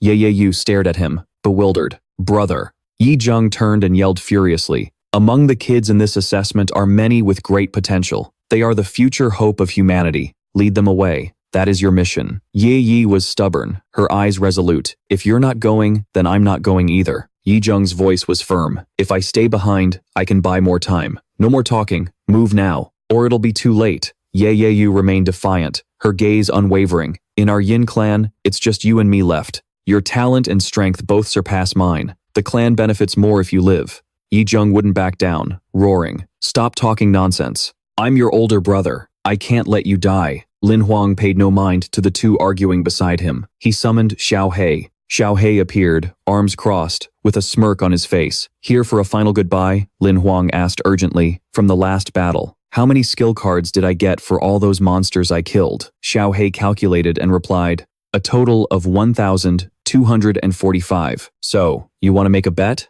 Lin Hoang's voice was grim. "I'm the leader. Even if the odds are only 0.1%, I won't give up. All I need is to draw a skill card that can turn the tables." Xiao He asked, "So, what's your play?" Lin Hoang gave a decisive order. "Fuse all the skill cards. What can I get?" Xiao He stroked his chin thoughtfully. "Theoretically, it could create a skill with no level restrictions, but there's no guarantee what kind of skill it'll be, and they're all one-time use consumable cards. No one has ever done this before." Lin Hoang and the others were terrified, but he looked up at the approaching flock of gloom crows, his voice firm. "Either way, we're dead. Might as well go all in and bet everything." Xiao He raised his hand and shouted, "Fusing all skill cards." 1,245 cards flashed. A brilliant golden light exploded as the cards merged into a single one. Suddenly, Lin Hoang began to transform. His hair turned a brilliant gold, and his appearance changed. Golden cards flew around him, creating an otherworldly aura. A turquoise circle appeared on his forehead, glowing with a mystical light. Lin Hoang's eyes burned with determination as he roared, "I don't care what it is. Use the card now." All 1,245 skill cards rapidly fused. They became a single card that radiated a blinding golden light. Arcs of lightning crackled around the card with immense power. The system's cold voice announced, "Host has fused 1,245 cards and obtained one minor annihilation card." This was no ordinary card. Instantly, a radiant golden orb enveloped the card and swiftly merged into Lin Hoang's body. Light erupted as the golden sphere expanded at a terrifying speed, engulfing his entire being. The blinding glare made it impossible for anyone to look directly at him. Yi Zheng reacted quickly, pulling Ye Yu into his arms and using his back to shield her. He was utterly speechless, with shock. Even the distant bull-headed demons were captivated by the light from the golden sphere. Boom! The sphere exploded. A shockwave carrying destructive force swept through, tearing the limbs off the flock of gloom crows and the bull-headed demons, who shrieked in agony. Not even the black crows in the sky could escape. They were swept up by the rolling golden light and vaporized one by one. Zhu Yue squeezed his eyes shut to avoid the flying debris, but he could still feel the terrifying power and couldn't help but exclaim, "What the F?" Ye Yu buried her head in Yi Zheng's chest. She let out a small cry, her heart pounding. After what felt like an eternity, a voice sounded from above her, "It's over." Ye Yu slowly opened her eyes, staring in absolute awe at the scene before her. Lin Hoang was on one knee, his face toward the ground. His clothes were in tatters, and his body was trembling. She cried out in alarm. Lin Hoang, Zhu Yu, still in shock, muttered, "They're gone. They're all gone." The survivors erupted in joy after the heart-stopping moment. They cheered. "All the monsters have been wiped out. Lin Hoang saved us. We're safe. We don't have to die." The chants echoed, "Lin Hoang, Lin Hoang." But the celebrated hero was still dazed, his eyes vacant. Did the skill card actually work? Before he could even process it, Lin Hoang was suddenly. Yi Dangu rushed forward and hugged him tightly. She scolded him with a laugh. "You little brat." Lin Hoang's face turned a little red, flustered. "Senior." Yi Zheng stepped forward, his voice hesitant and full of suspicion. "That technique you just used, was that a divine art?" Lin Hoang laughed awkwardly while scratching his head. Well, that's hard for me to explain." Yi Zheng frowned, somewhat displeased. "Just because you have a little power, you're going to look down on your seniors now?" Yi Da-nu quickly tried to smooth things over with a placating laugh. "Heh, my brother. He didn't mean it like that." But seeing his own sister so close to Lin Hoang, Yi Zheng shot her a glare and huffed. "Honestly, can't keep a grown woman at home." Yi Da-nu cried out in a panic, "Brother!" Meanwhile, Lin Hoang was just bewildered, with no idea what was going on. Suddenly, a cold voice rang out, freezing Lin Hoang in place. "Haha, interesting. How very interesting." He whipped his head around, spotting a dark figure standing on the cliff. Yi Dangu frowned, her voice tense. "This aura." Yi Zheng gritted his teeth, his expression grave. "So, you've finally shown yourself." The figure in the black cloak spoke with great interest. "I never expected to meet a descendant of a true god here." Lin Hoang, confused, pointed at himself. a descendant of a true god? Me? Yi Donggu immediately took a defensive stance and warned, "Be careful, that's the transcendent monster." Chu Yue's eyes went wide with disbelief. "That's a transcendent monster?" Yu Guang frowned, feeling the suffocating pressure. "This presence is terrifying." Wang Lan cried out in despair. "The transcendent hunters still haven't arrived. What do we do now?" The transcendent monster slowly removed its hood, revealing a malicious smile. "Even if the transcendent hunters were here, they're nothing but losers I've already beaten." The hideous face of the immortal black serpent was revealed. Its rough skin was covered in warts, and its mouth stretched wide to its earlobes, radiating pure brutality. The immortal black serpent raised a gaunt hand, pointing directly at Lin Huang with a chilling voice. "Give me that boy, and I might just spare everyone here. It's a deal you can only profit from." The wind howled, the silhouette of the black serpent standing on the cliff, looking down on the crowd like a being who held the power of life and death. Everyone shuddered at his offer. One person, in exchange for the lives of 200,000 people. But was such a trade worth it?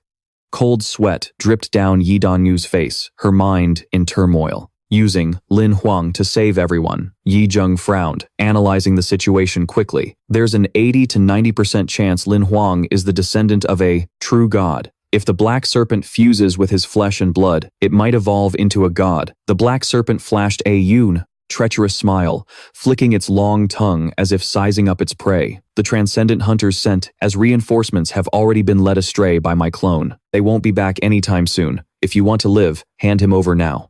After a moment of silence, it locked its gaze onto the terrified crowd and sneered. "The 20,000 of you here aren't even enough to get stuck between my teeth." Xiao He crossed his arms, his voice dripping with sarcasm. "With such a profitable deal, I bet they won't refuse." Lin Huang's face went pale, his mind in chaos. "Is there any way to deal with this monster?" Xiao He replied, his tone firm. "With your current strength, facing a transcendent-level enemy, the probability of death is 100%.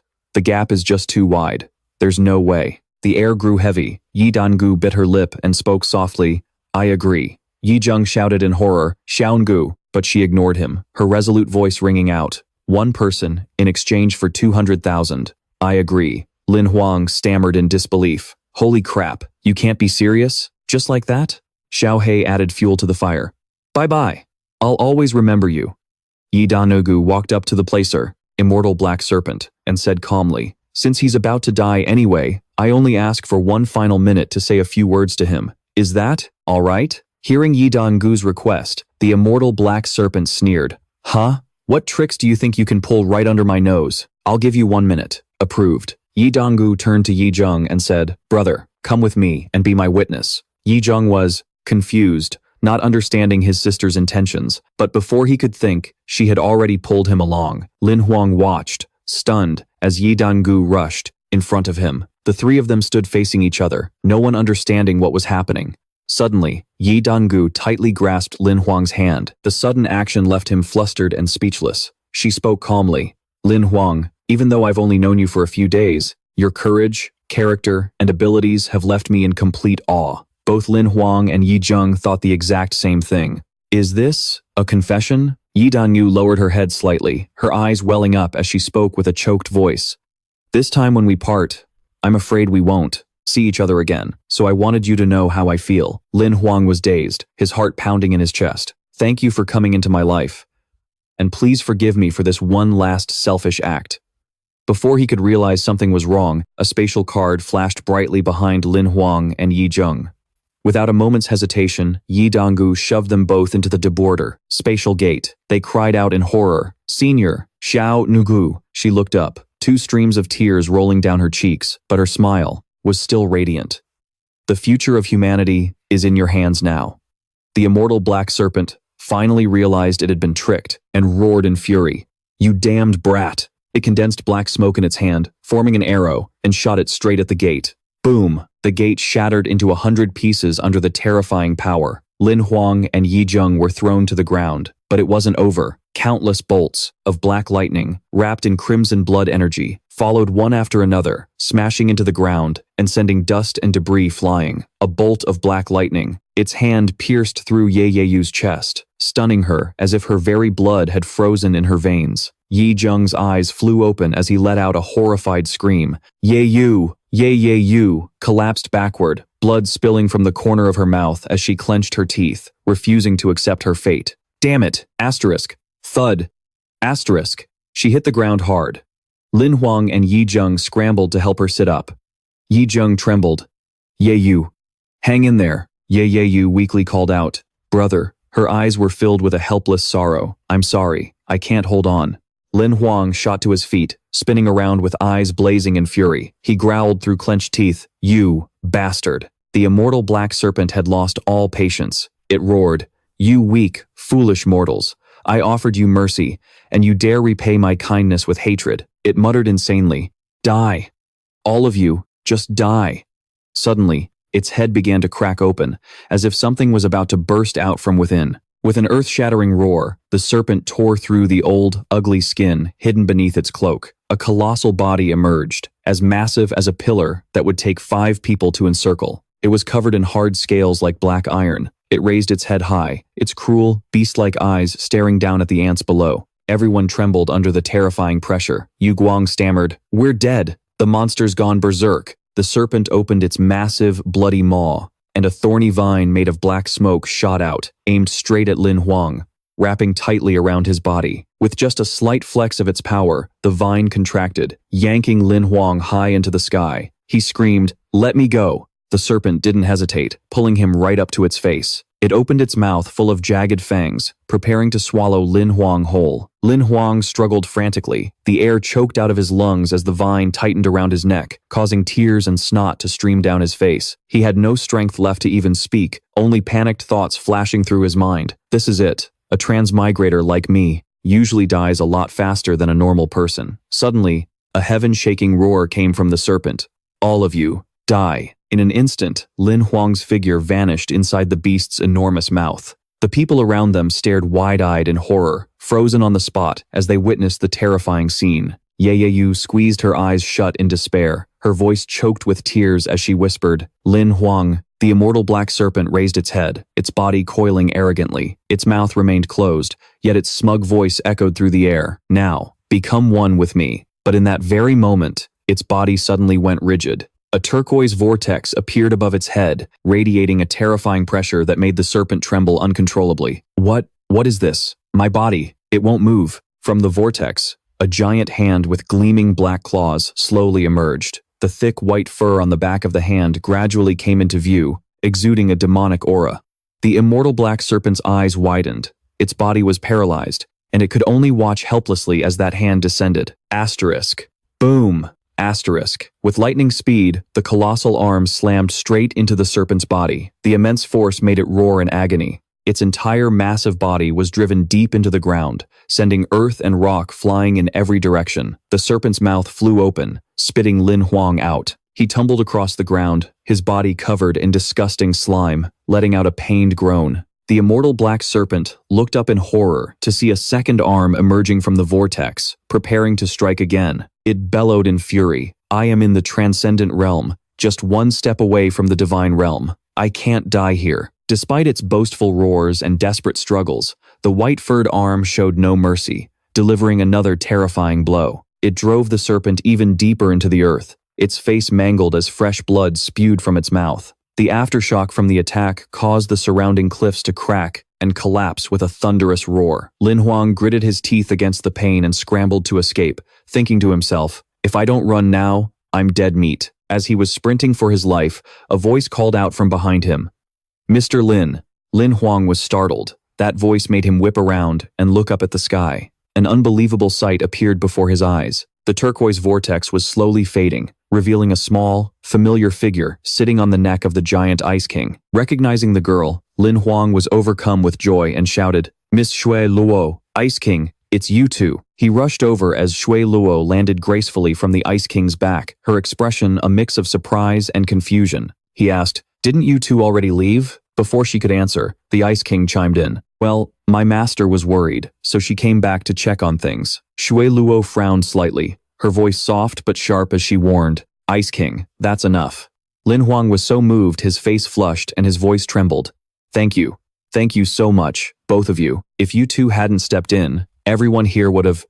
As if suddenly remembering something, he quickly turned to look behind him and muttered, That's right. I have to let them know I'm still alive. Shui Luo cut him off, her voice calm. You don't need to worry. Lin Huang was stunned to realize that everyone around them had fallen asleep at some point. As he wondered why, he heard her continue. I cast a spell earlier that put everyone to sleep. He glanced over at the immortal black serpent, which was still getting mercilessly pummeled, its imposing presence completely gone.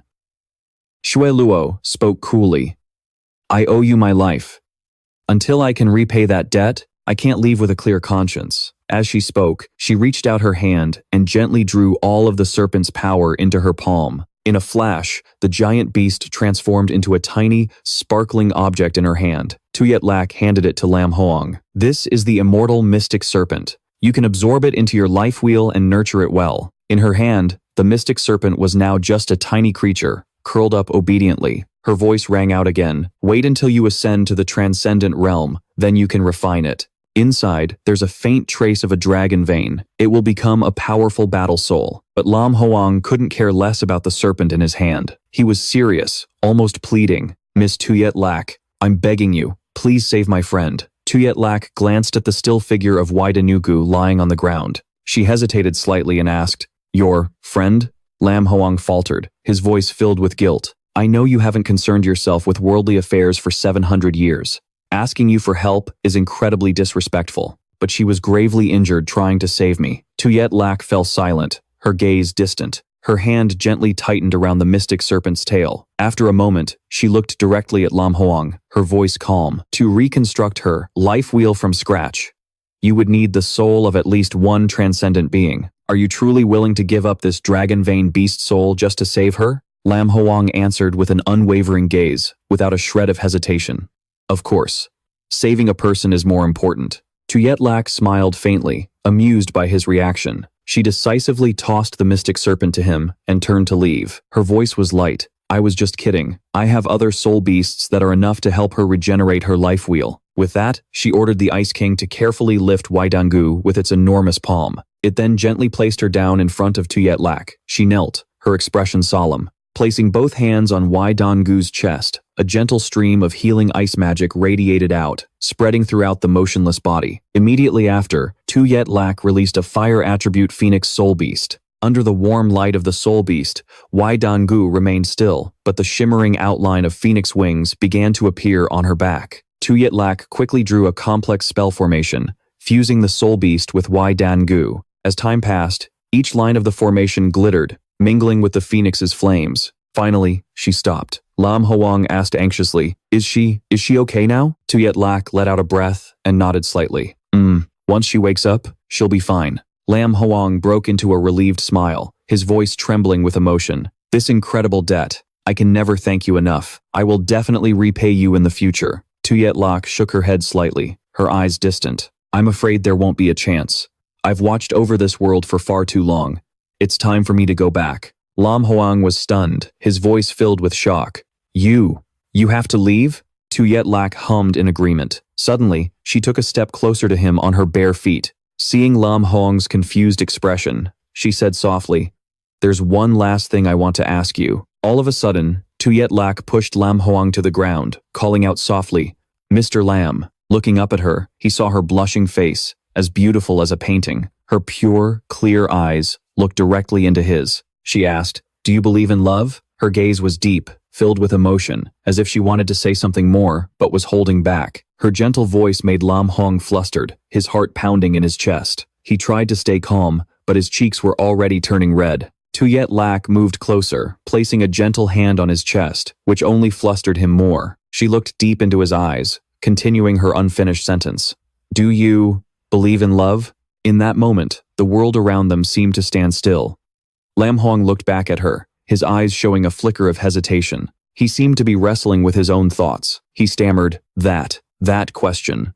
Sweat beaded on his forehead. His mind was a chaotic mess of questions. Is she still trapped by the barriers of her past? He closed his eyes gently and sighed. After a brief pause, he spoke, his voice full of emotion. Love is probably something that, whether you believe in it or not, still happens anyway. Lam Hoang looked at Tuyet Lak, his expression sincere as he advised her, Don't hesitate, whether it's right or wrong, regardless of the outcome.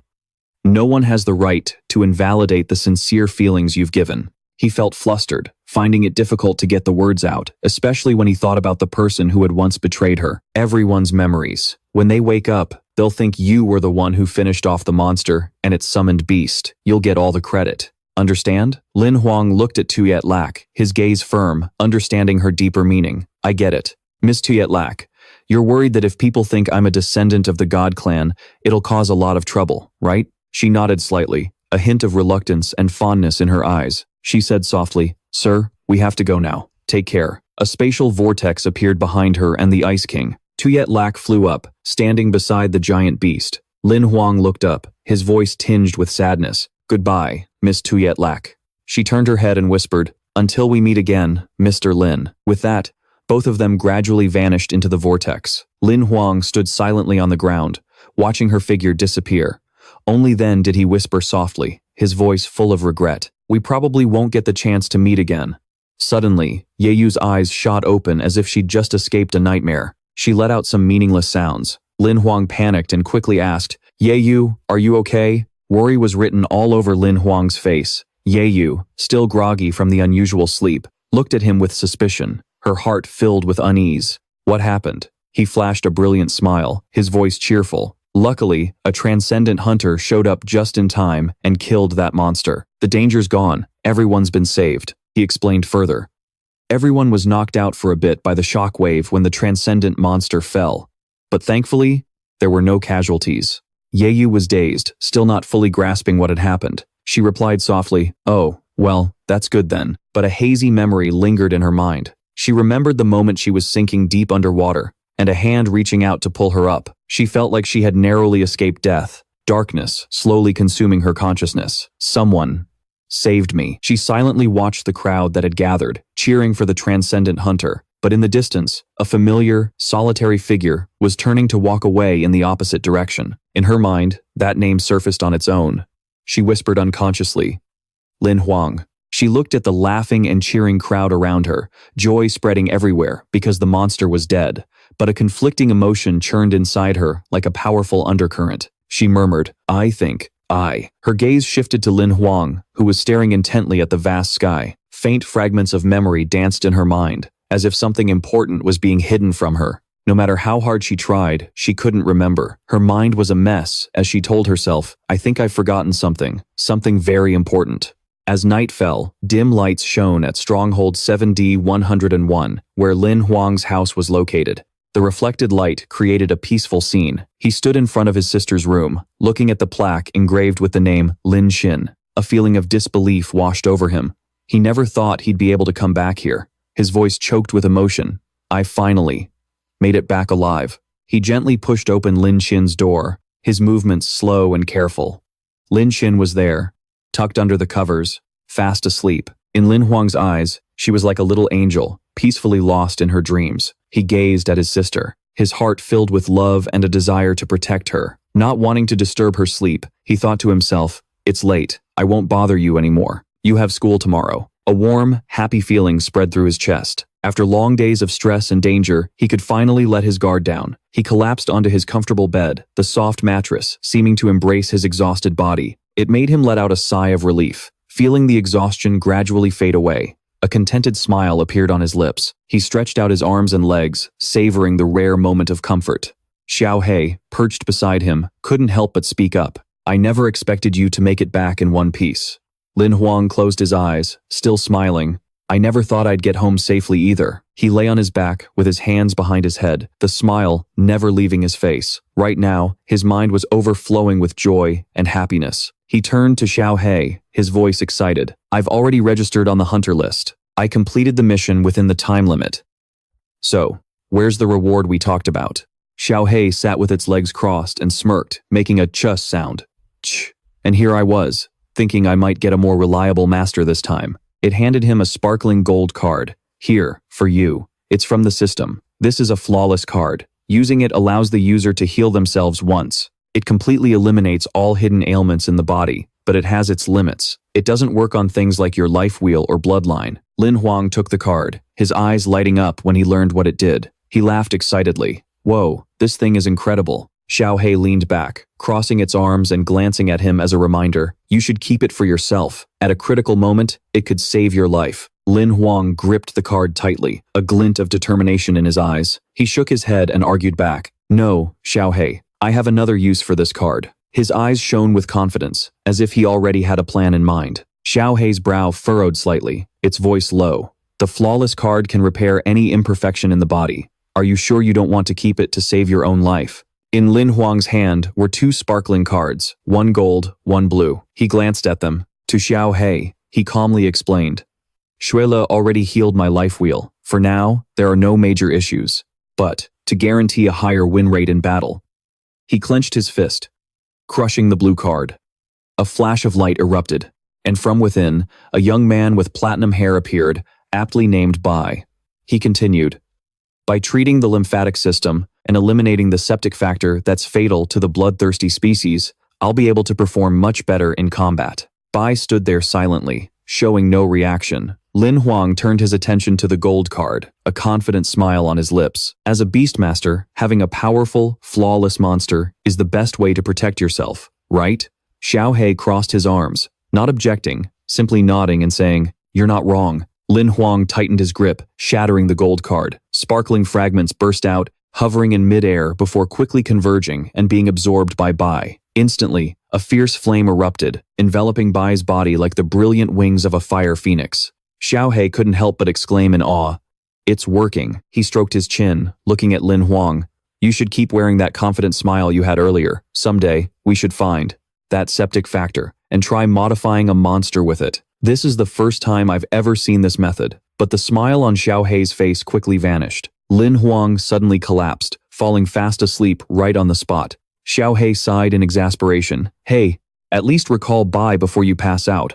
Bai stood there, his gaze fixed on the sleeping Lin Hoang, his expression full of scrutiny. The next morning, a noisy commotion startled even the stray cat in the yard. A high-pitched, youthful female voice rang out, Big brother, you're back. It was none other than his precious little sister, Lin Xin. The moment she saw her brother, she immediately rushed over, throwing her arms around him from behind. Lin Hoang smiled gently, calmly explaining, I got back late last night. You had class today, so I didn't want to wake you. Lin Xin didn't care, giggling as she yelled, I was worried sick. It's so good you came back alive. I'm so happy. Suddenly, another voice cut in, catching Lin Xin's attention. Is this your little sister, Lin Hoang? On the system screen, Yi Yeyu appeared, flashing a wide grin and not forgetting to comment, She's very cute. Lin Xin jumped, her heart nearly leaping out of her chest as she let out a scream. Just 2 seconds later, she decisively bolted upstairs, covering her face in embarrassment while scolding, You jerk! Why didn't you tell me you were on a video call? With the famous Lady Yi Yeyu? Lin Hoang awkwardly took a sip of coffee, muttering, This kid, always in such a rush. Yi Yeyu, on the screen, then switched to a serious tone. Back to the main topic, Lin Hoang. You absolutely have to choose the six-armed demoness as your bonded monster. Lin Hoang also switched to a serious mode and replied, I've looked at over 10 fate types, and only the six-armed demoness with the demon hand fate type meets my requirements. He briefly explained what they were discussing. The demon hand fate type's first-tier talent increases finger dexterity by 10%, attack speed by 10%, and bone flexibility in both arms by 10%. With each evolution, the effectiveness of these three abilities increases by an additional 10%. After 3 evolutions, that's a total increase of 40% effectiveness. The way to get it is to kill a six-armed demoness. Yi Yeyu's hands moved swiftly across the screen as she continued. That's right. The demon hand can enhance your blade skills and firearm abilities, but the six-armed demoness is one of the most dangerous monsters in the Black Iron realm. I wouldn't recommend choosing it as your bonded monster. A detailed information panel appeared before Lin Hoang. Monster name, six-armed demoness. Type, undead. Combat level, Black Iron, rank 3. Common skills, Heart-snatching finger, Thousand Hands soul steel. Distribution area, Oblivion Forest. Demon burial grounds. Lin Hoang skimmed the information, propping his chin on his hand, his eyes filled with contemplation. He analyzed it carefully. Asterisk. In the Black Iron realm, there's no more suitable fate type. To increase my strength in a short amount of time, asterisk, I have to choose this one. Asterisk Yi Yeyu sighed, her voice full of concern. See, Here's the limited combat footage we have of adventurer teams facing the six-armed demoness. Watch it first. It's not too late to decide after. Lin Hoang gave a slight nod, saying nothing more, and quickly agreed. Just then, Lin Xin's clear voice rang out from behind him. Bro, I'm heading to school. When he turned around, he was instantly stunned by a huge surprise. Before him stood a beautiful young girl in a neat uniform, gracefully brushing back her bangs. Lin Hoang was so dazed he didn't recognize her, blurting out, Lin Xin, with a formal air, turned to the screen and greeted Lady Yi Yeyu. I'm Lin Xin. I will greet you formally the next time we meet. But right after, she turned to her brother, only to hear his dumb question. Who are you? Unsurprisingly, Lin Hoang received a thorough beating. Lin Xin sullenly grabbed her bag for school, letting out a cold humph. She didn't bother to look back at her stupid brother, even once. Lin Hoang rubbed the lump on his head, sighing wearily. Girls, she's all grown up. He glanced over at Yi Yeyu. On the screen, the idol of countless young girls who ranked 10th on the Hunter leaderboards. Yi Yeyu just gave a forced laugh. Let's just forget what just happened. Suddenly, she blushed, averted her gaze, and brought a hand to her mouth as if to cough. His voice was hoarse and hesitant. Speaking of which, Yeyu asked me to check in on you. Lin Hoang was taken aback, repeating the question to confirm. Hey, why didn't Senior call me herself? Yeyu immediately sidestepped the question. I've got something to take care of. Gotta go. Just watch the video and decide for yourself. The screen went black. Lin Hoang furrowed his brow, a little annoyed but mostly curious, muttering to himself. What's Senior so busy with that? She can't even make a simple call. With nothing else to do, he decided to play the video Yeyu had mentioned. His pupils dilated, his eyes wide with shock at the scene unfolding on the screen. A young man is slashed across the chest by an invisible force, blood erupting like a fountain. Stunned, Lin Hoang shouts, his voice trembling, What? What is that? Before him looms a monster with long, jet-black hair and a flurry of arms, each one brandishing a sword in a chaotic frenzy of death. Countless people fell in pools of their own blood. No one could escape its grasp. Lin Hoang was horrified, goosebumps covering his skin as cold sweat broke out. Its speed is terrifying. Each arm fights independently. Their trajectories are impossible to predict. In less than a minute, the six-person adventurer squad was completely wiped out. The screen showed a scene of devastation, littered with corpses. The six-armed demoness stood tall, constantly growing stronger. It remained motionless, its next move completely unpredictable. A dark, deathly aura radiated from it. Its face was like a blood-stained mask. This was paired with pupils as red as blood and a grin that revealed razor-sharp teeth. The sight was utterly bone-chilling, enough to make anyone realize the monster's terrifying danger. Lin Hoang, our protagonist, began to doubt himself. No longer sure of his own strength, he could only quietly ask himself, can I really defeat the six-armed demoness? In Stronghold 787, Tyrant City, a prosperous area nestled amidst treacherous, rocky terrain. Our protagonist, Lin Hoang, was blending into the bustling crowd. His eyes scanned the people, observing everything, silently calculating. Even if the future is uncertain, I'm determined to enter the forest of oblivion and hunt the six-armed demoness. After all, for someone who relies on a system to level up, choosing a life-bound monster is crucial. He stood at the foot of a cylindrical, sky-piercing tower. Lin Hoang looked up, a plan already formed in his mind. To get to the Forest of Oblivion as fast as possible, my only option is to take a mana airship. Luckily, Tyrant City is a major stronghold with a rider tower dedicated to airships. Suddenly, a strong gust of wind blew past, whipping his hair around. He squinted, raising a hand to shield his face. And at that very moment, a magnificent sight appeared before him. A colossal airship hovered in the sky, with giant dragonfly-like wings protruding from its hull. Its shadow completely covered the buildings below. Lin Hoang couldn't help but marvel.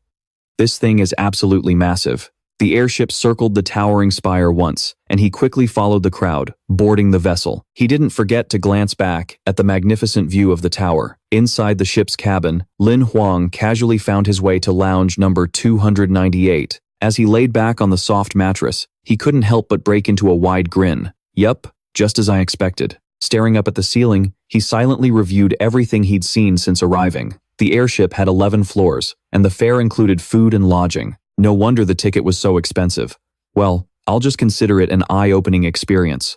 Suddenly remembering something, he shot up. His fingers skillfully manipulated the ring on his hand, opening the system screen. I hear the people on the 11th floor are all ridiculously rich. Next time, I've got to try flying on the Emperor line. Suddenly, A news anchor's voice blared from the system screen, echoing through the room.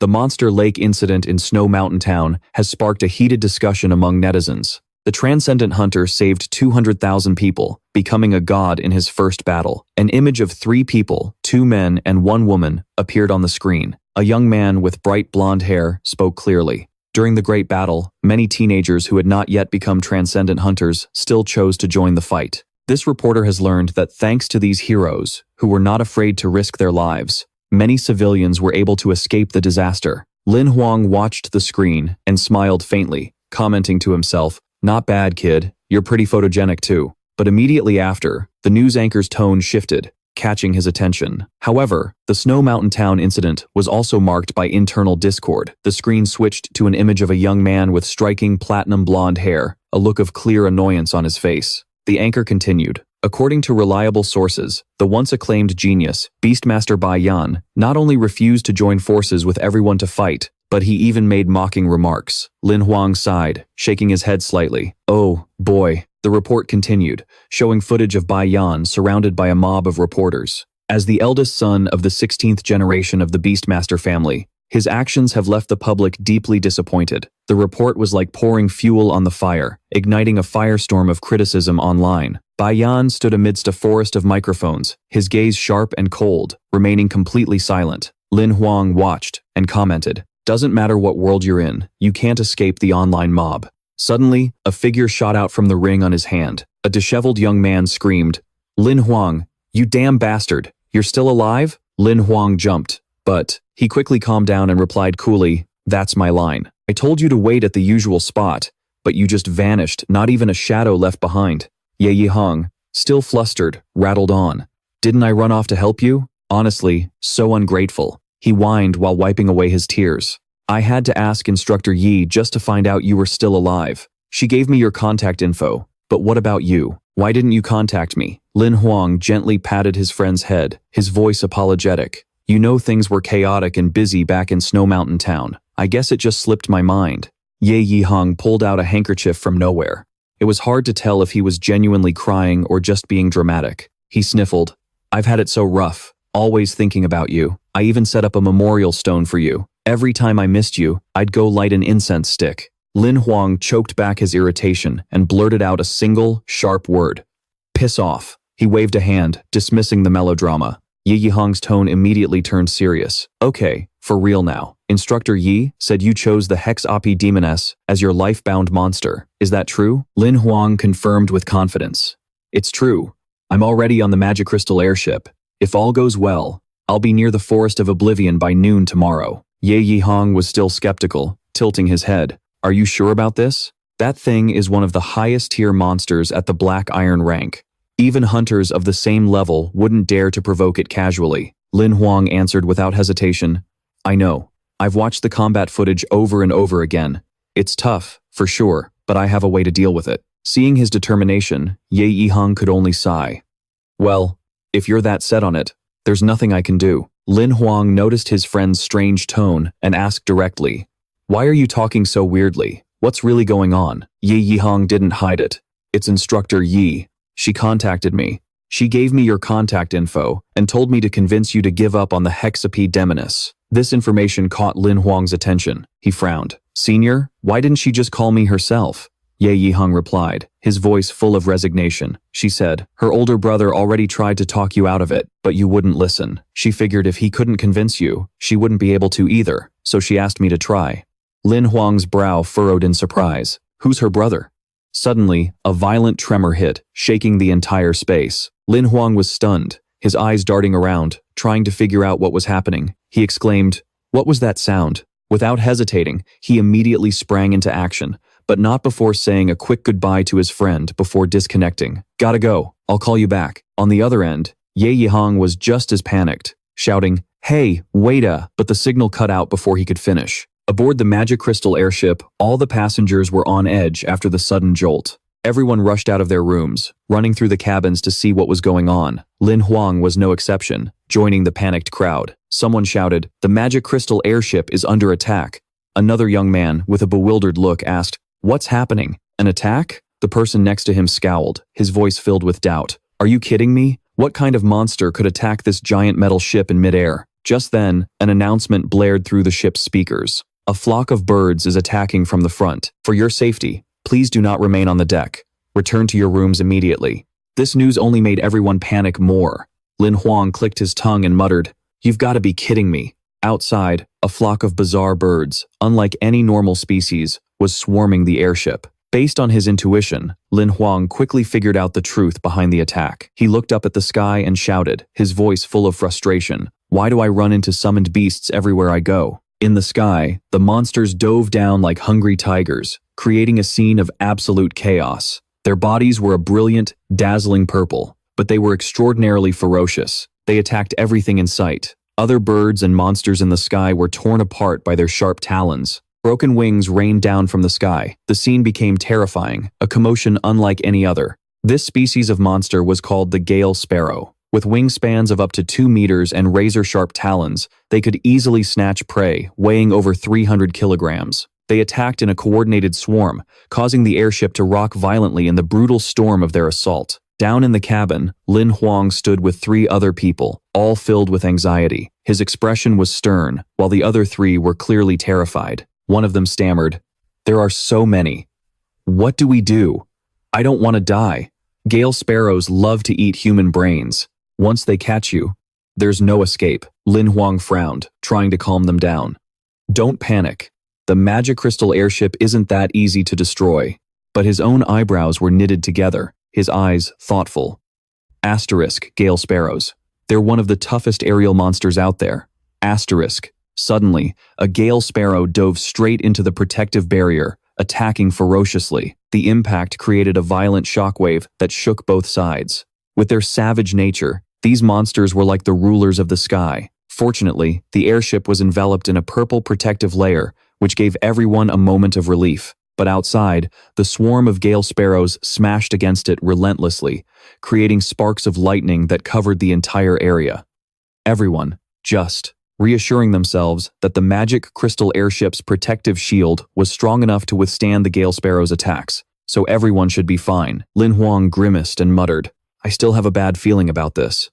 He ignored everyone's attempts to calm down, his eyes fixed on the darkening sky outside. Suddenly, his eyes widened in horror. From high above, a swarm of bizarrely colored monsters dove down like a storm. A mysterious green energy radiated from them, golden monarch sparrows. Lam Hoang silently identified them as they charged straight for the airship. Leading the charge was a pack leader as ferocious as a hurricane. One of the golden monarch sparrows slammed into the protective shield. The impact created a violent thunderstorm, causing everyone inside to stumble and lose their balance. Flashes of lightning filled the air, the blinding light scaring everyone so badly they were frozen in place. The passengers on the ship clutched their heads in despair, watching helplessly as the monsters raged outside. They had no idea what these things were, only that they were terrifyingly powerful, strong enough to shatter the protective barrier and tear everything to shreds. Lam Hoang was stunned by the ferocious assault from the pack of beasts. He was horrified to realize one of them was an unthinkable gold-level monster.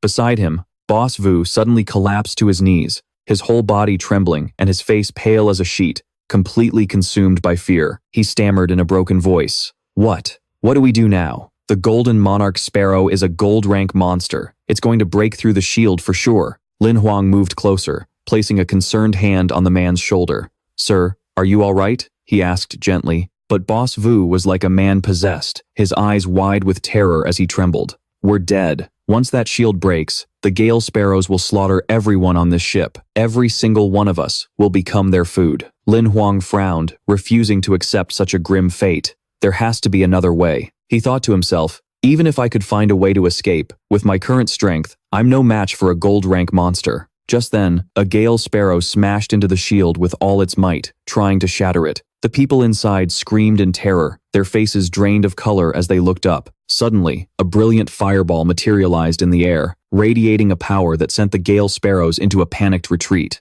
Flashes of light shot out from the fireball, warning the beasts away. At its center, a majestic figure appeared, a sharp sword hanging at his hip. On his back were a pair of mighty wings, befitting a king. Everyone gasped in awe. "He can fly inside the airship. He's a transcendent hunter." The man was Li Yanting. His face radiated absolute confidence, and the brilliant golden wings on his back only added to his majestic aura. An infinite power radiated from him, making everyone realize this wasn't just some ordinary gold-rank flight armor. Boss Vu, who had been on the verge of a breakdown moments ago, shot to his feet, shouting excitedly, "It's Li Yanting. We're saved." Lam Hoang looked confused, asking, "Who?" In the sky, Li Yanting tore through the swarm of monsters like a tornado. Wherever he flew, gale sparrows fell like harvested wheat, scattering in terror, even abandoning their own kind to escape. Inside the cabin, everyone was buzzing with admiration. He's one of the top 5 superpowered experts on the Gold Hunter rankings. With him here, we're safe. Li Yanting drew his blade, his aura flaring as he roared. "You beasts! Die!"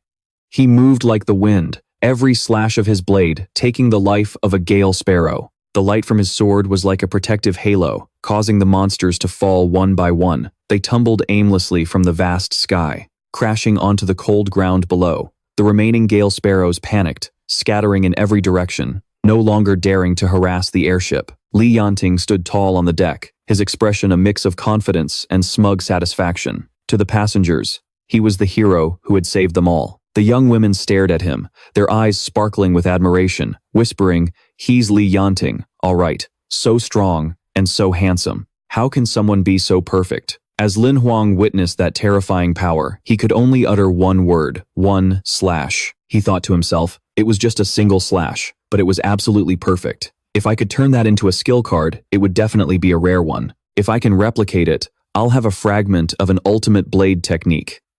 With that thought, he took off like a shot, searching for Li Yanting. Boss Vu quickly called after him. "Young man, I haven't even had a chance to thank you." Lam Hoang waved his hand dismissively. "No need. I have something to take care of, so I'll be going now." Arriving back at room 298, Lam Hoang closed the door, sat down, and began to converse with his golden finger. It spoke, its voice full of skepticism. "Are you seriously thinking about combining the great wilderness blade scripture with that Li Yanting's technique?" He replied nonchalantly, "Something like that. Is there a problem?" The golden finger snorted. "Something like that? Don't even compare them. That bald guy intentionally went easy on you so you could see his entire moveset. This guy just now, he used ×1 times move, and you think you can replicate his whole technique from that?" Lam Hoang paid no mind to the taunt, focusing entirely on his memory.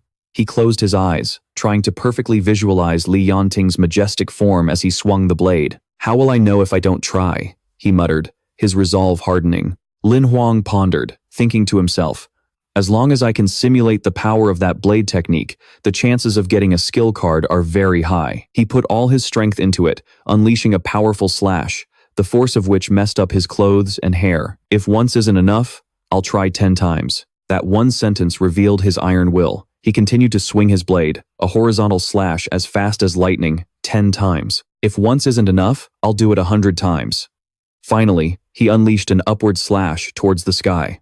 Lam Hoang's body was drenched in sweat, but his spirit didn't waver in the slightest. "If 100 times doesn't work, I'll do it 1,000, 10,000 times, until I get it right." When he finally stopped, he was panting heavily, sweat pouring down his entire body. He lifted his head, 2 blazing red lights flashing in his eyes, as a triumphant smile spread across his face. That is the essence of it.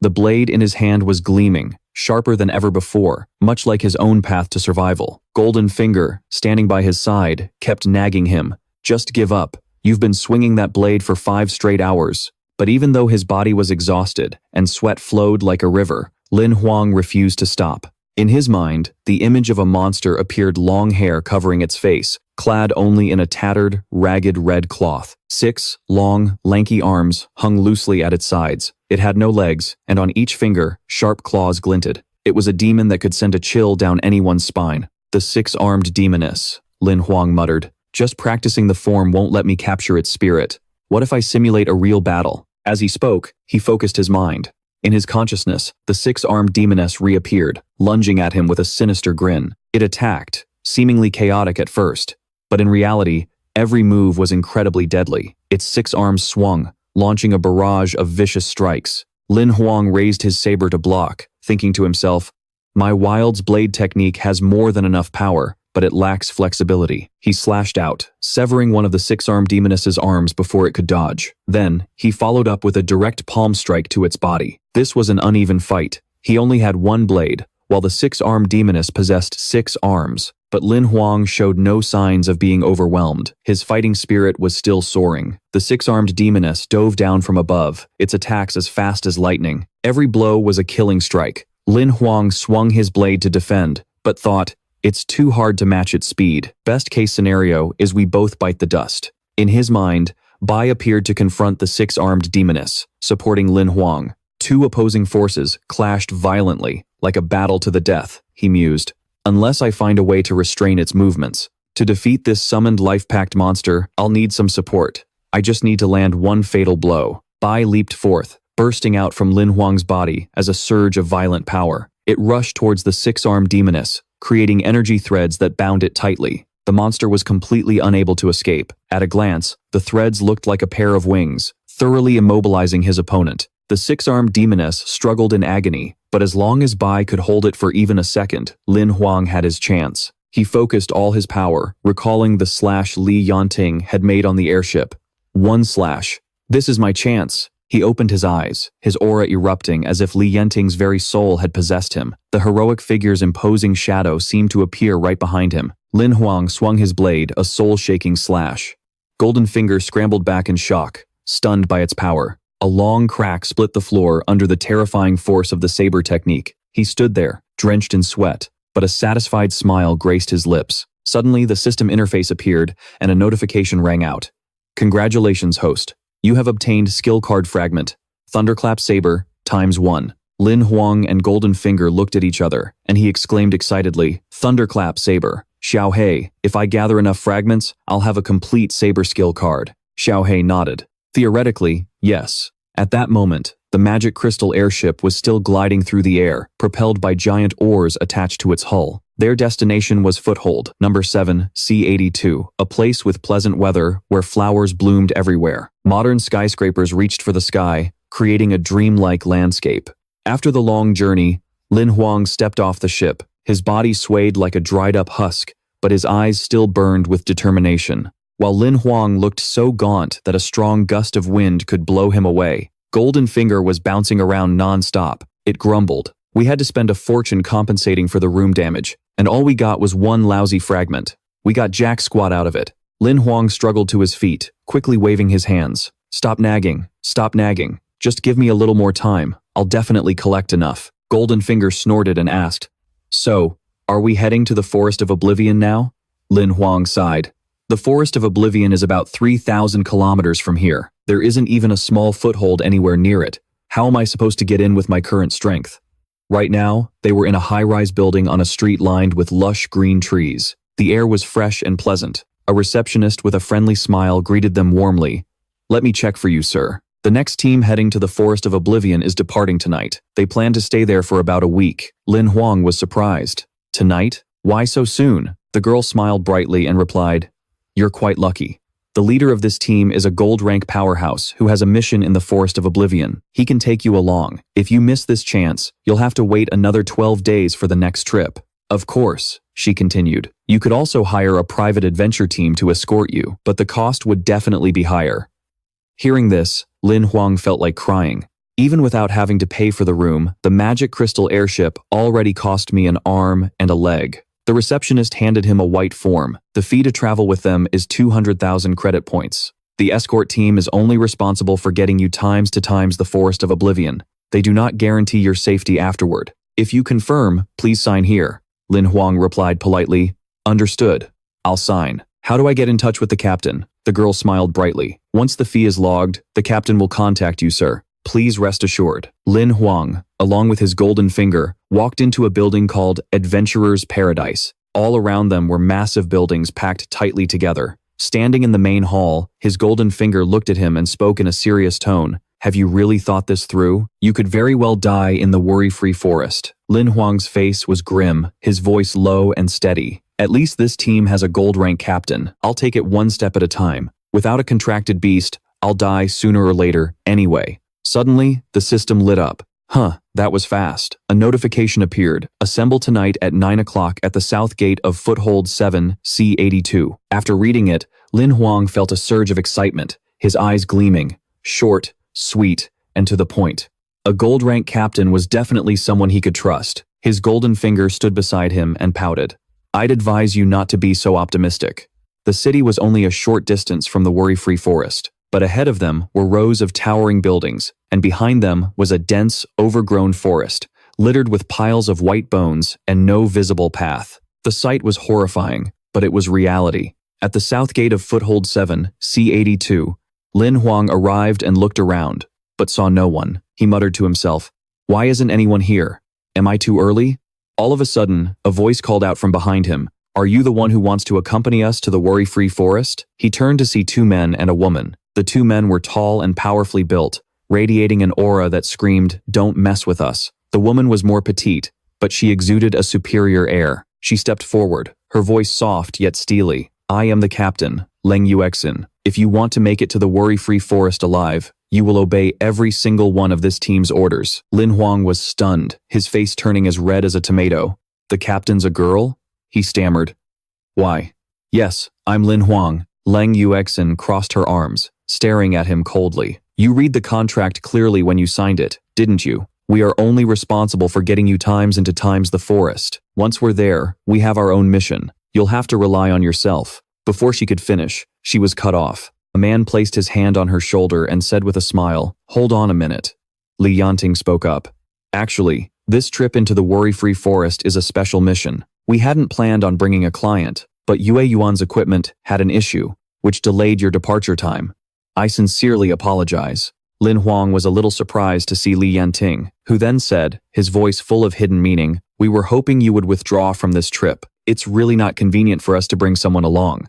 Of course, we'll compensate you." Lin Hoang was conflicted, his mind a mess. If I go with Li Yanting, I might be able to secretly learn his blade techniques. But looking at that smile of his, it's obvious he doesn't want me around. He clicked his tongue at the tempting offer Li Yanting had just laid out. "We can offer you enough compensation to hire another excellent adventurer team. If you come with us, we'll part ways as soon as we enter the worry-free forest. But if you hire a different team, they can escort you deeper into the forest, and maybe even help you find what you're looking for." Lin Hoang started to speak. "Well, I guess I can." Before the words could leave his mouth, his golden finger suddenly materialized, clamping his mouth shut with a metallic clang. Xiaohei held a dazzling, shimmering golden card in front of his face, on which the words "Special Mission Card" were written. It spoke, "Congratulations. Congratulations. You have triggered a special mission card." Lin Hoang carefully read the mission details on the card. "Follow Leng Yuexin into the worry-free forest. After ascending to Black Iron rank, continue to follow Leng Yuexin. Return to worry-free city. Time limit for completion, 15 days. Cold sweat beaded on his forehead as he sighed in resignation. Not another special mission. He turned to Xiaohei.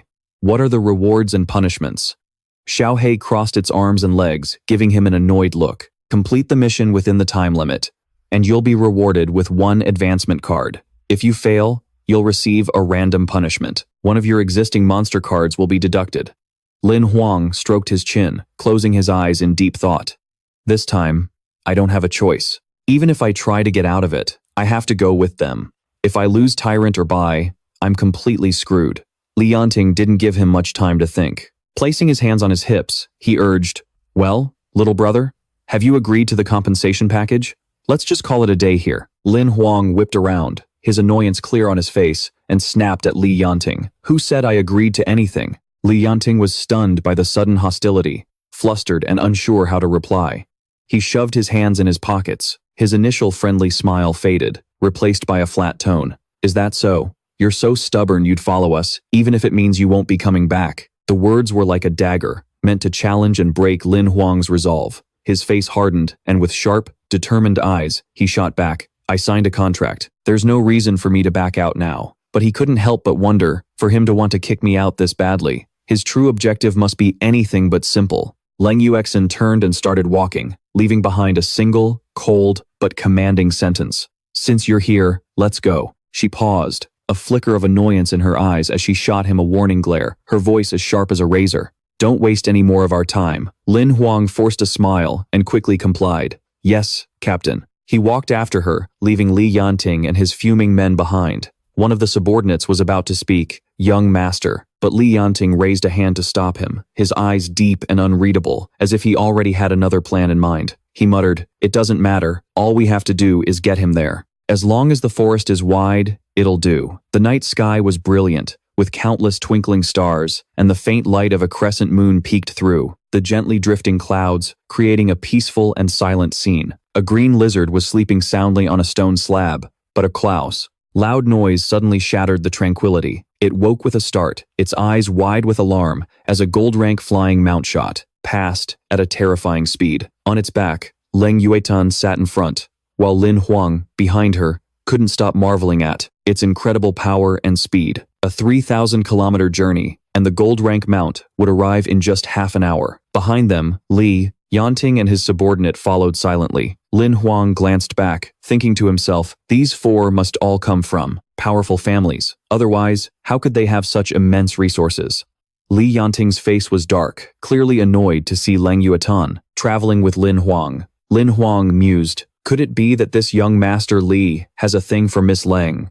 Lost in his thoughts about Li Yanting, Leng Yuetan suddenly spoke, breaking the silence. What are you doing in the Forest of Oblivion? Lin Hoang was startled for a moment but answered honestly, I'm here to advance to the Black Iron rank. I've chosen the six-fingered demon lizard as my life beast. Hearing this, Leng Yuetan's eyes flashed, and she turned back with a questioning look. The six-fingered demon lizard? Why choose that monster? She hesitated. With your current strength, if you're not careful, you'll get yourself killed. Lin Hoang scratched his head sheepishly. It's fine. If it really doesn't work out, I'll consider a different life beast. I'll just give it a try first. Leng Yuetan seemed a bit flustered after hearing that, but still said, well, it's on the way. I'll take you to the inner region, but after that, you're on your own. Lin Hoang grinned from ear to ear. That'd be great. Thanks, Captain. Behind them, Li Yanting was seething with anger, muttering, looks like I'm still stuck playing the third wheel, huh? Before them, the Forest of Oblivion gradually came into view, and a deafening roar suddenly echoed out. Leng Yuetan and Lin Hoang both froze, their expressions a mix of shock and confusion. She spoke up. That roar, Lin Hoang continued, it came from the Forest of Oblivion. A series of growls continued to emanate from the forest. He trembled, a gold-rank monster. The bright moonlight shone through the canopy, creating a cool and peaceful atmosphere. The night sky, sparkling with millions of stars, blended with the green landscape. The group scanned their surroundings. Lin Hoang glanced around, guessing to himself that the sound didn't seem too far away. Li Yanting's two subordinates turned to Leng Yuetan and spoke in unison. Miss Leng, you've brought him this far. The escort mission is halfway complete. There's no need to keep bringing him along, right? The man with glasses gritted his teeth, while the blonde guy next to him openly showed his annoyance at Lin Hoang's presence. He nodded. That's right. After we complete our mission, if he's still alive, we can just bring him back then. Leng Yuetan shot a cold glare at the two men. Since it's on the way, we'll escort him a little further. The Forest of Oblivion is full of monsters he can't handle. The man with glasses was about to argue, but Li Yanting raised a hand to stop him, putting on a magnanimous air. My friend, come with us. It's better to be a little safer on the road. He flashed a friendly smile at Leng Yuetan. Miss Leng is right. It won't take much more time. His two subordinates stared at him in disbelief. Leng Yuetan said nothing more and started walking forward, her voice urgent. Let's keep moving. Lin Hoang glanced at Li Yanting, sizing him up. Humph, Li Yanting, you're quite the schemer. Suddenly, from above, two monsters lunged down. One gained the upper hand, its sharp teeth sinking into its opponent's neck as blood spurted from the tough hide. The group watched from a distance, observing the fierce battle. Lin Hoang looked at the ferocious beast and recognized it as a dragon worm. Li Yanting, beside him, chimed in. So that's the vicious beast. Leng Yuetan, standing between them, spoke with a deep look in her eyes. This is what a gold-armored dragon looks like after its first mutation. People call it the Crimson Gold-Armored Dragon, she added. Among gold-rank monsters, it's considered a supreme overlord. Li Yanting frowned, looking ahead with a regretful tone. A pity there's no Beastmaster here. Otherwise, we could have tamed and sealed it. Li Yanting glanced at Lin Hoang and let out a sarcastic jab. For a weakling like you, who hasn't even reached the Black Iron rank, you wouldn't even be an appetizer for that Crimson Gold-Armored Dragon. His two lackeys immediately chimed in. A Tier 3 gold rank Crimson Gold Armored Dragon is even stronger than the top 100 fighters on the Gold Hunter rankings. Only Miss Leng and the young master can handle it. Lam Hoang looked at the two of them with disdain, thinking, even if you two went up there, wouldn't you just be serving yourselves up on a platter? Li Yanting suddenly spoke, his voice urgent. If there's no beastmaster to tame it, then the only option is to kill it. His eyes widened, his killing intent flaring as his body radiated a faint purple light. A sinister smile appeared on his lips, a stark contrast to his usual calm demeanor. He said slowly, his voice dripping with mockery, let's just kill it. Suddenly, the crimson gold armored dragon's eyes flew open, its golden pupils glowing brightly. It had spotted the group and let out a roar that echoed throughout the entire forest. Smoke billowed from its mouth, spreading through the air. The trees shielding them were blown away by the terrifying force, exposing them all. The group was frozen before the beast. Its oppressive aura threw everything around them into chaos.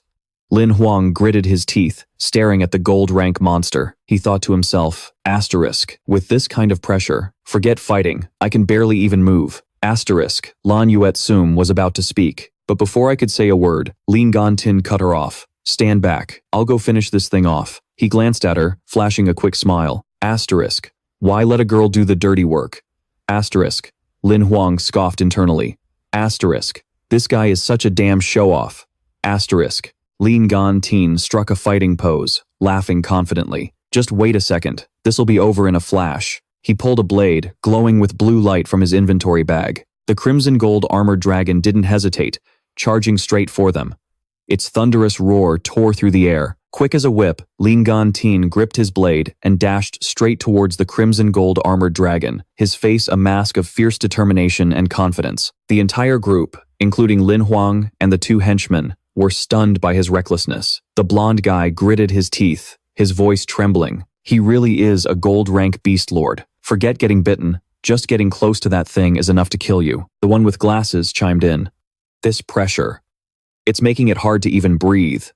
Lam Hoang stood there, dumbfounded, his eyes locked on Lin Gantin. He worried. Asterisk, is he really going to be okay, taking it head-on like this? Asterisk. Lan Yuet Sum crossed her arms in front of her chest. Her expression was calm, as if this was no big deal. She reassured him in a steady voice, don't be so tense. But Lam Hoang's anxiety was written all over his face. He looked at her doubtfully. How can I not be tense? Isn't that a gold rank beast lord? Are you acting like this is nothing? She replied flatly. So what if it is?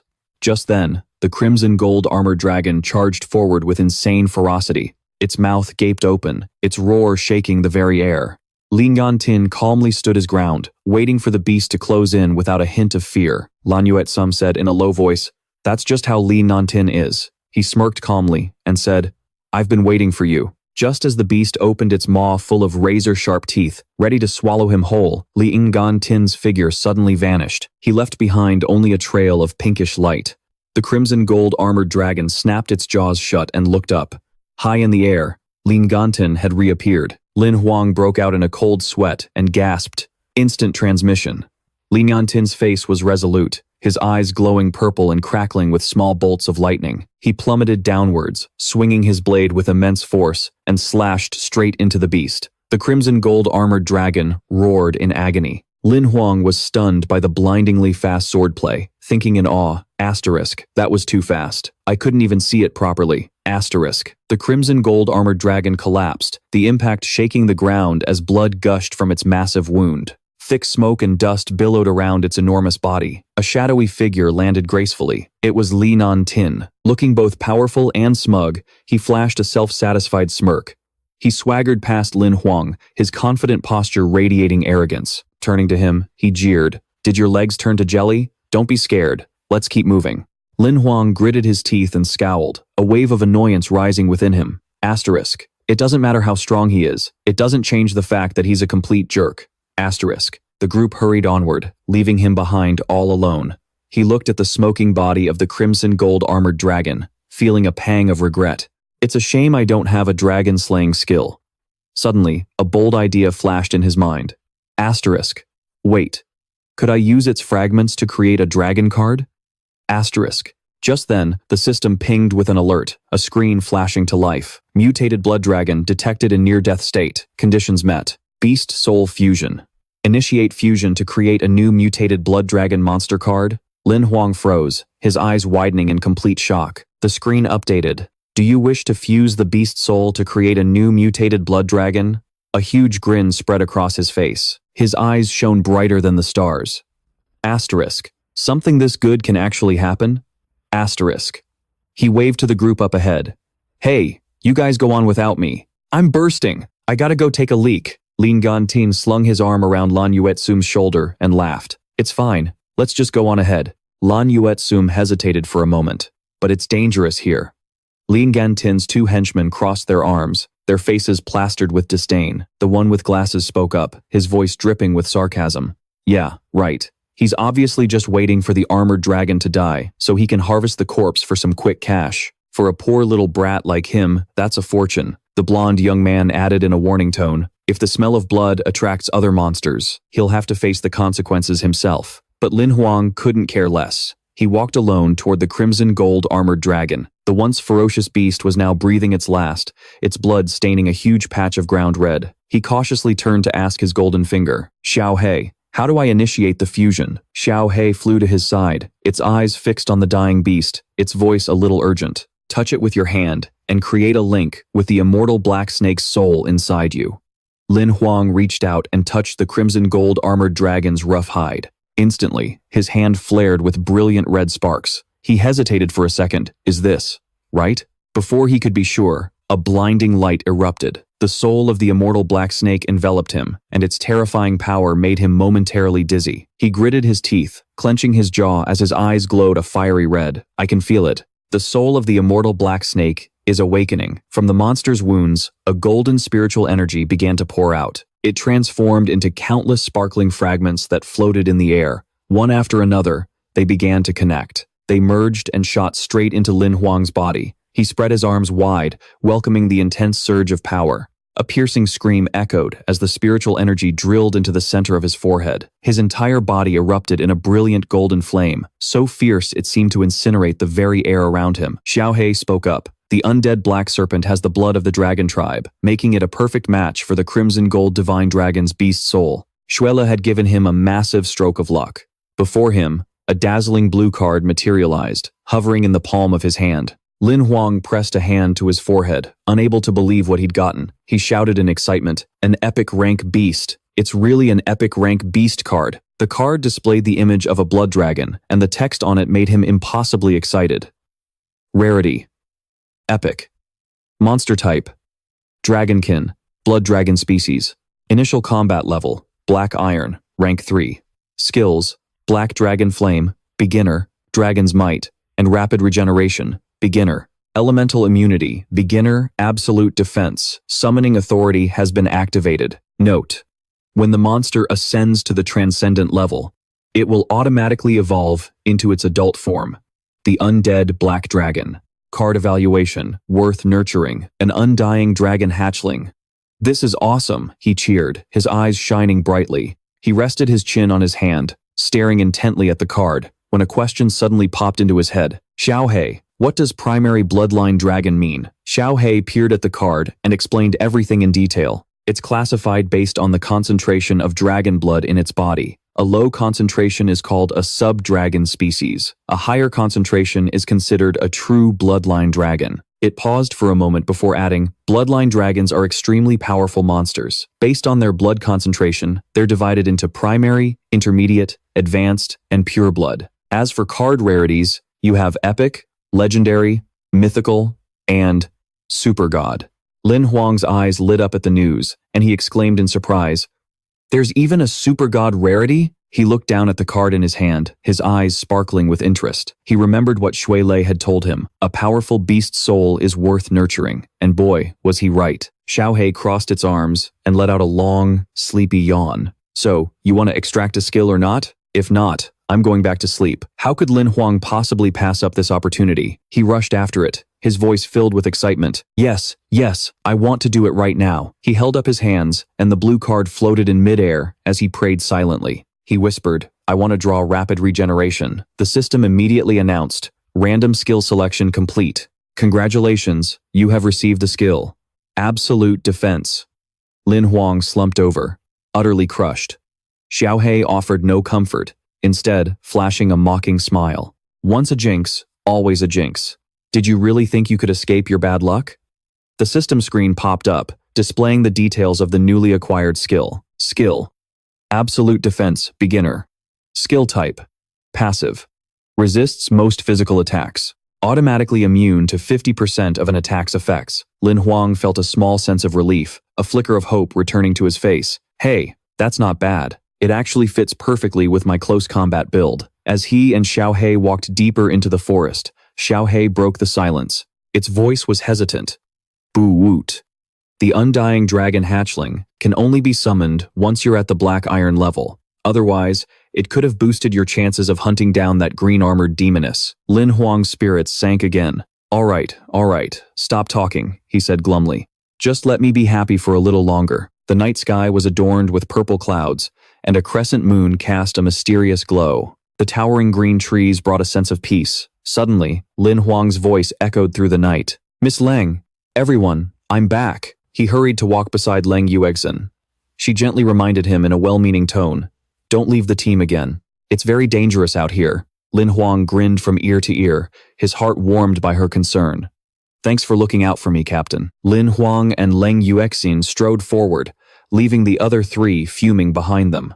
The blonde-haired guy started muttering snide remarks, his whiny voice impossible to shake off. Li Yanting's face darkened with rage, but he was powerless to do anything. He turned to Lang Yuexin, forced a smile, and asked in a low voice, Miss Lang, that crimson gold divine dragon from earlier, was it a bloodline dragon species? Lang Yuexin glanced at him, a flicker of surprise in her eyes at his question. She shook her head and explained clearly, No, Big Brother Li, if it were, we wouldn't have been able to kill it in a single blow. Only a crimson gold divine dragon with a blood concentration exceeding 80% could do that. If it's nurtured properly and ascends to the transcendent realm, it might undergo a second mutation, pushing its blood concentration past 10% and officially becoming a bloodline dragon species. Lam Hoang moved closer to her and asked curiously, So, have any true bloodline dragons ever been discovered in the 7th district? She glanced at him and replied, I think there might have been one. As they were talking, Li Yanting suddenly cut in, shoving Lam Hoang aside to stand between them. I happen to know a little something about that, he said arrogantly. That one time, a whole lot of transcendent-level masters died trying to kill a single bloodline dragon. In the end, it took a demigod to finally put it down. Because a demigod was involved, all the records about the incident were sealed by the Union. Lam Hoang feigned innocence. Oh, is that so? But inwardly, he was celebrating. Then my undying dragon hatchling really is a rare treasure. Suddenly, two of Li Yanting's followers pointed ahead, where a bolt of lightning tore through the sky, ripping the clouds apart. The blonde guy, with his hands in his pockets, spoke up. We're finally here, just about 3 more kilometers and we'll reach the 6-armed demoness's lair. The guy with glasses breathed a sigh of relief. Little bro, we'll be on our way. Suddenly, a hand grabbed the hem of Lam Hoang's white shirt. Lang Yuexin held him back, her eyes filled with worry. If it's impossible, don't force it. Talent and goals are important, but you can always choose 3 stronger targets later. Don't push yourself. Lam Hoang smiled cheerfully. Yeah, if I can't find it, I'll just switch. I don't know what your mission is, but good luck to all of you. Hearing this, Li Yanting gritted his teeth in frustration. Lang Yuexin turned to leave, but she glanced back at him one last time, a hint of gentleness in her eyes. Thank you, she said softly. The group gradually disappeared from sight, and only Li Yanting kept looking back at Lam Hoang with an arrogant sneer. He paid him no mind, his gaze fixed only on Lang Yuexin. He thought to himself, Miss Lang really is cold on the outside, but warm on the inside. She's a good person. A knowing smile spread across his face.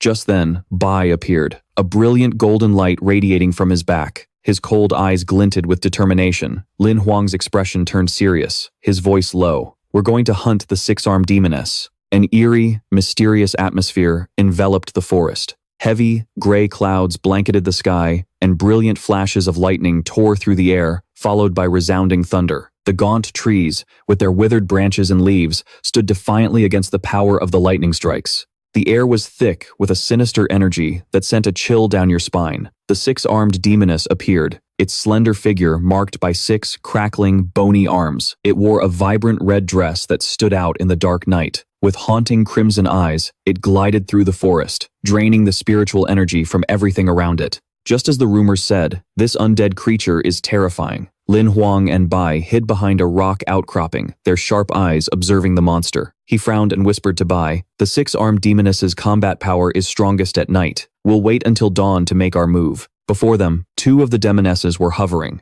the hems of their red dresses fluttering in the darkness, which only enhanced their eerie, demonic appearance. With their limited strength, Lin Hoang ordered, "They're too close to each other. If we don't want to die, we have to find a way to take them on one at a time. Bai, go see if you can find one that's isolated."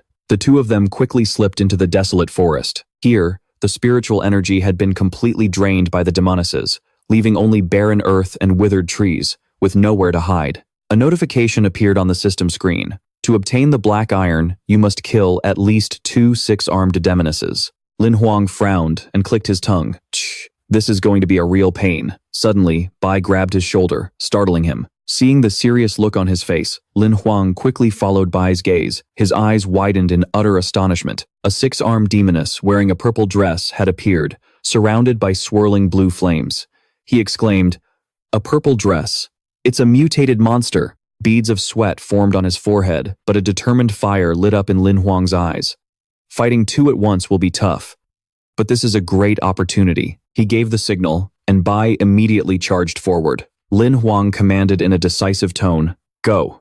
Stick to the plan." The brilliant golden light on Bai's back flared as he shot straight toward the demoness. In theory, the six-armed demoness can't hear, so it shouldn't be able to detect danger. If they could pin one down, they'd have a chance to take out the other. But unexpectedly, the demoness spotted Bai. Its entire body erupted with crimson spiritual power, making the very air tremble with its terrifying strength. Its 6 long arms swung out, launching a ferocious attack toward Bai. Lin Hoang shouted, "Its life source is in the mask." Determination flashed across Bai's cold face. The brilliant golden light from his back shot towards the demoness, creating dazzling streaks of light in the dark night. But the mutated purple demoness, with its terrifying agility, used its 6 long arms to block every single attack. It formed an impenetrable defensive barrier. Lin Hoang rushed in like the wind, thinking to himself, "Bai has it pinned down. If I can launch a sneak attack, our chances of winning will be much higher." The purple demoness still hadn't noticed him, completely focused on its fight. Seizing the opportunity, Lin Hoang took another step forward, but it suddenly whipped around, its crimson eyes staring straight at him. He cursed under his breath. "Damn it, I can't believe it's this perceptive." He had planned a sneak attack, but it managed to counter first. It immediately put him on the defensive. The demoness shot into the air, its sharp claws lunging toward him. Not only that, but streams of blue fire erupted from its claws, relentlessly overwhelming him. Lin Hoang was horrified, muttering, "Damn it all. It can use both magic and physical attacks." A terrifying wave of power swept through, toppling trees and sending dirt and rocks flying. He was thrown back by an unseen force, his feet digging 2 long trenches in the ground. Luckily, he managed to stop himself. Bai glanced back, his eyes filled with concern. Lin Hoang composed himself and yelled, "Don't worry about me. Just focus on finishing that one." With a sword in one hand and a gun in the other, he aimed straight at the mutated demoness and fired several shots. The bullets shot out like lightning, flashing brightly in the darkness and creating a tense scene. But the demoness, with terrifying skill, raised its hands and blocked all 3 bullets. Model. Its agility and power left Lin Hoang completely stunned. It swung its long arms straight at him, sending dirt and rocks flying everywhere. Luckily, thanks to his quick reflexes, he leaped high into the air, dodging the attack in the nick of time. He gritted his teeth, his eyes still showing a hint of fear. "This is too dangerous. I can't keep this up." Suddenly, the demoness's arm shot forward, fast as lightning, moving at a speed the naked eye could barely follow. By the time he realized what was happening, it was too late. Its arm slammed into his chest. His eyes widened as he yelled, "Ugly monster." But in that instant, his body turned into an illusion and vanished. In reality, he had already activated his traceless steps on snow skill and was now hovering in midair, tightly gripping his glowing sword. He laughed loudly, his voice filled with challenge. "If you can even keep up with me, I'll give you a shot." The demoness froze for a second, while on the other side, Bai seemed to have the upper hand, holding his ground against the monster. Lin Hoang plopped down on the ground, his sharp gaze never leaving the red-dressed demoness. The golden light from Bai's wings bound it tightly, but the monster thrashed around wildly, growling in anger as it tried to break free. All of a sudden, a sword from Lin Hoang's hand pierced straight through its forehead. The demoness's blazing red eyes slowly dimmed, the life fading from them, leaving only an empty, black void. The powerful thrust made it lose its balance, and it toppled backward. But before Lam Hoang could even breathe a sigh of relief, a chill ran down his spine. The purple-dressed demoness had silently appeared behind him at some point. Its sudden appearance made him freeze, his face darkening. He glanced back quickly, beads of sweat trickling down his cheeks. The air felt heavy with suffocating pressure. Bai was also terrified, looking at him with worried eyes. Though he didn't say a word, his concern was obvious. The system's warning bell rang incessantly. Warning, host is under attack. Time until impact, 0.3 seconds. Fatality rate, 16%. Automatically activating emergency solution using host's owned cards to find a countermeasure. The purple demoness's sharp claws tore through his clothes and ripped into his flesh, drawing blood. The system announced, host can use the temporary transformation card. Use now? Lam Hoang yelled without a shred of hesitation. Use it now. An invisible force erupted from his body, sending the demoness flying. It was completely bewildered, unable to understand how he had skillfully dodged and countered two fatal attacks. The space around them darkened as a grotesque, giant figure emerged. Lam Hoang hunched over, his eyes glowing blood red, his sharp fangs bared menacingly. Sprouting from his back were a pair of fiery wings, just as brilliant as Bai's. Due to the transformation, his body swelled up, and the backpack on his shoulders burst apart. His blazing red eyes gleamed with a deadly combination of determination and rage, filling the air with a chilling, dangerous aura. He stood tall and proud, feeling the incredible power coursing through his veins. The golden wings on his back ignited with a dazzling flare, illuminating the entire forest. He placed a hand on his chest and muttered, "Power. So this is the power of the bloodthirsty species." Meanwhile, the figure of the mutated six-armed demoness shot away, disappearing into the cold night. The atmosphere was suffocating, heavy with danger. Lam Hoang intercepted the purple demoness just as it tried to flee, leaping high into the air. He unleashed a powerful move, laughing triumphantly. "I can do this now. Bet you didn't see that coming, did ya?" A brilliant golden light from him collided with the demoness's green light, creating an immense pressure that made the very space around them tremble. Its deep-set eyes widened in shock as his golden ray zipped past, striking its cheek and leaving a clean, cold cut. Lam Hoang stared at the demoness, his eyes crazed, a bloodthirsty smile plastered on a face that no longer resembled his own. His crimson eyes gleamed with veins of blood, overflowing with killing intent. He let out a loud, roaring laugh. "Let's end this!" But his smile suddenly vanished. He was stunned, his eyes wide open, at the unexpected sight. The demoness opened its mouth, and a beam of light gathering within radiated a dangerous aura. It was unclear what kind of attack it was about to unleash, but a sense of death enveloped him. It let out a furious roar as the power from its mouth shot directly at him. Lam Hoang swung his sword to block, but the attack was far too powerful. It was completely useless. The demoness's overwhelming strength forced him to grit his teeth, using all his might to defend himself. But before he could get his footing, he was horrified to see the mutated demoness hovering in the air. Countless sharp spikes were sprouting from its body, surrounded by a bizarre, pitch-black spiritual energy. He screamed, in terror. "What is this? What the hell is that?" The spikes shot towards him like a violent storm. He quickly activated his passive skill, Absolute Defense. A brilliant golden shield materialized in front of him. A deafening crash echoed as the spikes slammed into the shield. He clenched his jaw, his eyes flashing with determination, banishing his initial fear. Thanks to the transformation card, all his skills were still active. The demoness continued to launch spikes, sending earth and rock flying everywhere, but he quickly used traceless steps on snow to escape in the nick of time. The demoness reverted to its original state, hovering weakly in the air. Lam Hoang landed lightly on the ground and sighed in relief. That was too close. I can't let it recover. He gripped his sword tightly and charged forward with a confident smile. The great desolate saber scripture isn't just for show. But unexpectedly, the demoness opened its mouth and let out a piercing shriek, calling its allies. Hearing the call, the swarm of red-dressed demonesses immediately rushed over.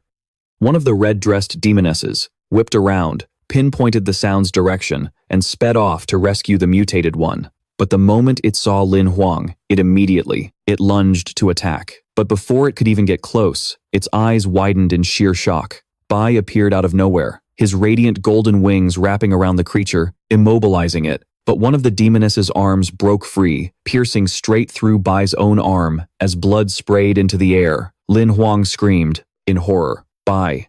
Even in agony, Bai furiously fired golden beams of light at the demoness. Her face was riddled with holes, one appearing right between her eyes. Horrified, her bloodshot eyes bulged as her face began to crack apart. A series of thuds echoed as the demoness collapsed to the ground, a pathetic, disheveled mess. Lin Huang cheered. Bai, that was awesome. Bai slowly approached, clutching his bleeding wound. Are you okay? Lin Huang asked, his voice filled with concern. But just then, while he was distracted, the purple-robed demoness silently made a run for it. He growled a warning. Careful, it's trying to escape. Seeing the notification on his system screen, he got pumped. After it. If we kill it, I can reach Black Iron rank. Bai instantly shot into the air, spreading his radiant golden wings. Seeing things were not in its favor, the mutated demoness instantly regenerated countless sharp spikes. It spun, forming a purple shield to block Bai's golden beams. Not about to let it call for backup, Lin Huang charged forward, sword in hand. He roared, "Think you can call for backup? Not on my watch," and brought his sword down in a vertical slash. The great wasteland saber scripture tore through the air and struck the demoness head-on. Her face was cleaved in two, a brilliant red light glowing from the crack. The life drained from her eyes as she collapsed, her hand slamming against the ground. Lin Huang turned away, the fiery wings on his back slowly retracting. A golden light swirled around him before dissipating. He stared at his palm, confused. Just then, the system announced that the host's body must undergo a holy light baptism. Host is being forced out of transformation state. A wheel of fortune appeared on the screen, spinning rapidly before a shimmering orb of light flew out of it. It emerged from the mutated demoness's body, surrounded by a spiritual aura, and hovered right in front of him. The system announced, Destiny type detected, initiating automatic card conversion. Staring at the orb, Lin Huang murmured, "So this is a destiny type." A brilliant gold and green card materialized in his hand. He read the description intently. Destiny type, pseudo-hand, type, hybrid. Innate effect 1, dexterity of all 10 fingers, increased by an initial 20%. Innate effect 2, attack speed of both hands increased by an initial 20%. Innate effect 3, flexibility of all bones in both arms increased by an initial 20%. Upgrade effect. With each rank up, all 3 innate effects increase by an additional 20%. Card rating, decent. Lin Huang stared at the card's stats and muttered, I thought the base bonus for a destiny type was only 10%. How come this one is 20? Could it be because the purple-robed demoness was a rare mutant? He clenched his fist, and shimmering fragments of the card began to swirl around his hand. Both of his arms glowed with a powerful energy, as if they had been massively enhanced. He thought to himself in amazement, 20% at the base level. By the time this thing reaches gold rank, with 3 upgrades, it could reach 80%. This massive boost to my hand speed. The pseudo-hand's effects are nothing to scoff at. Suddenly, his system screen popped up. Host, Lin Huang. Gender, male. Combat level, Black Iron. Rank 1, Destiny type, pseudo-god, rare. Combat skill, Great Wasteland, saber scripture, saber type. Movement skill, Traceless Snow Steps. Monster skills, Blood Power, level 2. Intermediate strength, intermediate saber attack, intermediate magic pupil shock, and basic absolute defense. Summoning slots, 2. Lin Huang broke into a smug grin. I've got another destiny type. My combat and monster skills are separated, and my summon count is up to 2. He turned to Bai, his eyes gleaming. Bai, you won't have to work so hard anymore. Let your new Black Iron rank master lead you on a sweep of the entire Oblivion Forest. Goldfinger appeared, its head covered in soap bubbles like it was about to take a bath. It frowned and asked, What do you want? I was about to go to sleep. Lin Huang confidently raised his hand. You're just in time to witness my first summon since ranking up. Goldfinger sighed. Oh, joy. Thanks so much. Lin Huang performed the summon, and a dragon appeared. The immortal hatchling rushed forward and hugged him tightly with surprising strength. He laughed out loud. Look at how dark you are. I'll call you Charcoal. Off to the side, Bai's expression soured, but he said nothing. Lin Huang closed his eyes, thinking, with just 1 upgrade, Charcoal's rarity will go from epic to legendary. He turned to Xiaohei. Xiaohei, use the upgrade card. Xiaohei angrily ran over and smacked him on the head. Use your brain. Lin Huang was dumbfounded. But I have an upgrade available. Why can't I use it? Xiaohei screamed in his face. So you weren't listening to a single thing I said before. Were you? A normal card only needs one advanced card to become rare. But to upgrade a rare card to epic, you need 2 advanced cards. It crossed its arms and continued. Besides, even if you had enough upgrade cards, it would be best not to use them on the immortal hatchling. Lam Hoang was confused. And why is that? Zhao He explained. Because you're too weak. Right now, you can only control monster cards of epic rank or lower. Any card above epic rank will be sealed until you reach the transcendent level. Lam Hoang gripped his gun, replying confidently, "Fine by me. Either way, leveling this entire forest will still be a piece of cake." He fired a brilliant golden blast and yelled, "Bai, Charcoal, attack with me." Bai and Charcoal immediately charged forward to face a flock of black birds. The golden wings on Bai's back shimmered, while Charcoal sank its teeth into one of the birds, causing it to shriek in agony. The system displays a notification. Purple-eyed lightning vulture fragment obtained. The green scale wolves were knocked to the ground, howling in pain. The system continues to announce, "Congratulations, host. You have collected 30 green wolf fragments. A monster card can now be synthesized." Lam Hoang stood over the corpse of one of the wolves. Looking at the card in his hand, he muttered, "Congratulations, host. You have collected 30 green wolf fragments. A monster card can now be synthesized." The card displayed information about the green scale wolf. Well, it'll make a decent mount. The system sent another notification. Skill extraction initiated. Random skill selection complete. Congratulations, you have received the skill. Bloody Hunt, beginner level. Skill, Bloody Hunt, beginner level. Effect, enhances sense of smell, allowing the user to distinguish different scents within a 10-kilometer radius. If the scent of blood is present, the detection range extends to 30 kilometers. Lam Hoang looked at the system notification and smiled, satisfied. Not bad. Finally, a tracking skill. In the sky, a flock of black birds flew hastily under the harsh sun.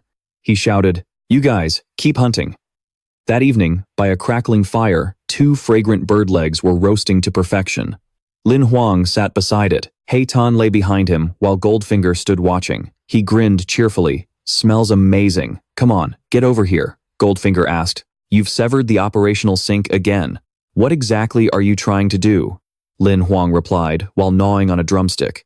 "Under normal circumstances, you're supposed to use life force to absorb fragments or the light from life crystals, converting them into energy, to complete an upgrade." Heitan stared at the meat, its eyes gleaming as drool dripped from its mouth. He held the drumstick out, and in an instant, Heitan devoured it whole, making him laugh.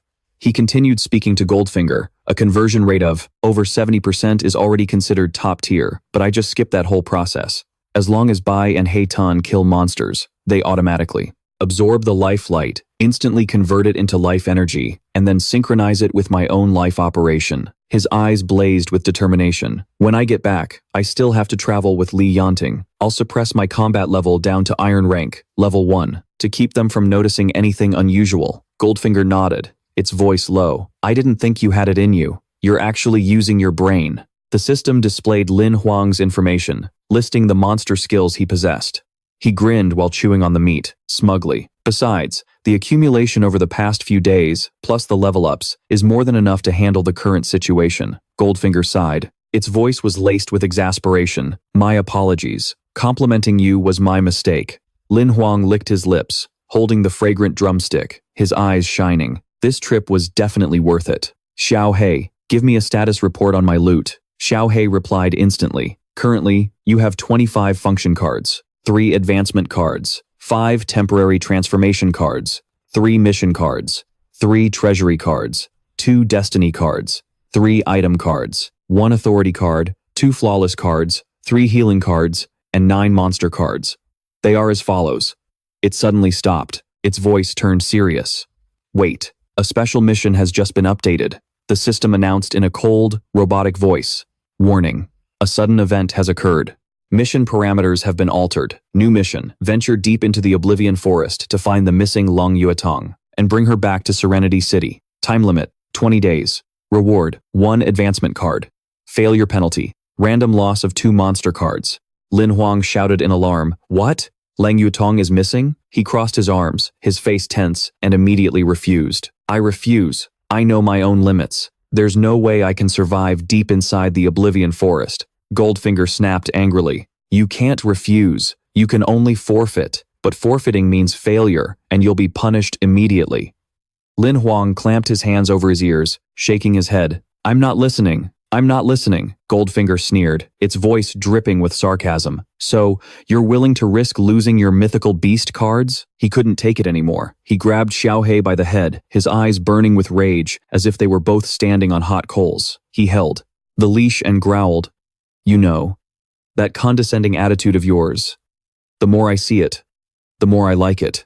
Xiaohei panicked, sweat beading on its face. The mission can't be cancelled, but I can offer support. A map appeared, and Xiaohei pointed to a red dot. This is Leng Yuetong's last known coordinate before her Emperor's heart ring signal was lost. You'll have to find her from here on your own. In his mind, an idea sparked in Lin Hoang's head. Snakes have their paths, and rats have their tunnels. The depths of Oblivion Forest are full of powerful monsters, but he and Bai rode on the back of the green scale wolf, speeding through the trees. He laughed loudly. The green scale wolf's wild instincts for avoiding danger are excellent. At this speed, we'll reach the coordinates in 2 to 3 hours. They soon stopped in front of a large boulder. Lin Hoang dismounted and knelt on one knee to observe. This place has been scorched. Not a blade of grass in sight, and these bottomless cracks are strange.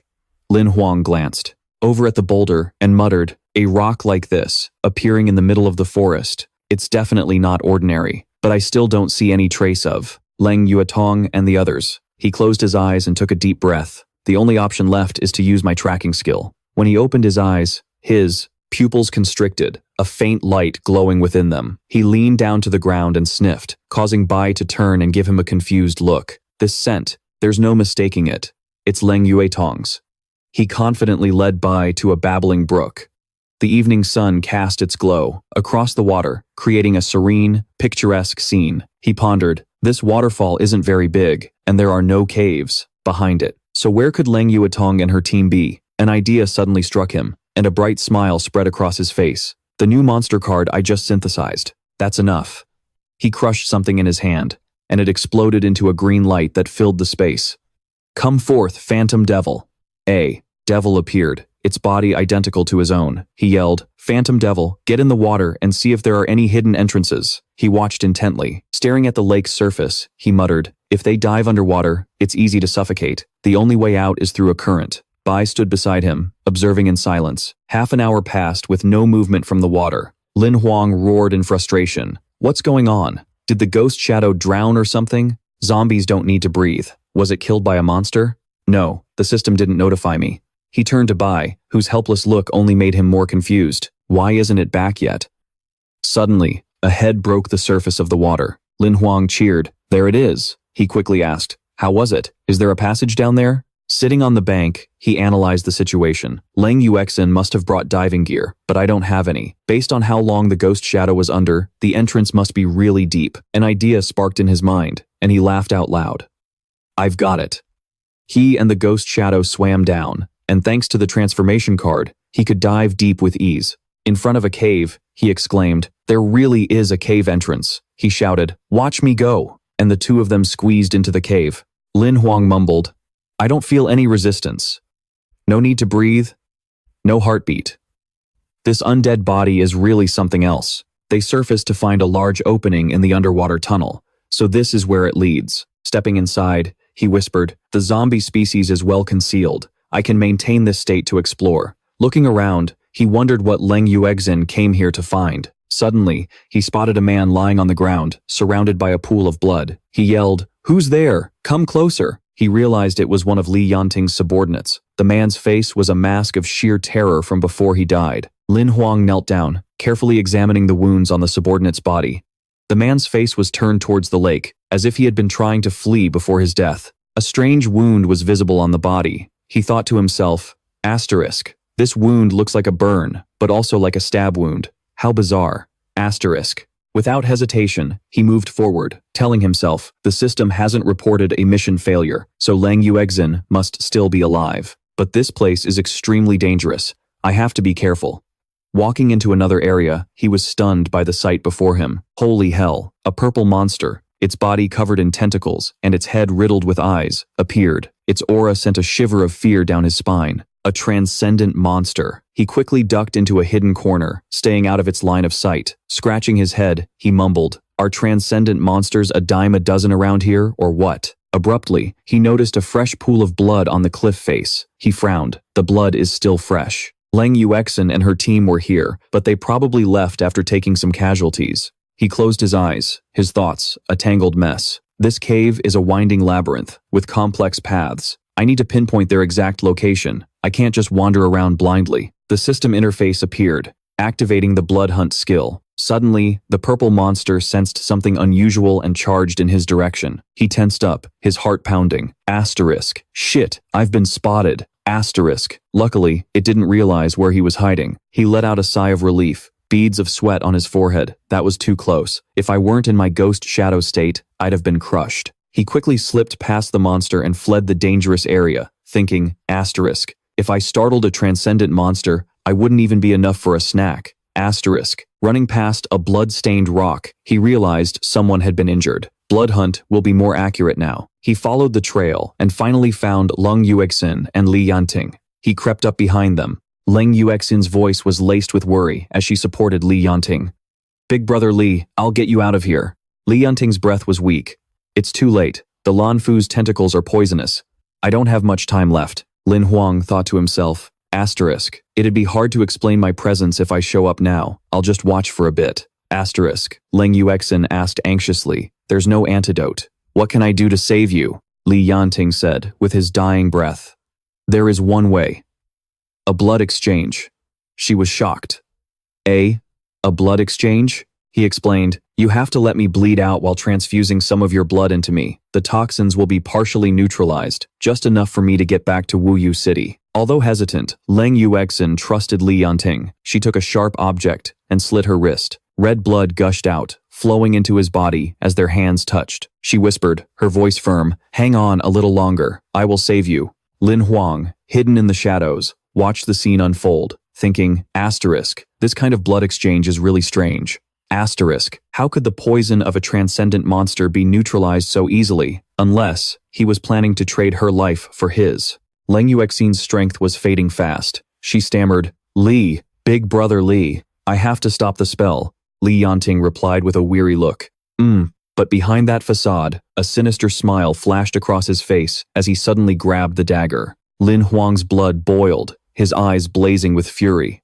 Asterisk, that bastard. Asterisk. Before Lang Yuexin could even react, Li Yanting plunged the dagger into her stomach. She collapsed in shock, blood spilling from her mouth. Staring at him with pure hatred in her eyes, she rasped, "You shameless bastard." He let out a sinister laugh, his voice dripping with malice. "Serves you right, pretty girl." Then he added mockingly, "You know, I actually kind of liked you." Unable to stand it any longer, Lin Hoang revealed himself, yelling, "Bai, save her." Startled, Li Yanting spun around in astonishment. Before he could process what was happening, he was hit by a fiery storm of attacks from Bai. Lin Hoang rushed forward, calling out repeatedly, "Miss Lang, Miss Lang." Lang Yuexin was critically injured, barely clinging to life. Li Yanting's eyes flashed with a purple light as he roared, "You rotten brat, you're courting death." He dodged, vanishing from in front of Bai, planning to launch a sneak attack from behind. He roared, "You dare! Fighting a gold-rank ironclad? You've lived long enough." But Lin Hoang's eyes blazed red as he summoned black charcoal. The dragon appeared behind Li Yanting, its jaws wide open. He panicked. "You summoned a third one?"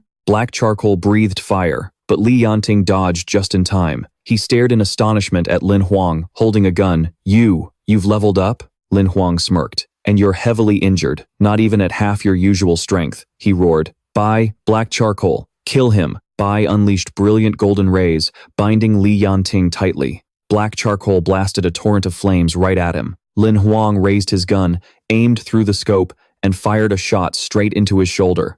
The man screamed in agony. "A fake like you is just polluting the air by staying alive." The golden rays from Bai continued to tighten as black charcoal prepared to unleash another blast of fire, aiming straight for Li Yanting. Li Yanting roared, his voice full of pride, "I am gold-rank ironclad." He broke free from Bai's golden rays, slashing his sword twice toward Lin Hoang. He charged forward, bellowing, "A piece of trash like you thinks you can defeat a gold-rank ironclad?" But Lin Hoang remained unfazed, his ice-cold gaze never leaving his opponent. As Li Yanting closed in, blood-red veins bulged in his eyes, radiating pure killing intent. But he had no idea Lin Hoang had already laid a trap. He suddenly spread his wings of fire, stunning Li Yanting and putting him on the defensive. He gave a scornful smile. "That's right. Asterisk, I'm times the monster here." Li Yanting collapsed, blood pouring from his mouth, his voice weak. You're one of the bloodthirsty species." Lin Hoang smirked and replied coldly, "Whether I'm human or a monster, what does that have to do with you?" His crimson eyes widened as he gave him one last look. "Now, be a good boy and die." The system notification rang out. "Congratulations to the host for killing a gold-rank ironclad human. Obtained rare skill card, Thunder Sword, and rare skill card, Flowing Cloud Step." The notification repeated, emphasizing the rewards. Lin Hoang was surprised, muttering to himself, "I even get skills for killing people? Unbelievable. What a huge score." Suddenly, he jolted, looking at Long Yuexin lying weakly on the ground. He'd been so caught up in his victory, he almost forgot what was important. He quickly helped her up, worry etched all over his face. Long Yuexin could not die. He crushed a green card, and a healing light enveloped her. The sparkling fragments of the card clung to her body, gathering around the deep wound in her abdomen, right where blood had soaked her white clothes. Miraculously, her body began to recover, and the wound closed. Lang Yuexin opened her eyes, her innocent gaze mixed with anxiety as she leaned against him. What happened?" Lin Hoang gently comforted her. "Don't panic. You're okay now." As Bai and Black Charcoal looked on, the two stared at each other, their eyes full of deep emotion. She calmed down and asked, "You were the one who saved me?" He nodded. "That bastard Li Yanting is dead. I killed him, so don't worry." She glanced at Bai and Black Charcoal with a hint of curiosity. "Are both of these monsters yours? And the dragon, too?" Lin Hoang smiled. "It's a long story. We should get out of here first." Suddenly, the ground trembled, and a monster burst up from below. Its beak smashed through the rock and soil as it lunged, its mouth wide open to attack. It had a bizarre shape, half snake and half starfish, with two severed wings, looking utterly grotesque. The group immediately got into a fighting stance. Lin Hoang instantly recognized it as a transcendent monster. Lang Yuexin quickly said, "It was attracted by your dragon blood species." He was confident he could win and gave a decisive command. "Bai, take her and go. I'll distract it." Lang Yuexin hesitated, unwilling to leave. But Lin Huang's gaze was firm. He gave her a thumbs up, reassuring her, "Don't worry, I'm not that easy to kill." Bai held her and darted a distance away, then spread his brilliant golden wings and soared into the air. Lang Yuexin called out his name, her voice filled with longing. "Lin Hoang." He only had time to glance back and see the monster's giant tentacles flailing wildly, stretching for dozens of meters and slamming down on the ground, causing the earth to shake violently. Lin Hoang leaped up, dodging the blow, reminding himself to stay calm. A transcendent monster wasn't like Li Yanting. Fighting it head-on was suicide. The lower half of his body had already transformed into an evil entity. Using his demonic shadow skill, he took on a form identical to the monster's. He gracefully weaved through the attacks, which shattered the rocks around him. "It's locked onto my aura. All I can do now is stall for time, waiting for Bai to get Long Yuexin to safety." In his pitch-black form, with only two eyes shining like headlights, he looked like a giant tadpole. Observing the situation, the monster resembled a giant jellyfish with thousands of tentacles, which it used to smash the boulder he was hiding behind. Smoke and dust filled the polluted air. He exclaimed, "Whoa, that was fast." His adrenaline surged, and he muttered, "If I'm too slow, I'll be toast. Time to gamble." He looked up and spotted a crack of light at the top of the cave, an exit to the surface. The monster's shadow cast a horrifying, distorted shape on the wall. He threw out a challenge, "Come and get me. If you can catch me, I'm all yours." The monster, which wasn't a giant jellyfish, but a beast with ferocious eyes, whipped its tentacles, causing the stone walls to crumble and huge rocks to fall. Its mouth gaped open, full of sharp fangs, as if trying to suck him in. Furious, Lin Hoang decisively activated the purple-eyed white vulture transformation card. He transformed into a bird, spreading his wings and soaring through the air, spectacularly dodging the attacks. A massive explosion shook the cave, filling it with smoke and dust. The monster's tentacles spread wide as it let out a furious roar, blasting a wave of power at a nearby boulder. But Lin Hoang had already soared into the sky, looking down to see only the tentacles. After stabbing it into the ground a few times, his body quickly recovered thanks to his healing card. He smirked triumphantly. You've been sealed underground by this stone. You're not getting out of this one. But in his celebration, he didn't notice that from the bottom of the abyss, hundreds of pairs of eyes were scrutinizing him. He cheered, "Hell yeah, I won." The water from the waterfall cascaded down, mixing with the sunlight to create a pure, refreshing atmosphere. Lin Hoang looked around, but couldn't see any sign of Leng Yuetong. He muttered to himself, "She has diving gear. Bai probably took her through the old route." Suddenly, a rock flew out and smacked him right on the head. He was pissed off, ready to reveal his true form. He roared, "Who was that?" But when he looked, it was just Bai. He furiously rubbed the huge lump on his head. "Would it kill you to say something? During that life or death situation, weren't you screaming your head off?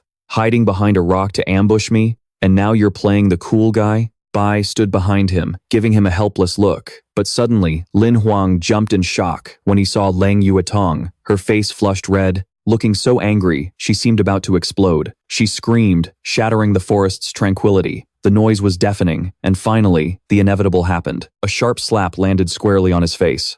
Lin Hoang stammered in panic. "Listen to my explanation. This isn't an excuse." But she wasn't listening. Her eyes were fuming. Bai, standing behind him, glanced over as if to say, "What's even left to say?" Though furious, Leng Yuetong didn't strike him again, making him think to himself, "Good thing I saved her life. Otherwise I'd be dead meat." He quickly dropped to his knees. "My apologies, Miss Leng. I was wrong." Unexpectedly, she also knelt on one knee, her voice softening. "Thank you for saving me." He scratched his head awkwardly. "Ah, it's nothing." She tucked her hair behind her ear, her gaze shy. "This debt, I will definitely repay it." Lin Hoang laughed loudly and waved his hand. "Don't be so formal. Just getting back to Worry-Free City together is repayment enough. Young miss, just hurry up and help me complete my mission. This is exhausting." A crow-beaked green bird with outstretched wings flew toward them, Leng Yutong's long-distance mount. She asked about Li Yanting, and he replied, "He was seriously injured. I summoned 2 monsters to pin him down, and then I finished him off." He thought, "She can absolutely never know about this transformation card." She let out a sigh of relief, as if a great weight had been lifted. "It's good that he's dead." Then she continued, "His 2 subordinates are also dead. When I get back, I'll tell the Li family that he was eaten by a transcendent monster. You can rest assured."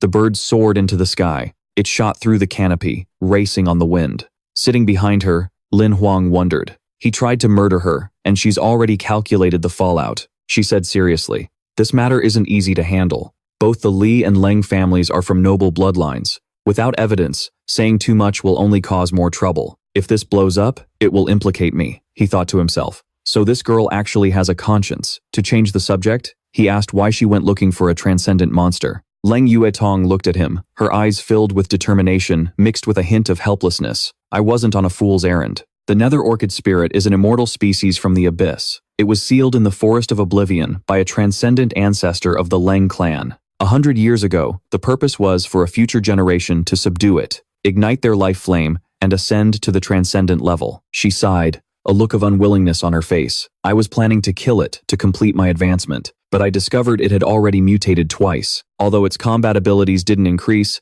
its actual power was 10 times stronger than before." She turned to him, her voice low. "Thanks to you, saving my life. If not for you, I would have died down there, but how did you just happen to be passing by to save me?" Lin Hoang gave a forced laugh and scratched his head. "Ha ha, probably 'cause you're easy on the eyes." Leng Yuetong turned away, her face flushing a bright red, as beautiful as a celestial fairy. Even while soaring on the back of the crow-beaked green bird, the two chatted animatedly. She smiled. "I know you're hiding a lot of secrets, but you saved me. I won't press you for answers. Haha, thanks a lot." The bird flew over mountain ranges, where rocks and grass blended in the sunset glow. As night fell, the lights from the skyscrapers of Worry-Free City twinkled like stars. Lin Hoang and Leng Yuetong landed in an open area. He was excited. "I've been waiting for this moment for so long, and it's finally here," Leng Yuetong said gently. "Give it to me." He was startled and confused. "Give you what?" She smiled. "You took Li Yanting's Imperial Heart Ring, didn't you? After he dies, the Imperial Heart Realm will be sealed.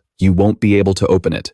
Lin Hoang quickly took out the ring and placed it in her hand. "If you hadn't said anything, I would have forgotten." She nodded, keeping her word. "I sincerely want to repay you. These are your spoils of war. I'll take everything out and then give it back to you." As it was time to part, A hint of reluctance flashed across her face. She stepped back, wanting to look at him a little longer. Well then, I must bid you farewell. We'll meet again, mister. Lin Hoang smiled brightly, for reasons he didn't quite understand. See you again. The system's notification chimed in. Congratulations, host, for completing the special mission. You have received 1 level 1 artifact card and 1 upgrade card. Back at his apartment, the lights of the highest room shone brightly under the full moon. Lin Hoang popped open a can of Coke. He called out, Xiaohei, you ready? Lin Xin isn't back from school yet. List all of my cards. After a moment of calculation, Xiaohei reported, you currently have 19 non-monster cards, 4 upgrade cards, 1 mission card, 3 treasure cards, 2 life seed cards, and 4 item cards. Also 1 authority card, 2 flawless cards, 2 healing cards, plus the 5 new monster cards you acquired. This was quite a haul. Lin Hoang beamed, his eyes sparkling. A harvest like this was definitely worth it. For a moment, Lin Hoang felt a pang of regret for using up his transformation cards, but his eyes lit up as Xiaohei analyzed. The useless one gets lucky. New skill from. Killing Li Yanting was his greatest achievement. The system displayed information for 2 new skill cards. Card name, Lightning Blade. Rarity, rare. Skill type, Golden Tier Blade Skill. Status, usable. Description, a blade skill with explosive speed and power. Rating, average. Card name, Flowing Cloud Steps. Rarity, rare. Skill type, Golden Tier. Speed-based movement technique. Status, usable. Description, a movement technique suitable for short-distance evasion. Rating, average. Lin Hoang pondered. Getting something with an unknown use for the first time wasn't so bad. He turned to Xiaohei, puzzled. What's a destiny type card and an authority card? Xiaohei explained briefly. Activate these 2 cards, and you'll get 2 additional life wheels, corresponding to the 2 destiny type cards. He clenched his fists in excitement. Awesome. The life energy from killing monsters before I upgraded won't go to waste. It's like expanding my ammo reserves. He laughed, looking at Xiaohei. You're incredibly useful, and you don't even charge me. Xiaohei continued. After using the authority card, it will permanently increase your authority when you perform certain actions. Suddenly, Lin Hoang realized something, and the space fell silent. He pointed at Xiaohei, his voice laced with suspicion. You're encouraging me to use the authority card. Being all nice to me. You're planning to turn me into a guinea pig, aren't you? Xiaohei jumped, shaking his head. Huh? I'm not an object. I can't use it. But his master's gaze was ice cold. What's there to doubt? Since you 2 aren't objects, you really can't use them. Xiaohei, whose reckless nature mirrored his master's, sighed. What's the big deal? This is simple. I'll activate the authority card now. He activated the new skill, Fragment Maul. Lin Hoang checked the system but was stunned to see the item prices were far beyond his expectations, and most were marked with a permission denied symbol. He hesitated. What's going on? I can't buy most of this stuff. Xiaohei said casually. Your card fragments are only iron and bronze tier. You can't access the higher level exchange pages. The 2 immediately launched into an argument. Lin Hoang gritted his teeth. These are clearly same tier fragments. The rule is a 2-for-1 exchange. Are you trying to rip me off? I thought we were friends, but you're putting profits first. Xiaohei refused to back down. Are you kidding? If you want to exchange for fragments from a specific monster, you have to pay a premium, even if it's the same tier. That's just how it works. Lin Hoang sighed and let it go. Fine, I can't afford anything right now anyway. I'll wait until I reach bronze tier. Xiaohei, still concerned, spoke up. Speaking of upgrading, I have to warn you. Although your black iron life wheel is full, you need a few battles to consolidate it. If you don't, in a worst-case scenario, the life wheel could explode, and it could even lead to your death. Lin Hoang was horrified. I wasn't prepared for something that serious, but the consolidation period takes several months. That's too long. Why didn't you tell me this before? Xiaohei said calmly. Don't freak out. Practicing a life skill can shorten the time. The higher your life skill level, the faster you'll accumulate and consolidate your life energy. He stroked his chin, thinking, so I have to pick a life skill set to practice, but I'm clueless about this. Xiaohei also lacked confidence and didn't dare to risk it. Choosing the right life skill isn't easy. It has to match your personal attributes, but I don't know what your attributes are. Lin Hoang nodded. If we don't know, we'll ask. He connected with Yi Zheng through the system. Yi Zheng, looking exhausted, sighed. Because I was dealing with those monsters, I haven't slept in over a month. What do you need from me? Lin Hoang felt awkward. I'm sorry, I don't know any other experts. on destiny scrolls, so I had to bother you, senior. You're the most knowledgeable person I know. Yi Jung laughed, his eyes filled with admiration. Don't flatter me. You killed the six-armed demoness and advanced to the Black Iron Realm. You're no ordinary person. It's my honor to help you. Lin Hoang said politely. I appreciate you taking the time, senior. Yi Jung began to analyze. A life skill must correspond to your personal attributes. A suitable destiny scroll will give you double the results with half the effort. But most people, yourself included, don't have an innate attribute scroll. In that case, you should prioritize choosing the highest level one available. He frowned, skeptical. One moment you say one thing, the next you say another. Isn't military tactic a high-level destiny scroll? You told me to pick a high-level one. Yi Jung, like a teacher giving an after-hours lecture, explained. Military tactic has 9 levels, but most people only reach level 4 or 5. Very few powerhouses ever make it to level 6. The 6th layer is a massive barrier, but if you can break through it, this skill's power and speed are no less than a top-tier destiny scroll. Lin Hoang nodded, his eyes lighting up. Then, I'll choose military tactic. But how do I get started? Though he sounded casual. In his mind, Lin Hoang was already running the numbers. With Xiao Hei's help, breaking through to the 6th layer no longer seemed impossible. His determination burned fiercely, but his wallet wasn't feeling as supportive. To seize this chance, he made his decision and spoke up. All right, I'll choose military tactic. How many credits is it? Can I afford it? Yi Jung froze, staring at him in astonishment, his eyes flashing with disbelief. Didn't you get the express delivery? Lin Hoang felt like he'd been struck by lightning, his eyes wide in confusion. What express delivery? Yi Jung quickly explained, his voice full of surprise. The reward from the last Beast-Tide incident. It included a military tactic training crystal that was sent directly to you by express delivery. It should have arrived a long time ago. At that same moment, the scene shifts to a cozy corner of a room. Lin Xin had just gotten home from school, her backpack tossed carelessly to one side. The little girl rushed forward, opening her arms wide to embrace Lin Xin. Hoang, you're back. Even though her words were a little clumsy, the sincere affection in them warmed his heart. He replied gently, in a deep, warm voice, Hey now, don't say that.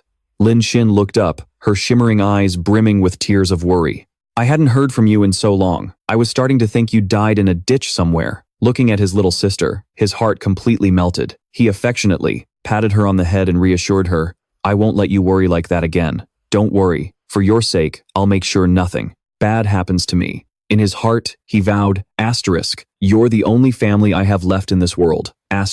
Wanting to spoil his little sister a bit, he smiled and said, You've got a day off from school tomorrow, right? I bought tickets for the Magitech airship. Let's go. To the Summer Palace. Lin Xin cheered, giddy as a child. Really?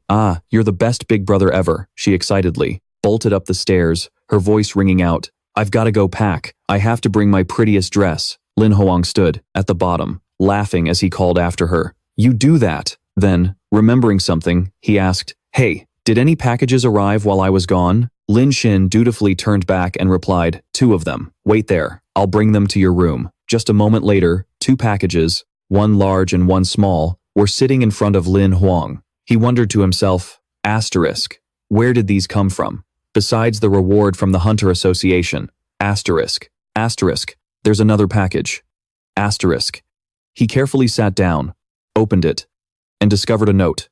Xiao Hei, with his keen intellect, immediately recognized the writing on the sender info. It was just a thin slip of paper, but what was on it left them both stunned. It had a sequence of numbers 8028731 and a storage ring.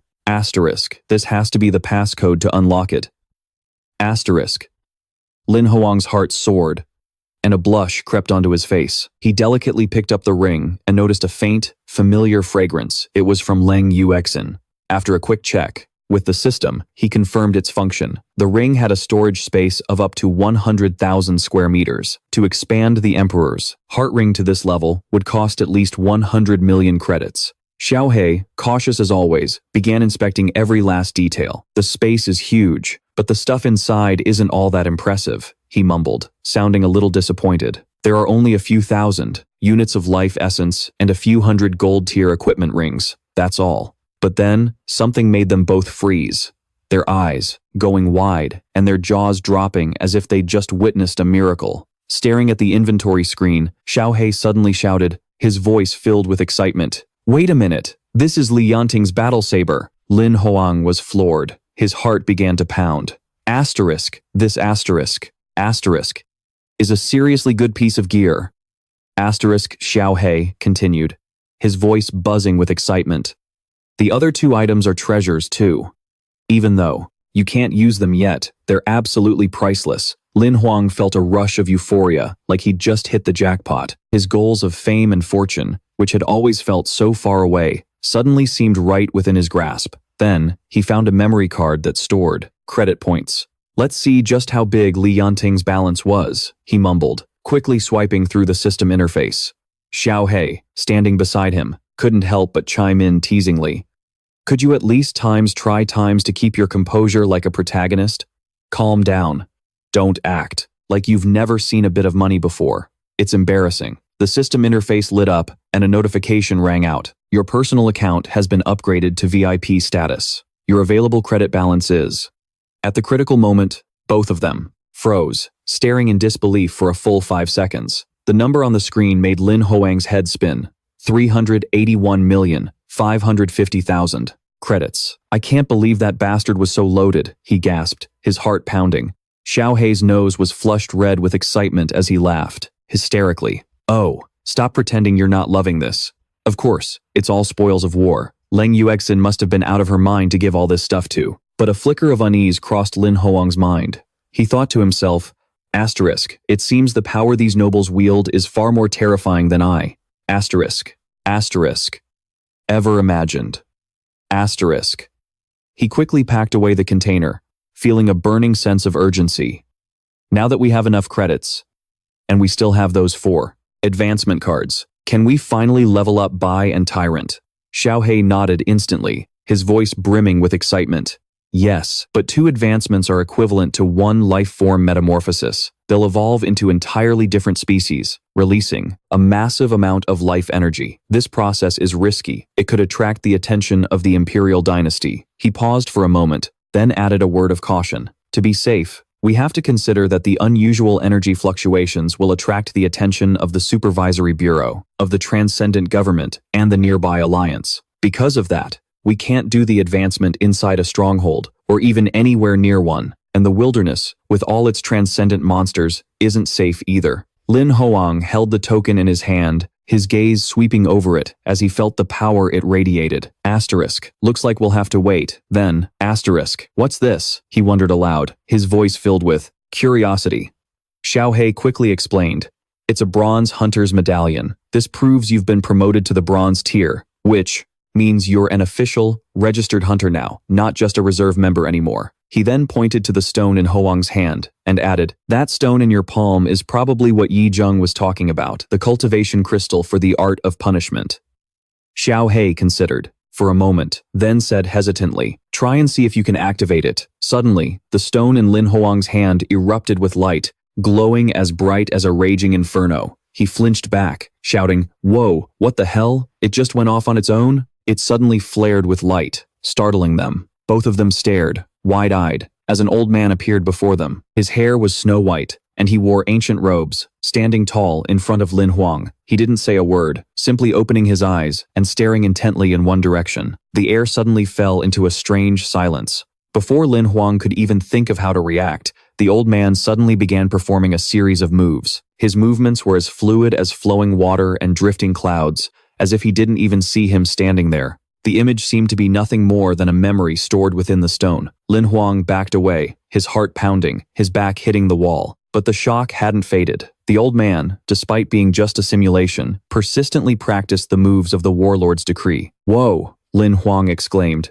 unable to hide his surprise. With his considerable knowledge, just a single glance was enough for him to understand a few things. Even though it was an unarmed combat technique, every single movement contained a deadly killing blow. Moreover, judging by the fighting style, this was clearly a military-grade technique. But he suddenly froze, thinking to himself, isn't this a Fate Tome's cultivation crystal? With its hands on its hips and a tense expression, Xiao He muttered in confusion. Wait, why is there a combat technique here? After completing his routine, the old man clasped his hands behind his back and slowly turned around. His face was stern, radiating the aura of a grandmaster. He began to explain in a deep, steady voice. This close combat skill set is called the Annihilation Technique. Using the Warlord's Decree to boost its attack effectiveness is the best approach, enough for any user up to the gold tier to accept it. The old man patiently continued to teach the introductory moves of the Warlord's Decree. It's not difficult, he said. The difficulty lies in leveling it up. Even though Lam Hoang knew the old man was just a simulation, he paid close attention and practiced along. A cultivator needs to distribute their life energy in ratios of 1/2, 2/3, and 3/4. As he listened to the explanation, he began to understand the Warlord's Decree. It's divided into 12 streams, like 12 armies that he could command. As Lam Hoang practiced, he pondered, his mind filled with a strange question. Why divide the life energy like this? Wouldn't that weaken it? But then he imagined a future where he had mastered all the techniques. Divide and conquer, one strike to shatter. Combine and shock, one strike to rule. If he could control the 12 streams of life energy, as if they were his own arms and fingers, he would be able to maximize the effectiveness of the Warlord's Decree. He raised his hand, and a swirling vortex of light erupted, like a raging tornado. It was only then that he finally understood why the Warlord's Decree was so coveted by so many. This technique could change the state of his life energy, allowing it to become highly concentrated. The power converged at a single point between his hands, letting him feel an overwhelming energy, as if it could be channeled into a weapon. Once I master this, he thought to himself, I feel like I'll be able to gather even more states of energy. Suddenly, a system notification rang out. Congratulations, host, for completing level 1 of the Warlord's Decree. Xiao He cheered, more excited than ever. Now you can use the Warlord's Decree card. Cultivating with it will earn you fragments, and once you get enough of the required fragments, you'll be able to level up. Lam Hoang clenched the card in his hand, still not quite understanding the leveling process. This Fate Tome card was anything but ordinary. Its rarity was exceptional. Mastery Level 1, Effect. Increases the operational speed of life energy by 12%. A 12% increase in life energy attack power, and a 12% increase in defense. A note indicated that for the first 5 levels, each level up would provide different effects for his life energy, adding another 12% boost. Xiao He added, its voice full of excitement. 200 Fate Tome fragments to reach level 2, 400 fragments for level 3. The requirement doubles for each subsequent level. To go from level 8 to level 9, the rules change. You'll need 810,000 Fate Tome fragments. Lam Hoang was stunned. His mind reeled at the enormous number. 810,000 fragments. Xiao He quickly reassured him in a calm voice. Don't worry, getting to level 6 isn't hard. It began its analysis in a confident tone. Based on the Fate Tome system, a beginner-grade tome increases the flow speed of life energy, attack power, and defense power by less than 30%. An intermediate-grade Fate Tome gives a boost of 30 to 50%. An advanced-grade Fate Tome boosts it by 50 to 70%. And a supreme-grade Fate Tome gives a boost of 70 to 100%. Xiao He already had a plan. With each level giving a 12% increase, 5 levels gets you 60%. At level 6, the bonus will jump to at least 72%, which is equivalent to the effect of a supreme-grade Fate Tome. Lam Hoang's spirits lifted, and he said confidently, by relying on fragments to level up, my cultivation speed will definitely be faster than others. Xiao He quickly brought him back down to earth, cutting off his boasting. Don't get cocky. You've just barely reached the level of a genius. But out there are cultivators on a monster level. It sighed. Its voice filled with meaning. Comparison is the thief of joy. It took you a whole night to complete level 1, but some people only need half an hour. Completely exhausted, Lam Hoang collapsed onto the floor and muttered, don't say any more. I get it. I don't have main character plot armor. Just then, Lin Xin walked in, ladle in hand and smiling brightly. Morning, bro. Did you sleep well last night? He replied awkwardly, his face stiff and eyes ringed with dark circles. Well enough. What are you making? Why the weird look? She teased, pushing him aside with a radiant smile.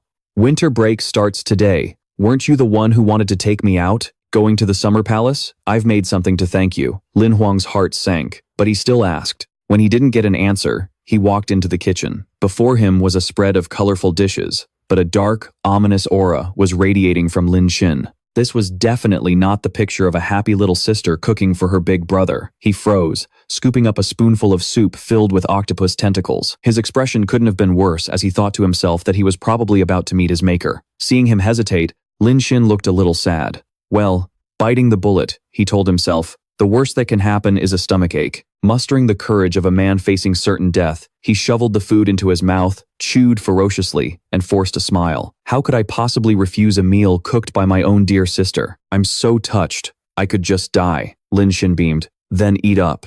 He thought he'd survived the ordeal, but the next bite nearly sent his soul straight to heaven. When she brought out another bowl, I made a lot, she chirped. The brilliant morning sun shone into the apartment, signaling good weather for their trip. While Lin Xin washed the dishes, Lin Hoang wearily got up. He tried to pack and get ready. Hurry up, sis. The magic crystal airship to Pachi City is about to depart. Suddenly, he felt dizzy and collapsed onto the table. The system immediately blared a warning. Host detected to be poisoned. Use a treatment card? Although it felt like a waste, Lin Hoang forced himself up. Of course, but there's no rush.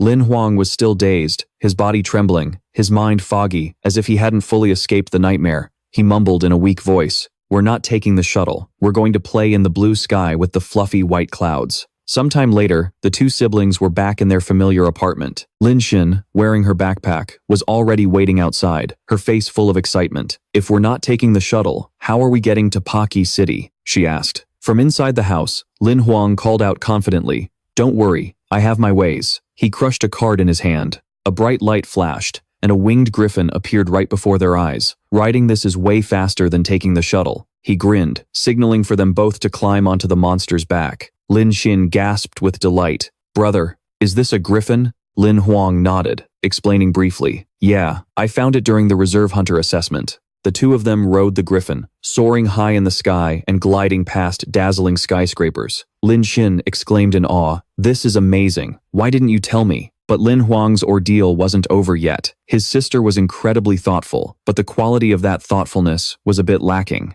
She pulled out a box of cookies, smiling brightly.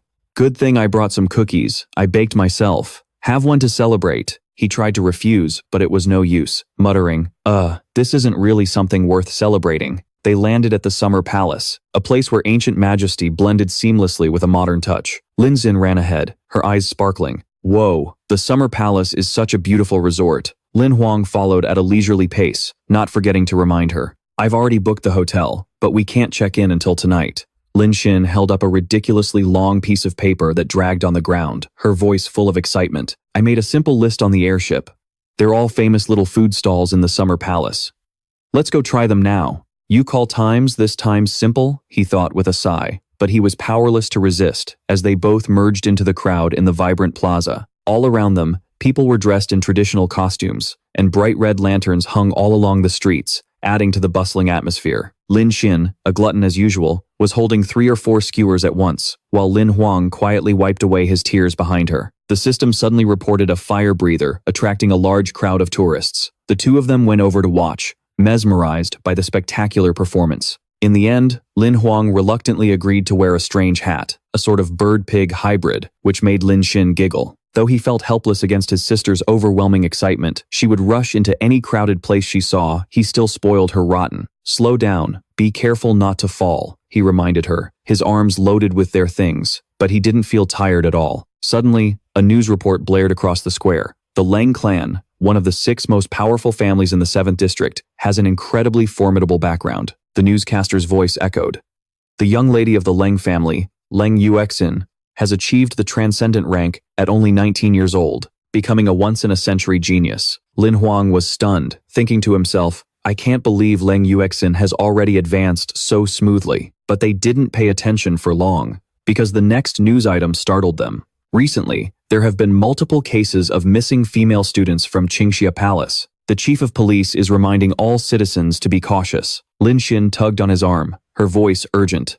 "Brother, don't just stand there. Let's go." Without a second thought, Lin Hoang let her pull him away. They arrived at the Tianming Hotel, a place filled with ancient charm, with red-tiled roofs and exquisite wooden window frames. The receptionist greeted them with a warm smile. "Welcome to the Tianming Hotel." The receptionist, dressed in flowing traditional attire, smiled gently. "This way, please. I will show you to your reserved room." Lin Hoang carried his little sister on his back, his arms loaded down with all their stuff, but he didn't complain one bit. After eating and drinking her fill, Lin Xin let out a big yawn and curled up to sleep like a little kitten. Xiaohei stood to the side, grumbling irritably. You came here for a vacation, so why'd you call me out? After taking a shower, Lam Hoang walked out. All right, let's get down to it. I got Shinner back to her room, so now it's time to continue training with that destiny tome. Xiao He nodded, a hint of praise in his voice. Good that you realize that. You finally understand that hard work can make up for a lack of talent. Lam Hoang scoffed. Not letting up, huh? Would it kill you to not mock me for once? He sat down, closed his eyes to meditate, and an invisible aura of power began to radiate from him. Xiao He provided more information in a steady voice. The Divine Body Art is a supplementary manual for cultivating the War God's decree. Progress revolves around comprehending fate energy. Lam Hoang quickly entered a meditative state, thinking to himself, at my current level, I should be able to manipulate fate energy with ease. But Xiao He was quick to throw cold water on his enthusiasm. After completing one full cycle, you've only managed to obtain a single fragment. He immediately started muttering calculations. At this rate, one cycle takes half an hour. Even if I train 24 hours a day, it'll still take 7 days to reach the second level. A smirk crossed his lips as he thought about finding a shortcut, but he soon discovered that the more he practiced, the shorter each cycle became. Xiao He sighed, utterly exasperated. You really have a knack for coming up with stupid ideas. Just then, a system notification rang out. Congratulations, host, for obtaining one fragment of the War God's decree. By now, night had fallen. Lin Xin woke up from her nap, muttering, I only slept for a little while, and it's already this late? She gently knocked on her brother's door and called out, Bro, are you asleep? Completely absorbed in his training, Lam Hoang didn't hear her. His mind was solely focused on his progress as his fate energy flowed more and more smoothly. By tonight, I can break through to the second level. Lin Xin called out again, but there was still no answer. He must be asleep, she thought. Dejectedly, she returned to her room and looked outside. The scenery was still, without a hint of a breeze. Unable to sleep, she decided to go for a walk. The scene shifts to a path shaded by lush, overgrown trees. Lin Xin walked along, holding a bag of snacks. She nibbled on them while pouting. He's so unfair, going to bed this early. We could have played games together. Suddenly, a chilling sensation made her stop in her tracks. She looked left and right, her heart pounding. Her instincts screamed that someone was watching her. Quick-witted and agile, she quickly crumpled up the snack bag and tossed it accurately into a nearby trash can. I should just head back to my room, she told herself. I'll ask him to go out with me tomorrow. But just then, something bizarre happened. The trash can, as if it were alive, gaped open, revealing abnormally large, sharp, serrated teeth. Lin Xin screamed in terror. What the hell is going on? The terrified girl stumbled backward from the horrifying sight. The trash can roared, its mouth wide, and swallowed Lin Xin whole, leaving only her small, struggling legs dangling outside. Then, horrifyingly, it pulled her completely inside. In the silence of the night, no one knew what had happened. Before long, flashing police lights cut through the darkness, signaling a serious incident. At the Tianming Hotel, the manager was sweating bullets, constantly wiping his forehead and revealing his extreme anxiety. A stern-looking police chief entered and said, "Thank you for coming so quickly." He got straight to the point, his voice firm. "You're the hotel manager? Take me to the security footage first." The manager, left with no choice, could only nod. "Yes, sir." In a flash, they were in the security room. As they investigated, the manager tried to praise the Tianming as a top-tier hotel. "We always ensure the safest possible environment for our guests." The hot-tempered police chief shot him a look and cut him off. "Spare me the sales pitch. Get to the point." The manager quickly recounted, his voice trembling. "Our cameras recorded the missing girl leaving her room, but the culprit seems to have an expert understanding of our camera layout. We can't find any other explanation. We can only assume the perpetrator had inside knowledge. After she left, she never appeared on camera again. She must have been abducted in one of the camera's blind spots." The chief crossed his arms, his gaze sharp and cold. "This is very similar to the recent string of kidnappings involving young women." He turned, his voice low. "Who was the first to realize she was missing?" The manager stammered, startled. It was her brother. The two of them were traveling together. He found she wasn't in her room and immediately notified us." The chief frowned. "Just his word for it? Where is her brother now?" The manager looked around, bewildered, breaking out in a sweat. "That's right. He was just here a moment ago." Where did he go? Where could he have gone? The scene shifts to a gloomy skyscraper, with thick, dark clouds blanketing the sky. Lin Xin cried out in pain as she was thrown onto a cold, hard floor. "Ah!" she gasped, her heart hammering in her chest.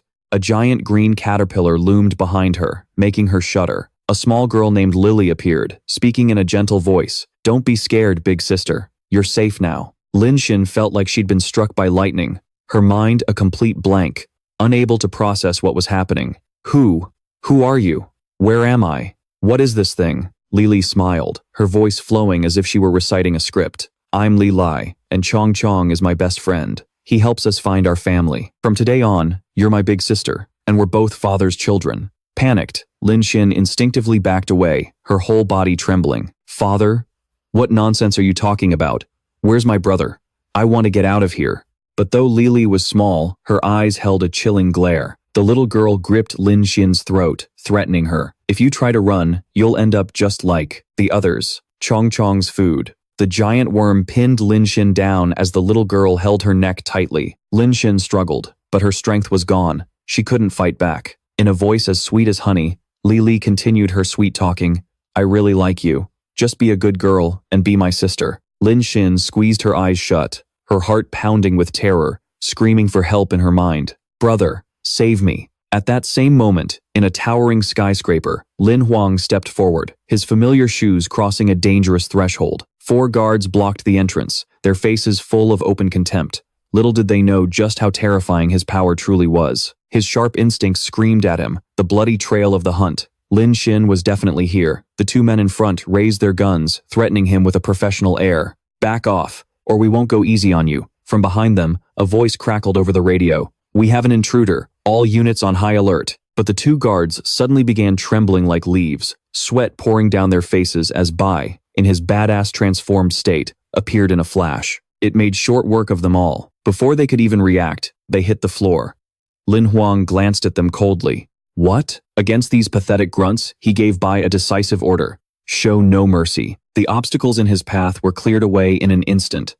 Right now, Lin Hoang radiated a chilling aura, a stark contrast to the gentle big brother he was with his sister. Inside the building, a crowd of men had already prepared their weapons, lining up to stop the intruder. "Everyone on alert.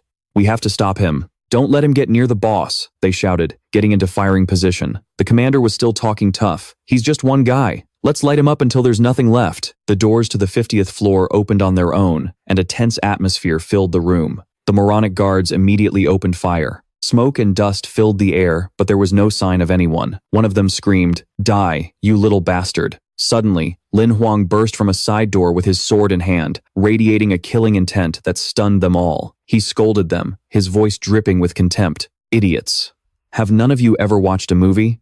The carnage that followed was too chaotic to show, but the guards were still running their mouths. But Lin Hoang answered with a swing of his sword. How is this possible?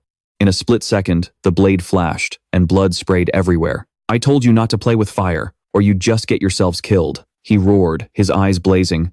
"You dare to touch my sister? All of you deserve to die." Suddenly, a voice came from a tall figure who had a small child trailing behind him. "Your sister?" Lin Hoang was startled, thinking it was Lin Xin, but then he fell silent. The man pretended to be weak, his voice trembling.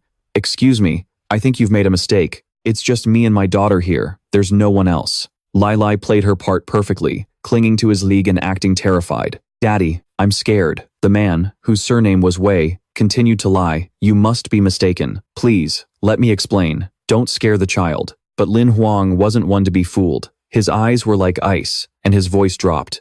"A misunderstanding, you say? Let me take a look inside, then we'll talk." Seeing him about to barge in, the guilty Mr. Wei panicked and quickly blocked the door. "This is my private home, and there's a child here. If you want to enter, you'll have to contact the chief of police." But Lin Huang's temper was already flaring. He snarled, "Cut the crap. Otherwise, my blade has no eyes. Don't blame me if you get hurt," he shouted. "Get out of my way." Lin Hoang pressed the cold tip of his sword against Mr. Wei's face, hissing through clenched teeth, "My sister is here. Either you hand her over peacefully, or you die." Mr. Wei was speechless, unable to argue, and could only stammer. "You think you can bully people just because you're strong?" Li Lai stood to the side, pretending to cry pitifully. "Wah, Daddy, I'm so scared." The man continued his charade, trying to keep his composure. "How could this be? If you keep up this nonsense, I won't let you get away with it." Then, his tone shifted to one of arrogance. "Tired of scaring children, and now you're trying to act all high and mighty. You're a hunter. I'll report you to the Hunters Association." Do you have any idea who I am? Lin Hoang paid him no mind, still focusing on sensing Lin Xin's presence. His sharp instincts told him, she's here, I'm sure of it. He scanned every nook and cranny of the room. Suddenly, Mr. Wei stealthily reached into his vest and pulled out a token. His expression was contemptuous. Just a piece of black iron rank scum dares to challenge me. He threw a golden card forward and roared, go, devour him for me. A giant Chong Chong appeared. It looked like a massive silkworm pupa, enough to make your skin crawl. He sneered, haha, now die. Lin Hoang smirked, thinking to himself, an apostle? No, that's a divine beast token. He glanced at it scornfully. Summoning a monster in front of me? Are you insane? With lightning speed, he swung his sword, slicing the giant worm in two, much to Mr. Wei's astonishment. If the man hadn't dodged in time, that single strike would have split his face in half. Mr. Wei trembled, screaming desperately for help. Ugh, ugh, it hurts so much. Help me. Somebody, save me. But Lin Hoang shows no mercy. I told you, he says, his voice ice cold. Touch my sister, and I'll kill you. Suddenly, Lily's true colors are revealed. She shoves a gun against Lin Xin's head and screams, let my father go, or she dies. Meanwhile, the man named Wei, despite being covered in injuries, still can't shut his mouth. Good girl, you did well. It's the blessing of her lifetime for that worthless brat to become my daughter. How dare you? But Lin Huang's only concern is for Lin Xin. Seeing his sister is unharmed, he breathes a sigh of relief, his voice softening. Xingxin, don't be afraid, I'm here. But Lily, seemingly out of her mind, stubbornly repeats her demand. Let my father go, or she dies. She dies right now. But you can't threaten Lin Huang. With lightning speed, he lunges forward. A single blow sends Lily sprawling to the ground. He snarls, who did you say was going to die? Terrified, Lily passes out cold. Wei's facade shatters as he screams, damn it, you're useless. Utterly useless trash. Lin Huang cuts the ropes with his sword, freeing Lin Xin. She immediately leaps into his arms, sobbing with relief, tears welling in her eyes. He holds his sister tight with his left arm, his right hand gripping his sword, his killing intent surging as he prepares to finish Wei off. Just then, the police chief rushes in, shouting, drop your weapon. You've already saved your sister. If you attack him now, you'll be punished by the law. Lin Huang says nothing, merely holding Lin Xin tighter, his eyes as cold as steel. The chief raises a hand to stop him, his voice firm. Trust me. Leave this to the Law Enforcement Bureau. We'll make sure you and your family get justice. Lin Huang rests the sword on his shoulder, his gaze filled with suspicion. He asks if the disappearances of several young girls are connected to these two animals. The chief answers with an air of authority. We're grateful you handled this, but this girl is an orphan. You can't kill her. An accomplice to a murderer must face the punishment of the law. The man named Wei, who is now tied up, suddenly breaks into a sinister grin. His voice drips with contempt. The law is only for the lower class. Just you wait. In 3 days, I'll be free.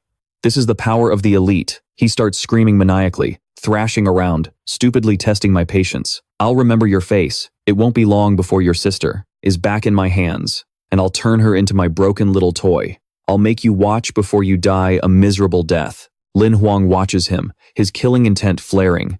Keep laughing. You might not wake up tomorrow. The chief rushes to help Lily up, ordering his subordinate, get this criminal into custody, now. And find a doctor for this girl. He turns to Lin Huang, his expression worried. Young man, don't do anything reckless. This Wei fellow has powerful connections. But Lin Huang just holds Lin Xin tighter, ignoring him completely. He grits out, you, weren't you just telling me to trust the law? His chilling gaze is anything but reassuring. An officer, trying to stick to the book, asks, Chief, shouldn't we take this kid in for questioning? He's injured a lot of people. He points to the green liquid pooling on the floor.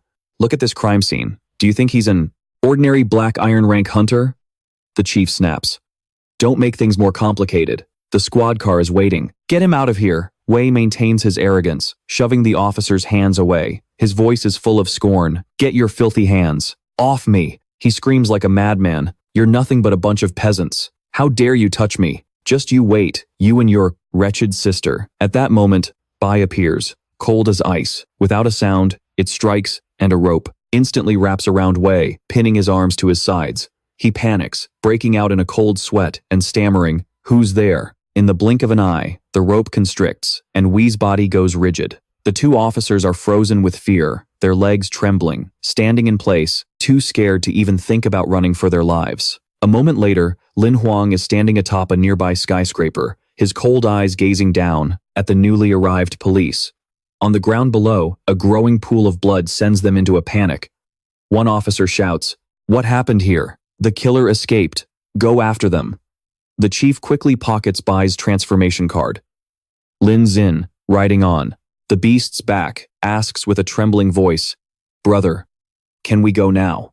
Lin Hoang breaks into a gentle smile and pulls his sister into a hug. "Yeah, it's all over now," he soothes, completely unaware that a pair of eyes is secretly watching them. From a distance, a detective snaps a clear picture of Lin Hoang on the rooftop. He quickly extracts the image and sends it off, muttering, "Wei San is dead. A teenager killed him. I've sent the photo." On the other end of the line, a masked figure in a black, hooded cloak, a ring glittering on their finger, gives a cold command. "Find out everything you can about him. If he has no powerful backing, dispose of him." The scene shifts to the lively Summer Palace night market. After their near-death ordeal, Lin Hoang figured Lin Xin would need time to recover. But there she is, clutching a teddy bear in one arm and a barbecue skewer in the other, beaming with a huge smile. "Model. Bro, that clothing store looks so cool. Let's go check it out." Lin Hoang truly spoiled his little sister, like no other. He smiled, amazed at how just one nap could have her bursting with this much energy. Lin Xin held a piece of fabric up to him and asked, "Does this jade color make me look too mature?" Lin Hoang, like most guys, answered without even looking, "You're so cute.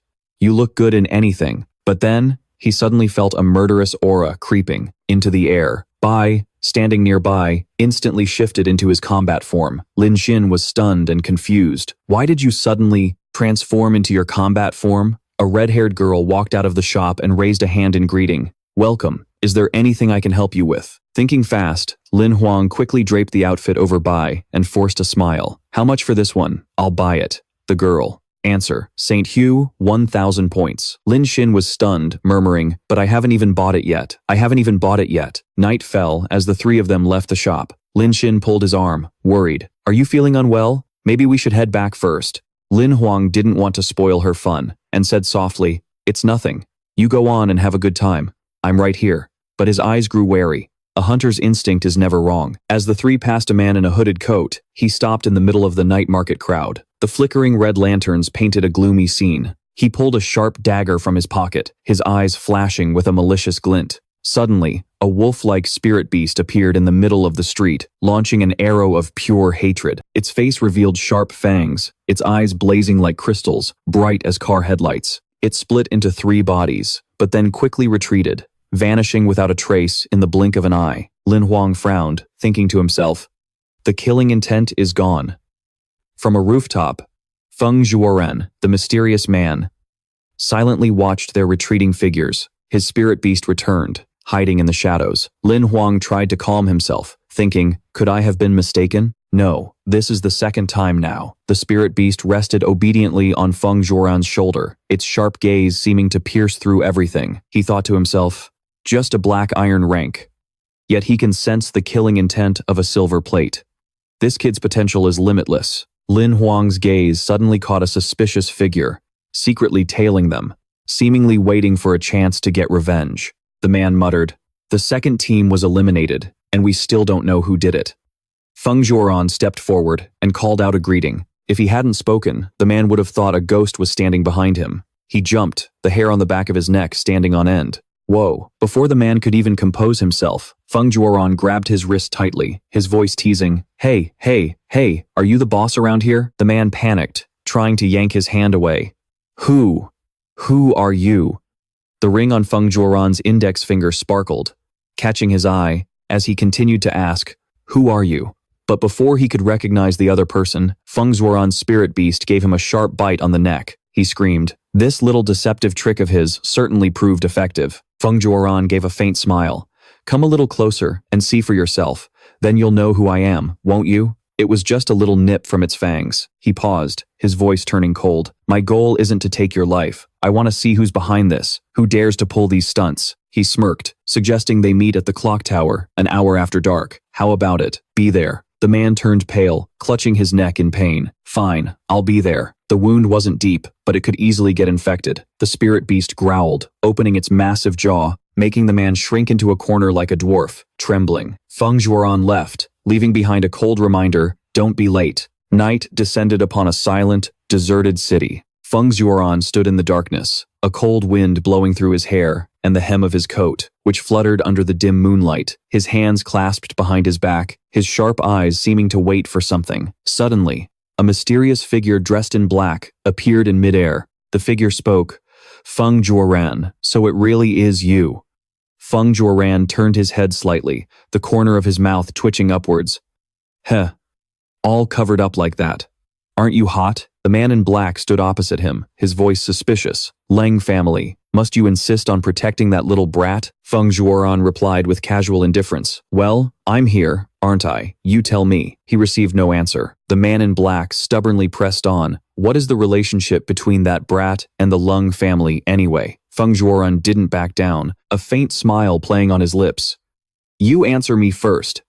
Sending a transcendent to hunt down a black iron rank kid. Who are you? What's your status?" The man in black gritted his teeth in anger. "Mind your own business. I'll ask you one last time. Does the Leng family intend to see this through to the end?" Feng Zhuoran raised a hand to his face, a murderous glint in his eyes.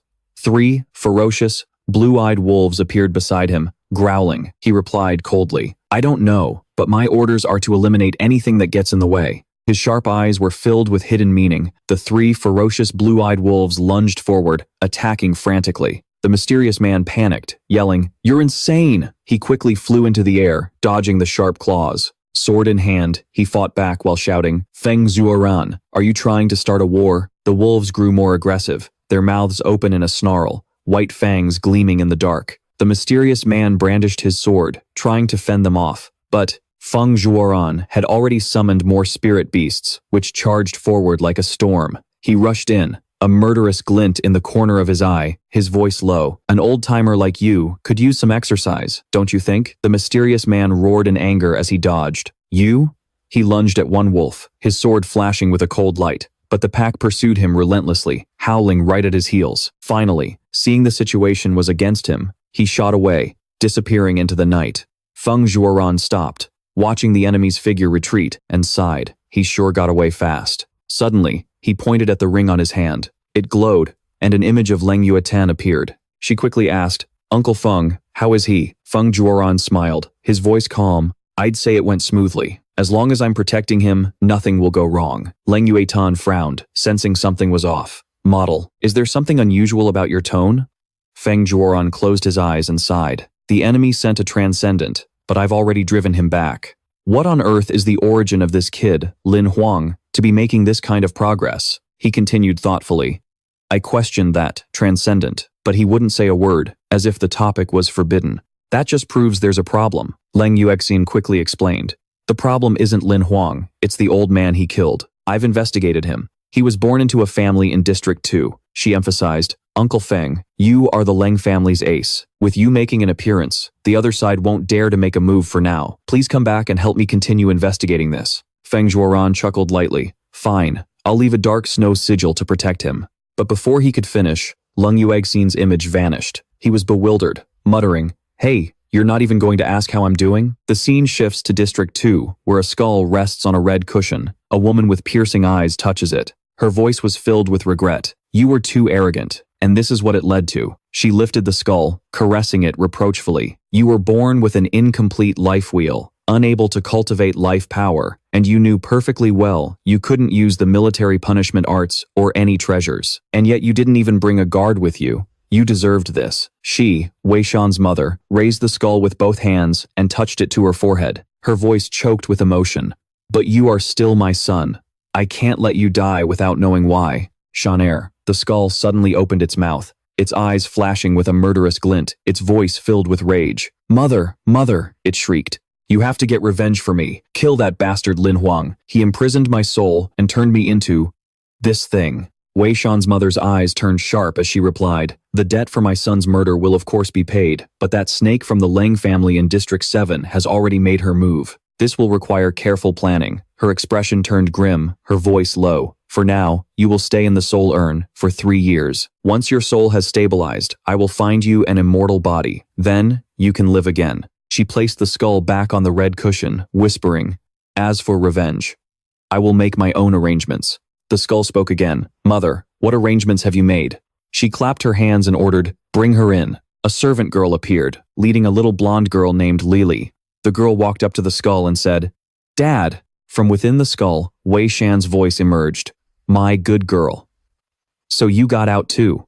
Wei Shan's mother walked over, stroking Lily's head. Her voice was gentle. "Child, it will take your father 3 years to be truly revived. Do you want to avenge him?" Lily nodded instantly, her eyes blazing with fury. "I do." She gritted her teeth, remembering the image of Lam Hoang, the man who had destroyed the happy life she shared with her father. "I wish I could tear him into 100 pieces."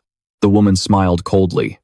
"If that's the case, then I will take you away to train. Survive for just 1 year, and you will have the power to get your revenge. Lily, don't disappoint your father." The little girl followed the servant away, her face filled with hatred, silently vowing, "I will definitely survive." The scene shifts to the Summer Palace Museum, where Lam Hoang lets out a huge yawn, his eyes exhausted after a long night of training. He mumbled, "Damn, training with the military punishment arts all night. I'm dead tired." He turned to Lin Xin, his voice curious. "Xin, when did you get so interested in history?"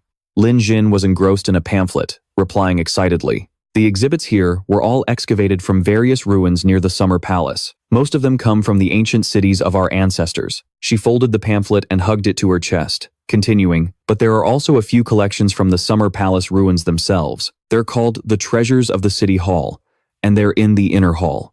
That's what I want to see." Lam Hoang ruffled her hair, smiling gently. "If you want to see it, then let's go. I'd follow you anywhere." Lin Xin got excited, bowing her head. "You're the best, brother." A female staff member gestured for them to proceed, her voice soft. "Valued guests, you are now entering the inner hall of the museum. The exhibits here are all from the Summer Palace ruins. These items are extremely precious and even hold unexplained mysteries. Through these cultural relics, we can get a glimpse of how the ancient people lived and cultivated." Lin Xin stared intently at an orange vase in front of her, exclaiming, "Brother, look at this. It's beautiful." But Lam Hoang didn't seem to hear her. He was frozen, his gaze locked onto a display case. He mumbled, walking quickly towards it, a dazed look on his face. "Isn't that?" Lin Xin turned to him confused. "Brother?" But he didn't answer, his eyes still glued to the object in the case. It was as if he'd discovered something strange. Lin Xin stood behind him, asking curiously, "What is it, brother?" Lam Hoang looked a little flustered, his eyes fixed on the item on the shelf. "This thing?" he murmured. The same staff member from before walked over and explained with a smile, "This is the crown jewel of our collection. Archaeologists have studied it for a long time, but still haven't been able to determine its specific function. So we just call it an unidentified object."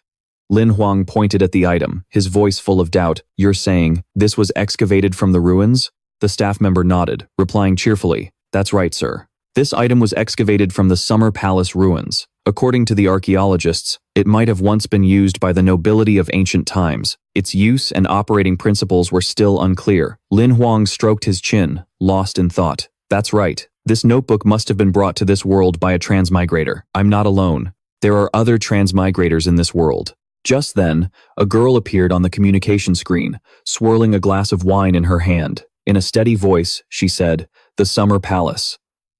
That was over 300 years ago. It was unearthed when District 7 was first established.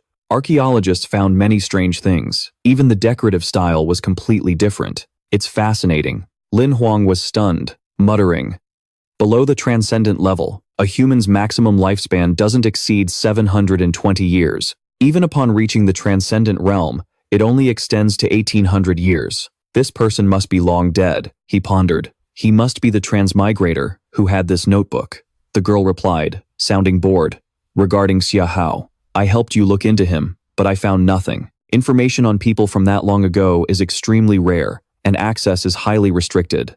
I've already told you everything I know, sorry." Lam Hoang tapped his chin and smiled brightly. "Thank you so much. Also, your makeup looks really beautiful today." The girl blushed and quickly changed the subject. "I'm just at a cocktail party. Anyway, that's all. Contact me if you need anything else." Yi Ye said her goodbyes and quickly ended the call. Lam Hoang let out a soft sigh, muttering, still as short-tempered as ever, "I compliment her, and she still gets angry." He analyzed the situation seriously. Only a transmigrator with a cheat system could level up to demigod in such a short time. This Xia Hao must be the transmigrator I'm looking for.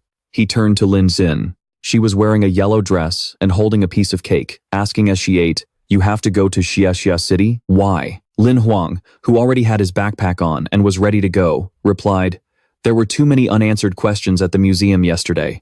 I need to go to the ruins. You can play around the palace by yourself today. Bai will stay here with you." Lin Shin sighed, unimpressed. The guy didn't even know what else to say. The scene shifts to Xia City, a tourist town built on ancient ruins. Lin Hoang consulted a map and muttered, "Even though it's just a small town, Xia City is as big as 1/3 of Bachi City." At an inn, the owner greeted him warmly. "Welcome, guest. We're glad to have you." Lin Hoang followed him inside and asked, "Business seems slow lately, boss? I don't see many tourists." The innkeeper quickly replied in an enthusiastic tone, "The spring holiday just ended, so everyone's choosing to visit the main palace. In just 3 more days, our place will be packed again." Hearing this, Lin Hoang remarked, "Ah, so that's how it is." He continued to inquire, "Do you know any interesting legends about the Summer Palace ruins?" The innkeeper explained as he led the way, "The Summer Palace ruins have always been shrouded in mystery. There aren't many legends about it, but I've lived here for many years and have heard one story." As he was listening intently, Lin Hoang noticed another pair of guests at the inn. They smiled when they saw him, and the girl even waved hello. The innkeeper led him to his room door and continued, "Guest, if you're interested, you can just listen to it as a story." Lin Hoang quickly replied, "I'd like to hear all the details." The door opened, and they both walked in. The innkeeper began to narrate in a dramatic voice. "They say that in ancient times, a powerful man named Xia Huang arrived and established an empire. The ruins of the Summer Palace are where he resided. But one night, for some unknown reason, the entire empire vanished, and Xia Huang disappeared as if he had never existed." Lin Hoang frowned in disbelief. Vanished without a trace in a single night? At the Summer Palace ruins. Even though it wasn't peak season, the lines were still long. As Lin Hoang waited, he thought to himself, "There really are a lot of tourists here." Xiao He, who was studying the ruins, spoke up. "The architectural planning of the Summer Palace in this timeline is an anomaly, an unexplainable mystery." Lin Hoang, focusing his observation, replied, "To me, it just looks like a smaller version of the Forbidden City." This Xia Huang must have been a time traveler. Suddenly, as if he'd discovered something, Xiao He cried out, It zipped away, its voice urgent. "Quick, over there." Lin Hoang hurriedly chased after it, bewildered. "Huh? What's over there?" In front of them was an open area where a large crack was visible in the stone ground. Xiao He explained, "This ground is paved with mystic rock from the Nether Sea. Even a full-power attack from a transcendent couldn't leave the slightest scratch." Lin Hoang knelt down, observing it closely in astonishment. "How is that possible? Look at it. It's completely cracked." Xiao He, seeming to sense something unusual, continued, "Abnormal energy fluctuations detected underground. By absorbing this energy, I can unlock new functions." Lin Hoang turned to him skeptically. "Are you sure?" Xiao He replied immediately, his voice firm. "Absolutely. The sensors indicate the abnormal energy is a remnant of a damaged golden finger. If I can devour it, I can upgrade the golden finger's functions." Lin Hoang looked down at the crack and asked, "Right below this spot, at a depth of about 3,000 meters underground?" Receiving a nod from Xiao He, he stood up. "Got it. Let's head back for now and come up with a plan." The sky outside had already grown dark. From inside the room, Lin Hoang's voice could be heard. "Xiao He, besides the abnormal energy underground,